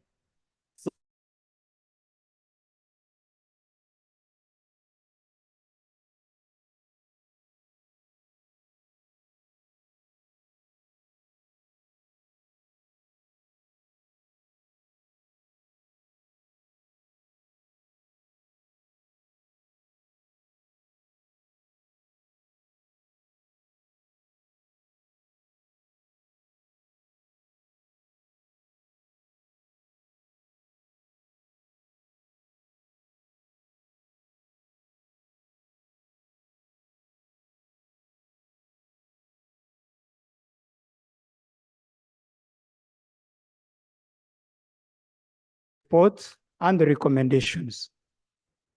And really, just 2-3 things to highlight there. Then I can give my comment on the minority report. Right Honorable Speaker, the issue of allowing local governments to retain their local revenue. Parliament made its resolution. As a sector, we fully agree with Parliament on this matter. It does not make any economic sense to tell a local government in Kapchorwa, in When Bunbucho, you brought an amendment on the Public Finance Management Act, I thought it was a collective responsibility. So go back to Cabinet and bring an amendment on the Public Finance Management Act. Not so, you first give the microphone. Your Right Honorable is now the Minister for Defense. He's a big man in terms of these local revenues coming from Tororo, coming to Kampala. He also agrees. You don't bring money from Tororo, bring it to Treasury, look at it, take it back. But we've agreed we should have an amendment. I thank you very much, Right Honorable. We should have an amendment. Secondly, please, Right please. Honorable, secondly, on the issue of the new cities, I just wanted to make the clarification. The current ban of government is on creation of new administrative units. These cities we're talking about, Moroto, Kabale, Nakasongola, Entebbe, Wakiso, we are not talking about creating them. They were already created. I'm talking about operationalizing which already created.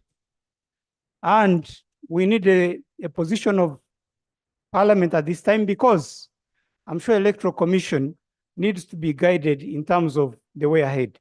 But in terms of when should they be functional or when do they start, it is the 1st of July, 2025. So it's not really a requirement for this current budget in terms of funding them. What we now need is just 1 billion shillings to carry out studies on the boundaries, on the revenue capacities and so on, which we shall then present to the Parliament. Thirdly, on the issue of ex gratia of the local councillors, colleagues, it's an agreed position of Parliament and really it's good practice to avoid supplementary budget if we know that it will happen. already we're telling you that there are some funds in terms of areas and shortfalls in the budget to pay the councillors ex gratia. And it's coming to 42 billion. When we don't include it in this coming year's budget, we are creating a supplement at the beginning. I think for me, that is an important point we need to look at. Right Honorable Speaker, the physical planning, we have prioritized it because of the increased urbanization in the country. Really, we need a fund for physical planning so that we have well-guided urbanization in the country. We are requesting for only 5 billion. Why are we bringing these and why did we bring them to the committee? They are considered at this stage as unfunded priorities. And it is this House really to appropriate and pronounce itself on this. I totally agree with the committee. We are going to give a guideline. We are going to issue a circular to local governments to ensure that in their buildings, they include a ramp for persons with a disability. Thanks for bringing that out. I think for me, it's really important. Now, Right Honorable Speaker, on the issue of the minority report, I've listened very carefully. It's an important point she's making because if we say PDM is not delivering, then you're saying even the budget for PDM should be excluded. But I've looked at the arguments made by my colleague, the Honorable Government. Number one, she says there were some inadequacies in other government programs aimed at improving the livelihood of the people. Therefore, PDM is also likely to face the same challenge. I beg to disagree because the program called PDM has had a different design and different preparatory activities. It is people-owned, the funds are going directly to the people and they stay with the people. It is directly funded in terms of the money goes from the treasury to the SACCO accounts. And when we look at the performance so far, the achievements actually attest the efficiency of PDM. You gave us 1.1 trillion shillings last financial year. We have disbursed all of it except 20 billion. A performance of 98% for such a program across the whole country. Really give its credit in the first year. We are now looking at effectiveness. The people who got the money, how are they using it? How is it transforming their lives? But I think for me, it's not good reasoning. It's a bit fallacious to say that if one program failed or did not perform properly, then the next one will certainly do the same. I don't agree with that. Secondly, the argument that my colleague gives, the Shadow Minister of Local Government, is that PDM is devoid of transparency and accountability, that some of our officials were arrested for mismanagement of funds. I totally agree with that, Right Honorable Speaker. In 2021, a number of local government officials were arrested and they were made to pay back. But we learned from that and the system was changed. The money for PDM is no longer going through the chief administrative officer or town clerk. It goes directly to the SACCO account. And that has removed the bureaucracy and red tape at that level. So for me, and then when you look at the money lost, because it's not all rosy, we may, even at the SACCO level, we are having some irresponsible SACCO chairpersons. We're talking of a loss of about 1.5 billion shillings.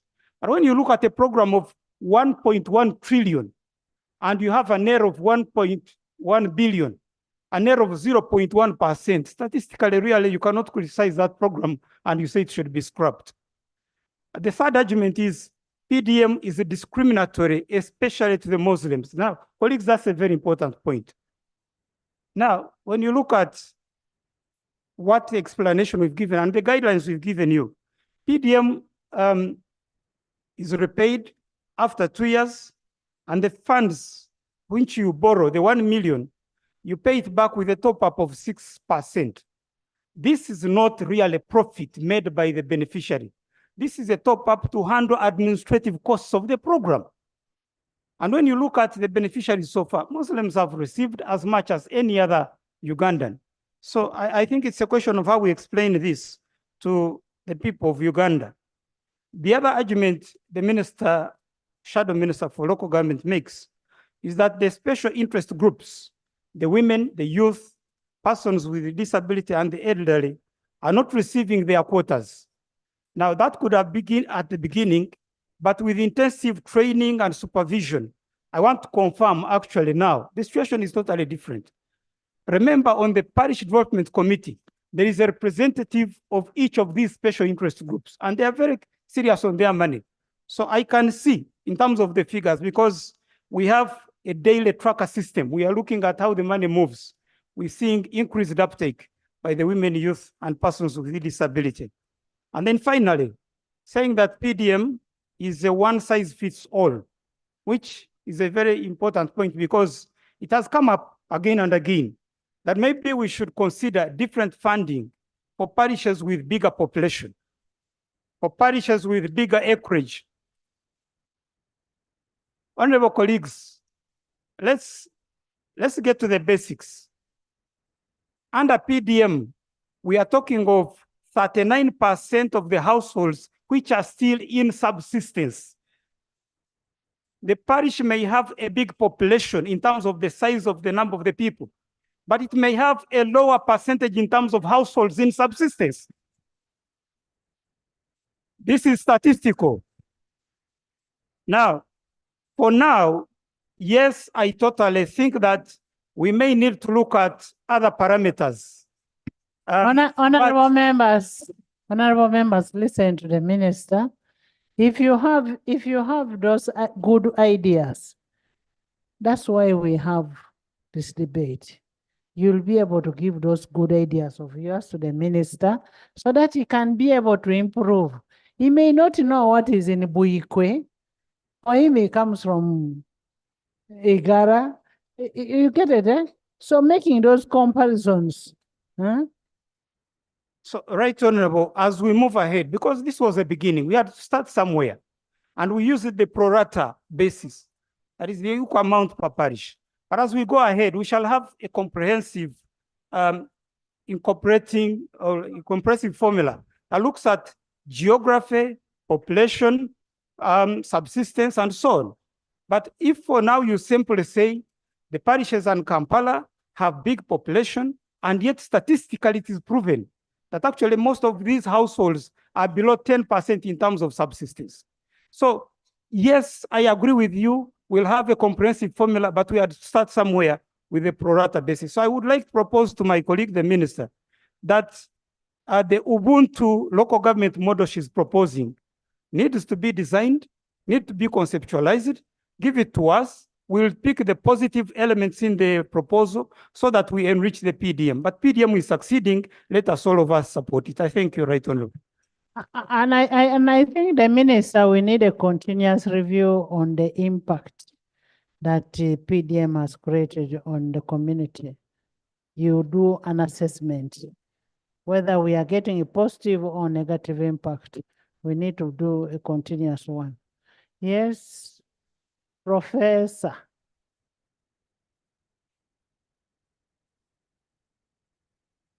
Thank you, Madam Speaker. I thank the committee chairperson for a good report, but I have few observations. The chairperson proposed that we need money for the officers who would be affected by the rationalization. I wanted to know why the minister did not include this money in the current ceiling.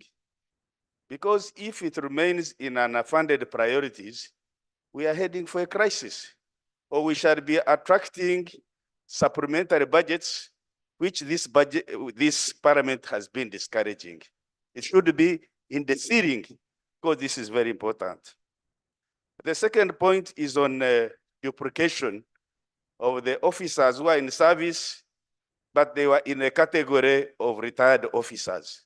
If you were a vice president, but you served as a prime minister, I would have expected the committee to show in the current proposals, do we have such monies for those officers who are still in service? And a proposal that that money should go to other priorities. And if the law bars us from doing that, then we amend the law immediately so that such a money can be utilized. I would have expected. Professor, Yes. if I heard it well, what the chairperson said, for instance, if you've been a speaker and you become a vice president, you have the double pension, which is illegal. So what you're saying, that law must be amended. You should not benefit from both offices. You should only be able to benefit from one office, whichever is the higher. That's true, but I would have expected in the current proposal, do we have a scenario where a serving officer is about to benefit from such an illegality? Now, it is not about they are benefiting. Then we should amend the law immediately so that we can save such a duplication. Madam Speaker, I attended a public meeting where His Excellency the President said he had directed the Minister of Local Government to come up with a proposal for discussion on how we can improve the payments for the LC1 chairpersons and other leaders. Now that the minister is here, what is cooking in the kitchen to have that proposal for discussion to remunerate LC1 chairpersons and other leaders? Thank you. Finally, Prof. Finally, as a country, are we still interested in decentralization?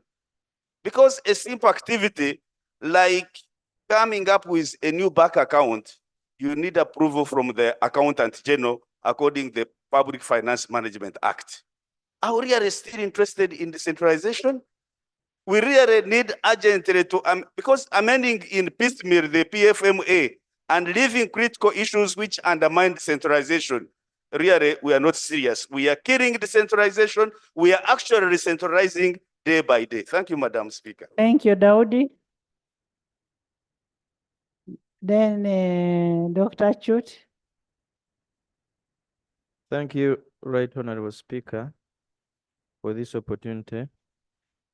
And I want to thank the chair of the committee and the members for the good report. Right Honorable Speaker, I was reading on the 14th of November, 2023. Honorable Majezi, I am now on the issue of the 5 remaining cities. Honorable Rafael Majezi said, I am reading an article,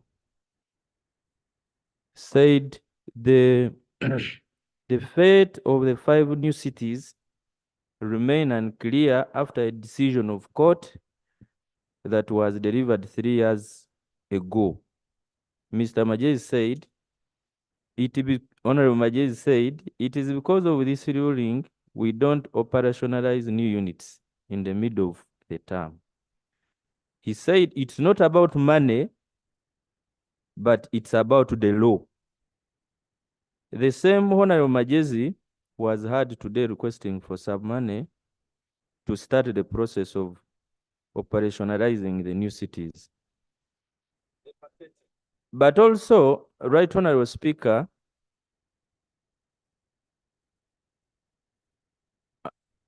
yes, the Masaka High Court Judge, Mr. Moses Kaumikaziwe, on October 27, 2020, agreed with the petitioners and ruled that the Local Government Act empowers the local government minister to issue guidelines on matters in his jurisdiction through a statutory instrument and not by pronouncements delivered at a press conference. As a consequence, Mr. Majezi, Honorable Majezi, indicated the 5 new cities remain on hold. The minister did not respond to questions about whether he would be issuing the necessary instrument giving effect to the 5 urban units following the court decision. Now, the clarification I'm seeking from you, Right Honorable Speaker, is whether Honorable McJesse has tabled the statutory instrument and the guidelines before this house, before he promises those cities to begin in 2025. I beg to submit.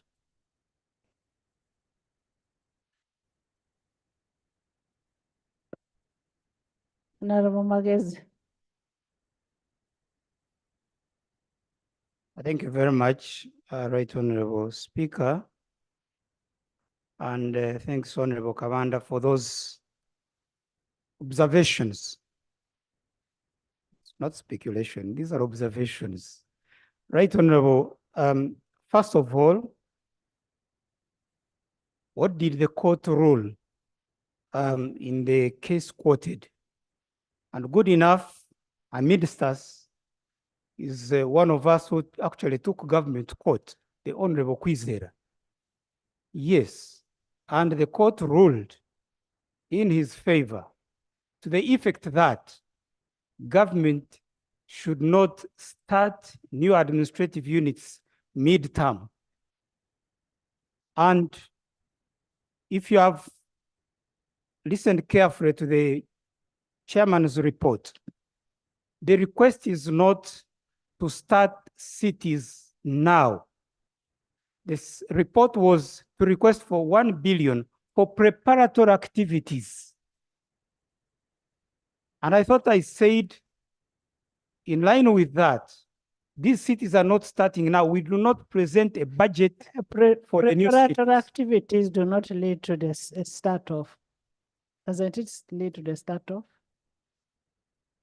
Right, Honorable Speaker, the preparatory activities I'm talking about, studies by the ministry in terms of the boundaries, the revenue capacities, and so on.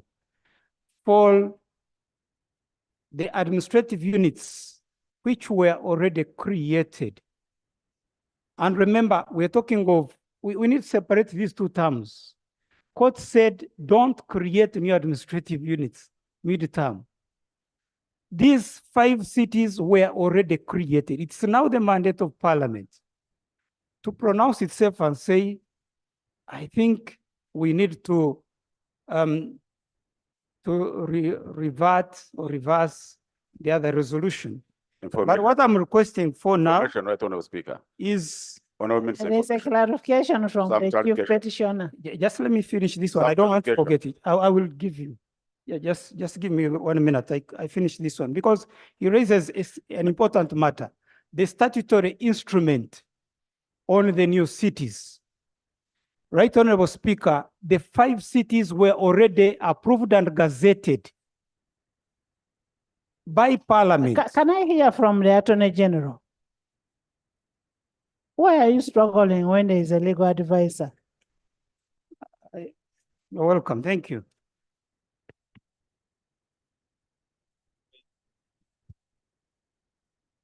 Thank you very much, Right Honorable Speaker.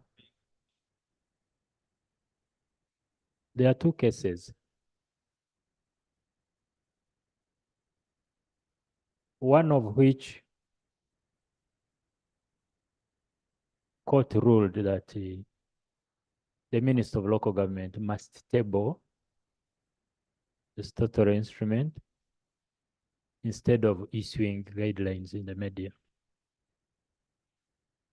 But prior to that, there had been a ruling in the case filed by Honorable Kwizera. And the court was very specific. It did not say you do not start administrative units in the middle of the political term. It said you do not hold elections for the elective positions that come as a result of the creation of those administrative units. Because what is envisaged in the Constitution is either a by-election or a general election. The question was, when you create Chegegwa City,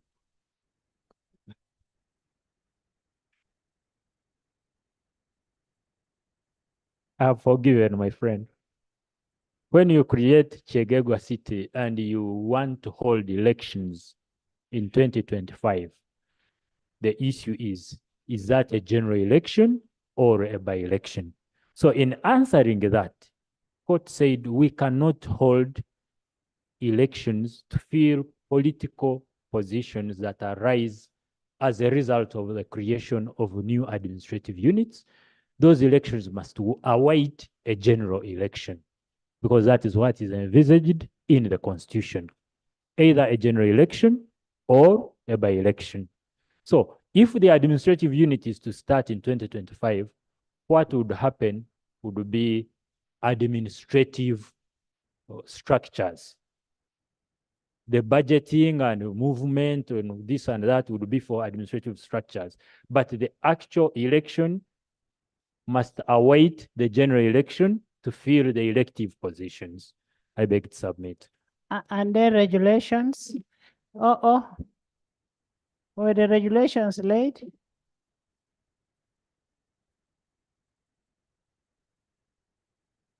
Thank you, Right Honorable Speaker. This Parliament made the law, actually actualized that similar decision by amending the Local Government Act. And now it is part of our law that you cannot, I think that's what the Attorney General was shy to say it. So it's a question of law now. Even just starting with the administrative aspect, if the moment you mention budgeting, you cannot do budgeting without political oversight. So it is a law. I think that we need to just embrace it or refresh our minds that when we're passing these electoral reforms with the Honorable Mpuga Matthias, my good friend, and many of you who were privileged to be in the last Parliament with the Right Honorable Speaker, and many of us, we passed that here during the electoral reforms, and it is now part of our legislative framework. Have you concluded?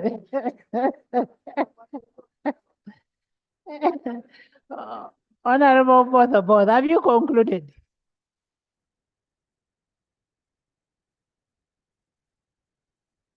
No, I thought I was speaking to lawmakers. No, but you needed And to conclude. the conclusion is that we have a law. Yes. At least you've done it. Yes, Honorable Speaker, the Honorable OO is right.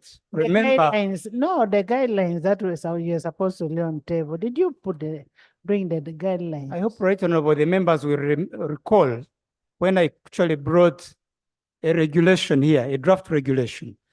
And the guidance we got from Attorney General was that the Local Government Act was adequate, except in areas where we may need amendment, which we shall do.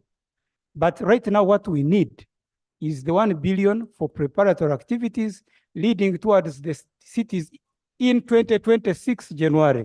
Is it a priority? That's for Parliament, Right Honorable.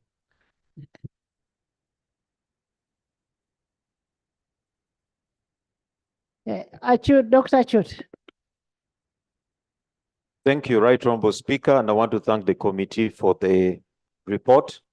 I just want to seek some clarification from the Minister of Public Service on the 74 billion that is unfunded to provide for the RAPEX expenditure.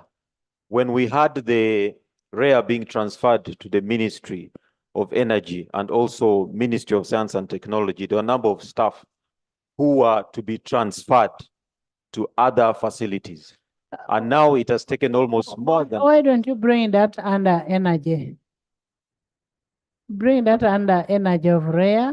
You speak about the ones that are going to be Yes, so the ones that are within the savings... under local government. Yes, under the savings of the bill, they are provided for some who are going to be paid their terminal benefits, but there's also a second category that those will be absorbed or transferred to other ministries.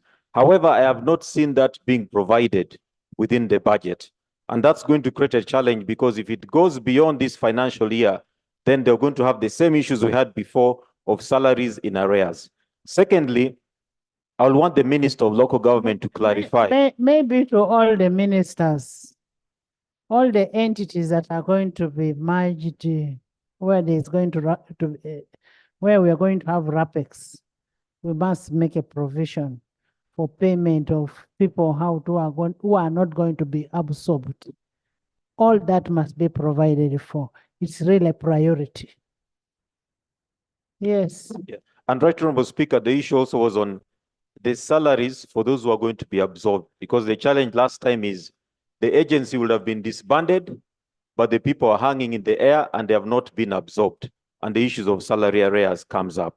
Secondly, to the Minister of Local Government, we want to know whether LC1 elections are going to be held, because we extended their term, but have not had much information about that. And lastly, on the issue... The LC1 elections, we shall still extend them. That's not a priority. We'll extend them. Then, Right Honorable, the lastly is on the issue of the Kampala Metropolitan. I want to understand, in light of the 5 new cities you've talked about, specifically Wakiso, we know that there's the Ministry of Kampala City, Capital City Authority and Metropolitan Affairs, which also includes Wakiso. So I wanted to know whether the Metropolitan is under a statutory instrument or whether they're going to coexist with Wakiso City or whether one will supersede the other. Thank you. And then Tebe too. Thank you. Okay. Santa. Then a joke. Thank you so much, Right Honorable Speaker. I want to thank the committee for the good report.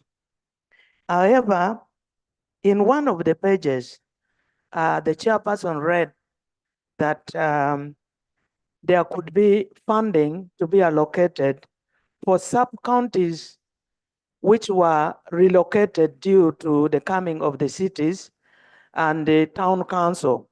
But I wanted to bring to their attention and the attention of the minister that it was not only the sub-counties which were relocated due to the coming of the sub-counties. We have got many sub-counties which were created from the mother sub-counties which are operating under trees, some of them operating in kiosks. So I would wish to think that they should incorporate and add them so that they should also get the development fund. The second issue is that I wanted to find out from the minister. Honorable Court, actually, some of them are even studying under verandas. I mean, they're working under the verandas. Thank you. Those the sub-counties. Like where a county was separated from another county. Yes. You find they have no office. So that is a very serious matter. Yes, right, Honorable Speaker. In my Aru North, I have got about 5 sub-counties which are operating under trees. We have Bongtiko, Achulibu, Paiula, Porogali, and Ajan. Leave alone that one. These sub-counties also don't get community access road fund to help them repair the sub-county roads. So you find that they are just left outside. That means the districts should use the fund which they have to develop those sub-county roads. The second thing I wanted the minister to take note of that, district service commissions in all districts, maybe not only mine, they always recruit these staffs, but they leave them on acting positions and moreover very key offices like human resource, DHO office, and the education department. This makes the work not move on properly. Finally, my Right Honorable Speaker and the Minister, in future we need to begin thinking about the Women Council. as we recognize the LC ones and give them ex gratia, the women councils keep on asking us, because they are supposed to move those chairperson women council in sub-counties. They don't have bicycles, they don't have motorcycles. As we consider LCs, we need to begin thinking about them so that they get some small ex gratia so that they can move around and help the women in the community. Thank you very much. Thank you. Honorable guests, I hope you, where do the VHTs belong? Health. Because the VHTs also need to be supported with the bicycles. Ojok. Thank you, Madam Speaker. I would like to thank the chairman of the committee for the report. I have 3 observations, Madam Speaker. One, on the issue of ex gratia, I want to appreciate the committee for the proposal, especially around the arrears, but also even for what has been planned in the IPF. For example, in Omoro, there's a shortage. In the previous years, they gave 172 million, but in this year, they're giving 44 million. I would like them to just take note of that because there's some errors that keep cropping up. Secondly, on the issue of the road fund under community access roads, I would like to request, because the last time we raised this issue about new administrative units, it was an issue of coding. I want to hope that the Minister of Finance has completed the issue of coding of those new administrative units so that they can also get funding. But also there's some old sub-counties like Ongaro and Koro that have not been receiving the car funds for the last 2 financial years. Thirdly, Madam Speaker, the issue of transitional grant, it is very discretionary. May I propose that we have a definite figure per year for these new administrative units? We know that for every sub-county or for every district, per year we have this particular amount. It could be 500 million until those units are up and running. I want to thank you very much. Thank you. When we are looking at this, let's not personalize to constituencies, to districts. Let it be general, that the LOC ones, their contracts will be renewed in 2026. You get it, eh? So let it not be only the ones of Bukede or whichever. Achen.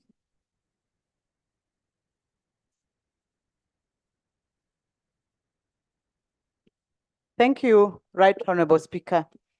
Right Honorable Speaker, I would like to appreciate the detailed report from the committee chairperson and also some very critical aspects which are positive from the alternative report from the shadow minister.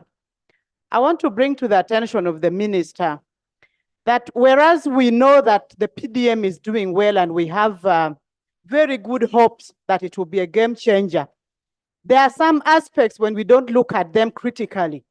For example, when we say that money goes direct up to the circles, but we also know that we have information which has already indicated that sometimes money under the Wendy are going direct to personal accounts up to tunes of 100 million, which is not the circles account, and that can be quite risky.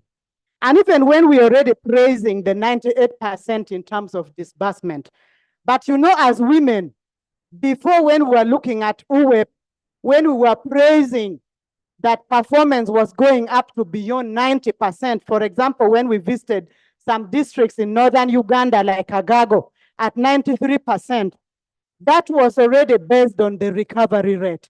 So when we already begin to say that we are performing at 98%, I think that gives us a leeway to just sit back and be laid back when we still don't know how the fund is. Mamawi. Thank you, Right Honourable Speaker. Right Honourable Speaker, I want to thank the committee for the report. Aware that the committee bring out the issue of emolument for the local government leaders, Right Honourable Speaker, one of the biggest challenges we have is we have the sub-county vice chairpersons and their roles are very clear. In absence of the chairperson, that takes over. And in the event where the uncertainties of death arises, the vice chairperson acts as a chairperson of the sub-county and is not entitled to any salary where the chairperson has been getting. And this is one of the challenges we are facing at sub-county level. Right, Honorable Speaker, my request is the committee take interest that if the law can be amended to cater for such, we shall be glad. Right, Honorable Speaker, I got an opportunity to move into some of these cities like Port Mbarara and Masak. Court. Thank you very much, Right Honorable Speaker. Right Honorable Speaker, I thank the committee for the good report. I just have one observation, which I would need clarification from the Minister for Public Service. In the report, there's where the Public Service Commission is requesting for some amount of money to put up a commission's house. But we also know that government is coming up with a campus in Webaja, whereby all the ministry and agencies will be housed.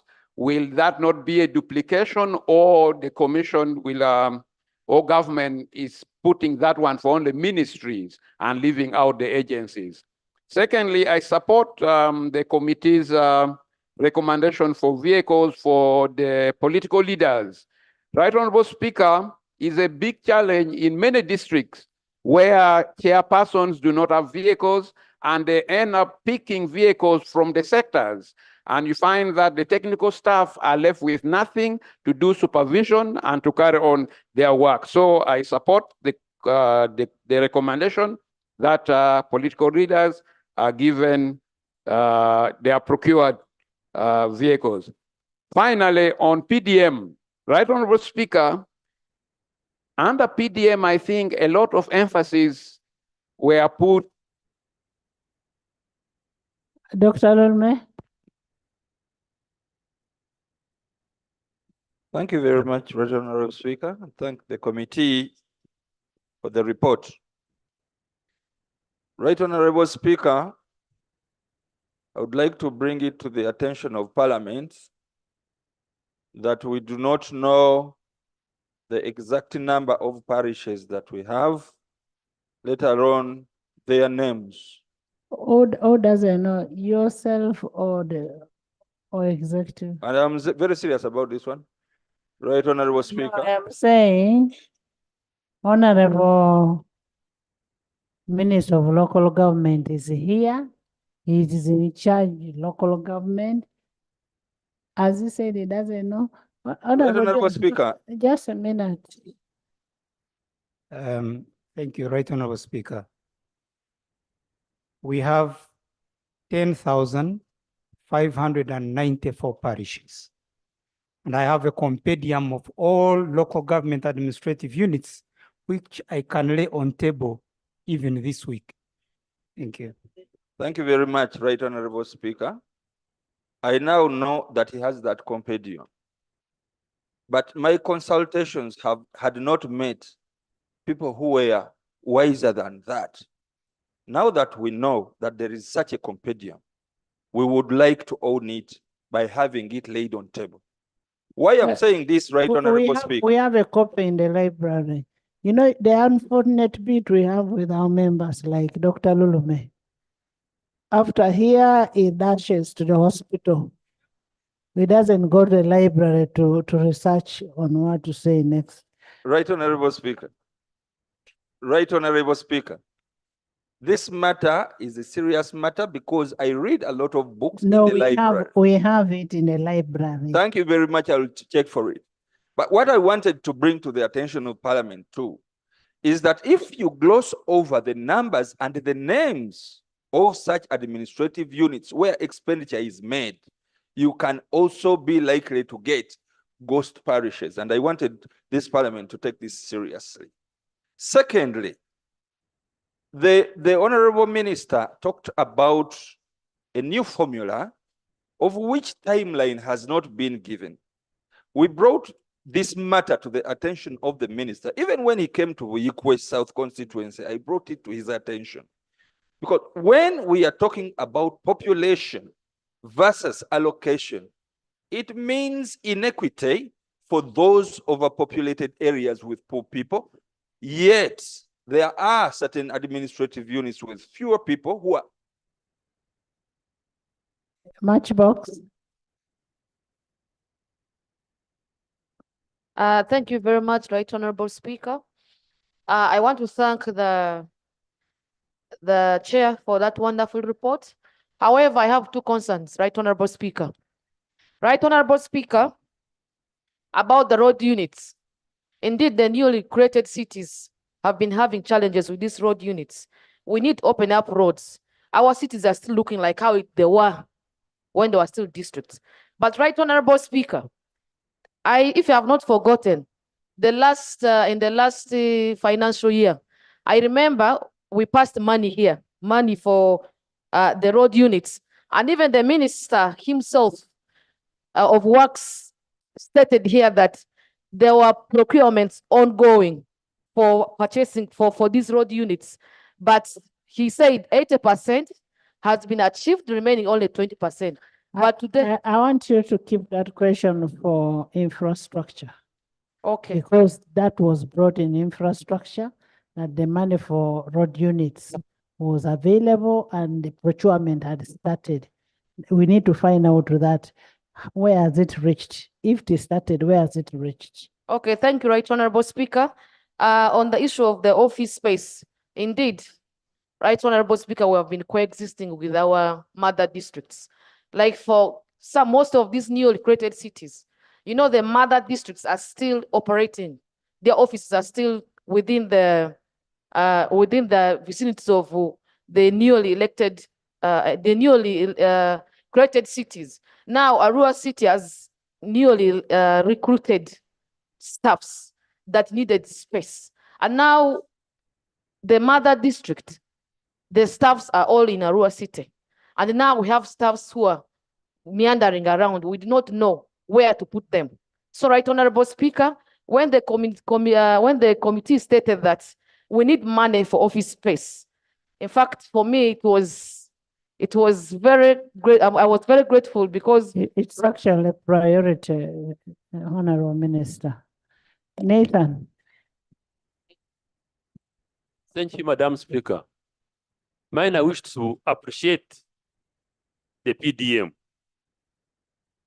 At my age, I had never heard of 1 trillion going to the villages.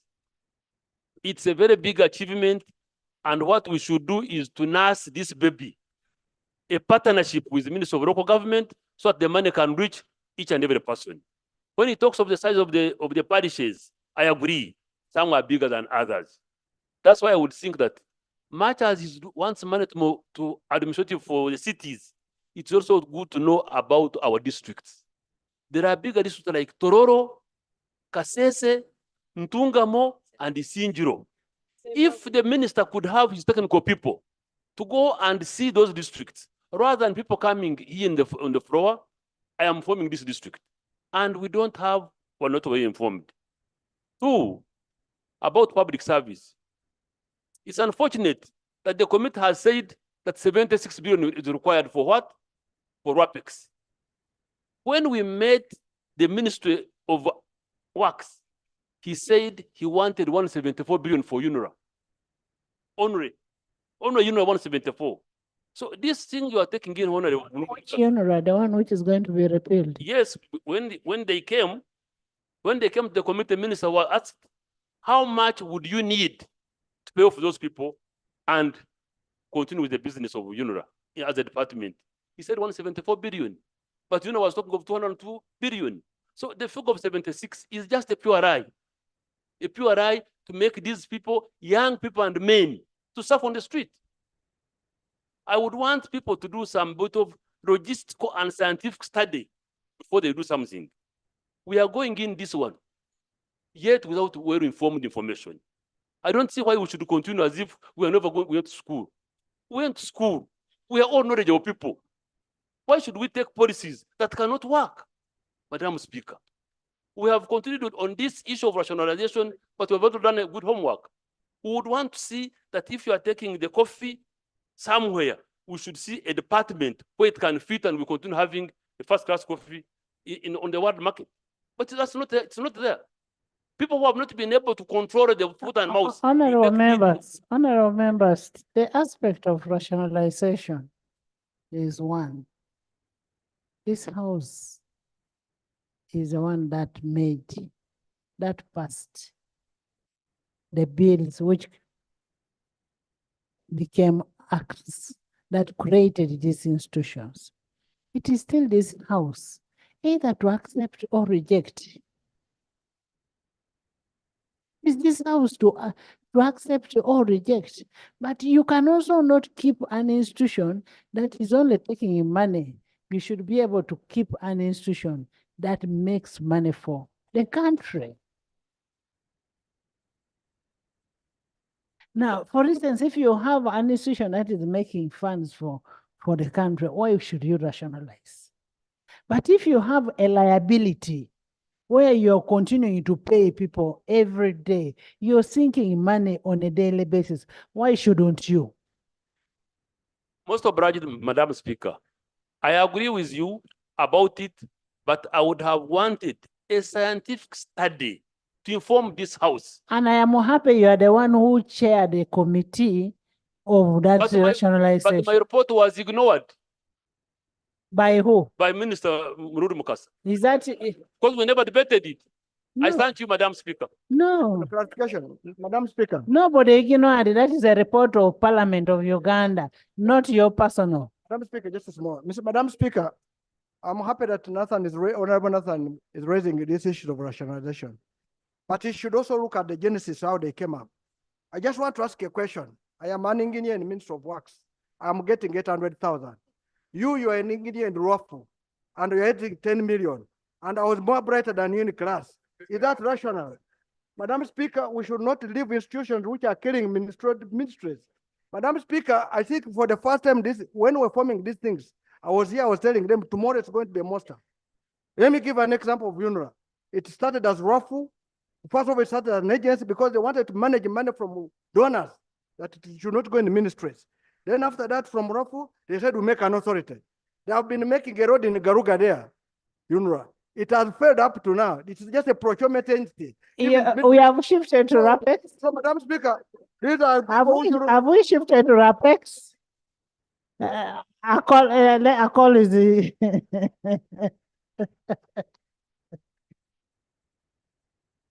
Right, Honorable. I don't even see the chairman, but I think he was seated here. Chairman presented a very good report that everybody has appreciated him, and I've been, attentively listening to members. I know this report is going to the Budget Committee. Again, the same report is coming back from the Budget Committee on the floor of Parliament again for a discussion. I wish we reduce the discussion and then we move to another entity. Thank you, Right Honorable Speaker. Thank you so much, honorable members. What I saw pertinent in this report is an aspect of duplication on the issue of pension. You should be able to get pension from one entity other than getting pension from several offices when it comes to. And then when we look at all what is happening, Honorable Minister, you've had the issue of offices are very important for this newly created administrative units, the ministries. We need to look at all of that. And as we said before, we are going to send this to the Committee of Budget for harmonization, reconciliation in the committee, and the chairperson still will follow it up to the committee. I now put a question that the report of the Committee of Public Service and Local Government on Ministerial Policy Statement and Budget Estimates for financial year 2024-2025 be adopted by this Honorable House. Those in favor say on the contrary, nay. The ayes have it. The Committee on Thank Foreign Affairs.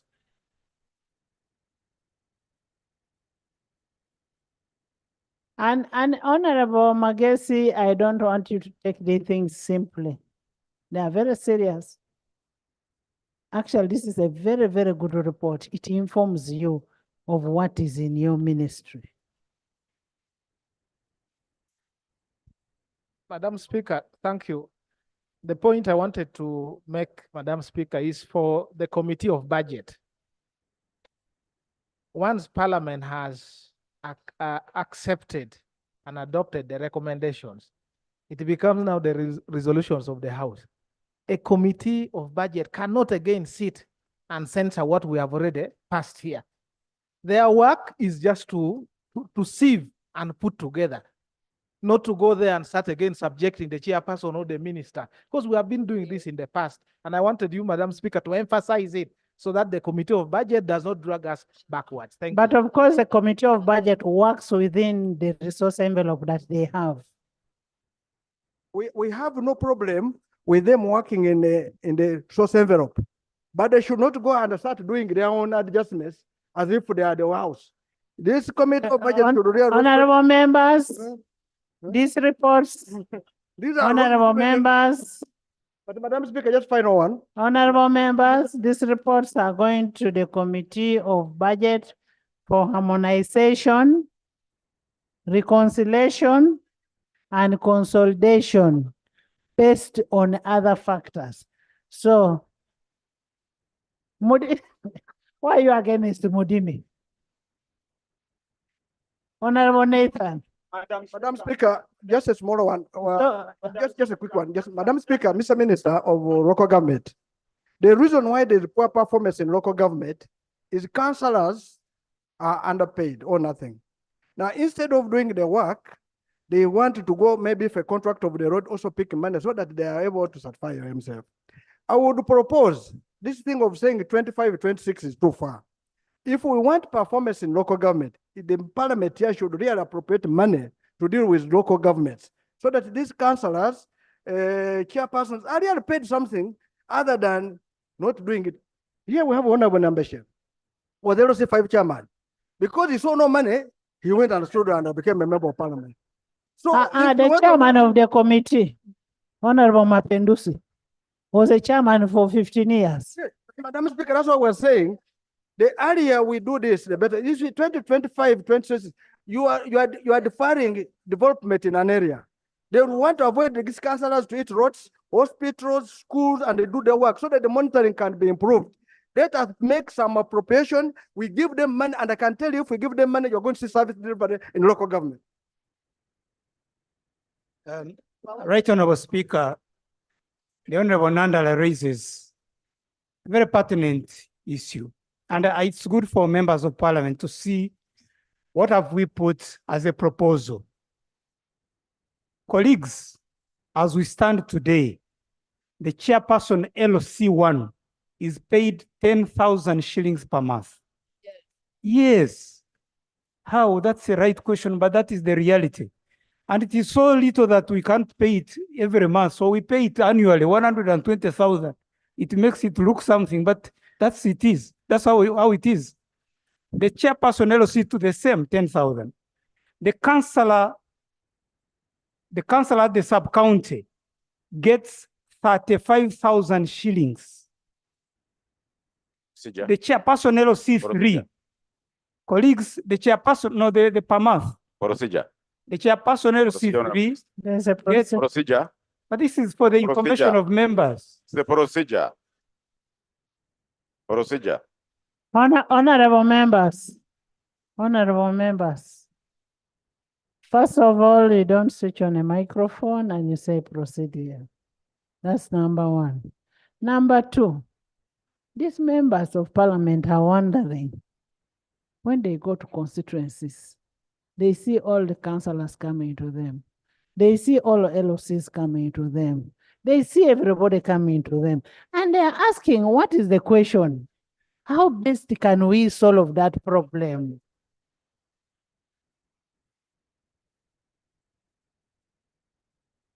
I thank you, Right Honorable Speaker. Colleagues, let's have this information so that as you meet these councillors And they cried before. I have never been before chairperson of a district shedding tears. The chairperson of a sub-county or town council, LOC3, is paid 380,000 shillings and is supposed to be full-time. The council at the district is paid 175,000 shillings. Remember, colleagues, these members also go for campaigns like us. The chairperson of a district is paid 1.7 million shillings. The chairperson of an entire district. So what are we proposing, Right Honorable? And that's the figure you saw the committee putting in the report. And I thank you that you have approved this report.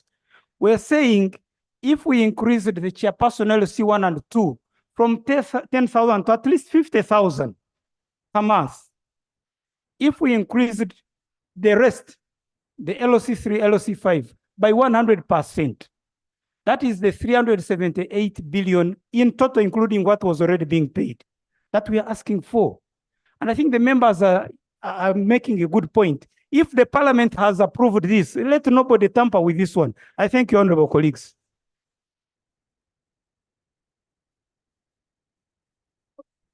There's a procedure matter. Thank you, Right Honorable. Thank you, Right Honorable Speaker. Right Honorable Speaker, we are in a very critical situation. And Right Honorable Speaker, my procedure issue would be, every issue finds itself in your office.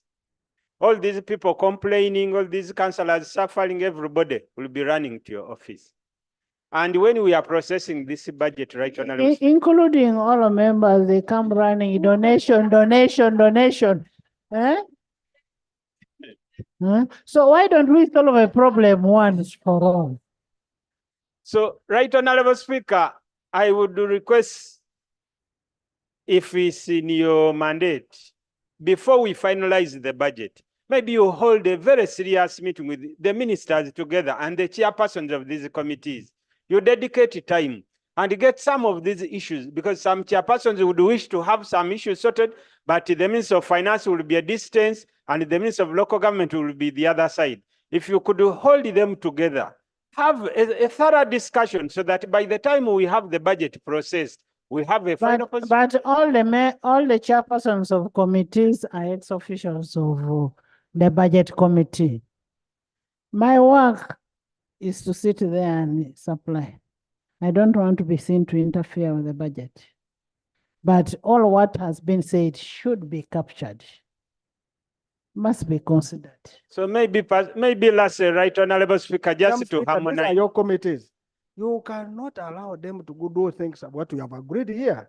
Madam Speaker, if your committee is not doing what you're supposed to be done as approved, it will be a dangerous committee. We'll handle them. Yeah, Madam Speaker, we want to plead with you. Don't leave here that you are presiding officer. Every committee, you are supposed to be the chair, but because you don't have authority to be there, no time, that's why they choose Kwezera to be the what? The chair. And he's working on your behalf. Honorable members, honorable members, can we agree on one thing? Before we do the supply, we'll have a meeting with all the chairs in a boardroom,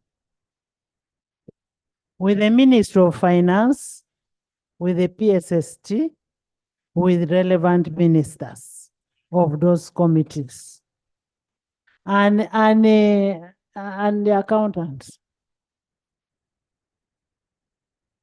Is that okay? Yes. Honorable Speaker, thank you very much. Honorable Speaker, I have tried to read the total number. Members, whether you talk for how long, we are going to the next committee, the next sector. I have got. And from Thursday, we shall be sitting from 10. The total estimates in the policy statement and the appropriation bill have a variation. So if we approve and adopt these reports of about 60 trillion, yet the appropriation bill is talking about 58 trillion. Yesterday, a collision was issued Wasn't it procedurally be right for Minister of Finance provide some guidance, because there are three conflicting figures presented to the House? I thank you. Honorable Kwizera, Eddie, that's why I said at the beginning that this is going for harmonization, reconciliation, and consolidation. In the process of harmonizing, that's when you'll come with one uniform figure. Foreign affairs.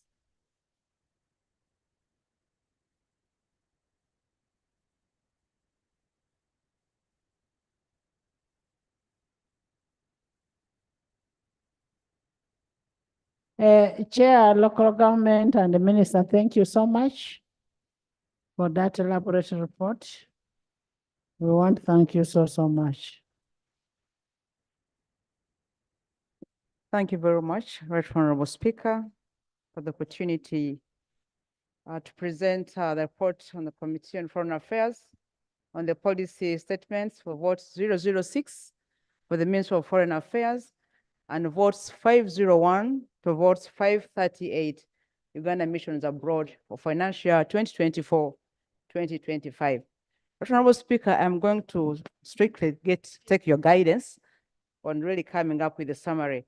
But however, I want also to let you know that we're able to comply with your guidance. We held Zoom meetings with the missions, and we hold also physical meetings with some of the heads of missions and foreign service staff. We went ahead and scrutinized the alternative policy statements on the foreign affairs sector from the Office of the Leader of Opposition in Parliament, and also went ahead. Right, Honorable Speaker, thank you very much. It is a good practice that we present and receive reports when the sector ministers are there. I have observed in the House that the Minister of Foreign Affairs is neither here or the Ministers of State. Wouldn't it be procedurally right that we proceed with those ones who have their reports and we skip those ones? Minister here, It's where not is here. it?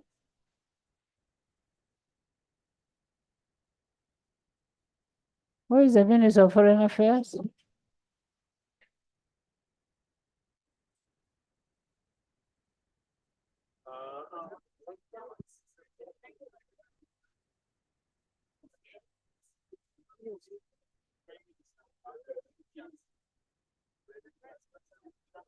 Let's go to the agenda.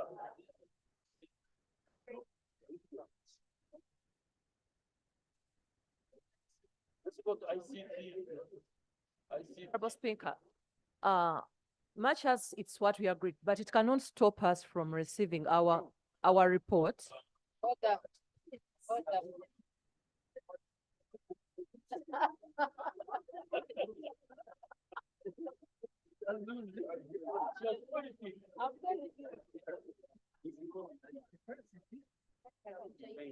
Let's put the energy.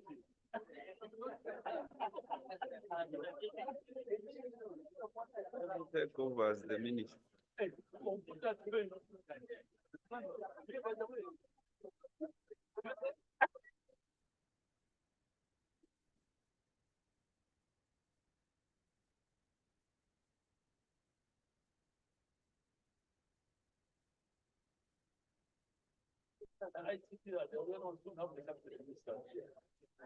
Honorable members, the issue raised by Honorable Kwizera is very important.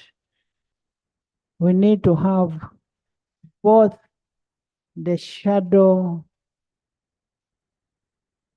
where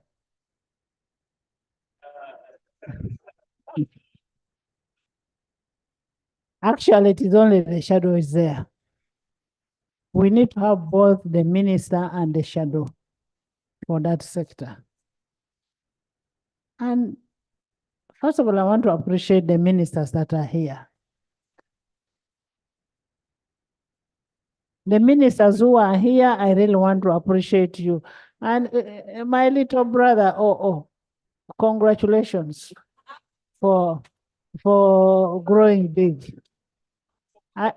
I want to appreciate the ministers who are here, but I want to send a message to the ministers who are not here. Don't take members of parliament for granted. We cannot sit here expecting to get your reports and you just disappear like that. You see us seated here, it's because we have statutory deadline. The statutory deadline is 20th. We have only so far looked at 2 ministerial statements. What will happen? And when we complain, they are the very first to start running into cabinet. This is speakers, this is speakers. We shall. We are going to adjourn the house to Thursday at 10 a.m. And we are going to start first sit. And we are sitting even on Friday. We are sitting even on Friday. So we are adjourning the house to 10 a.m. Thursday.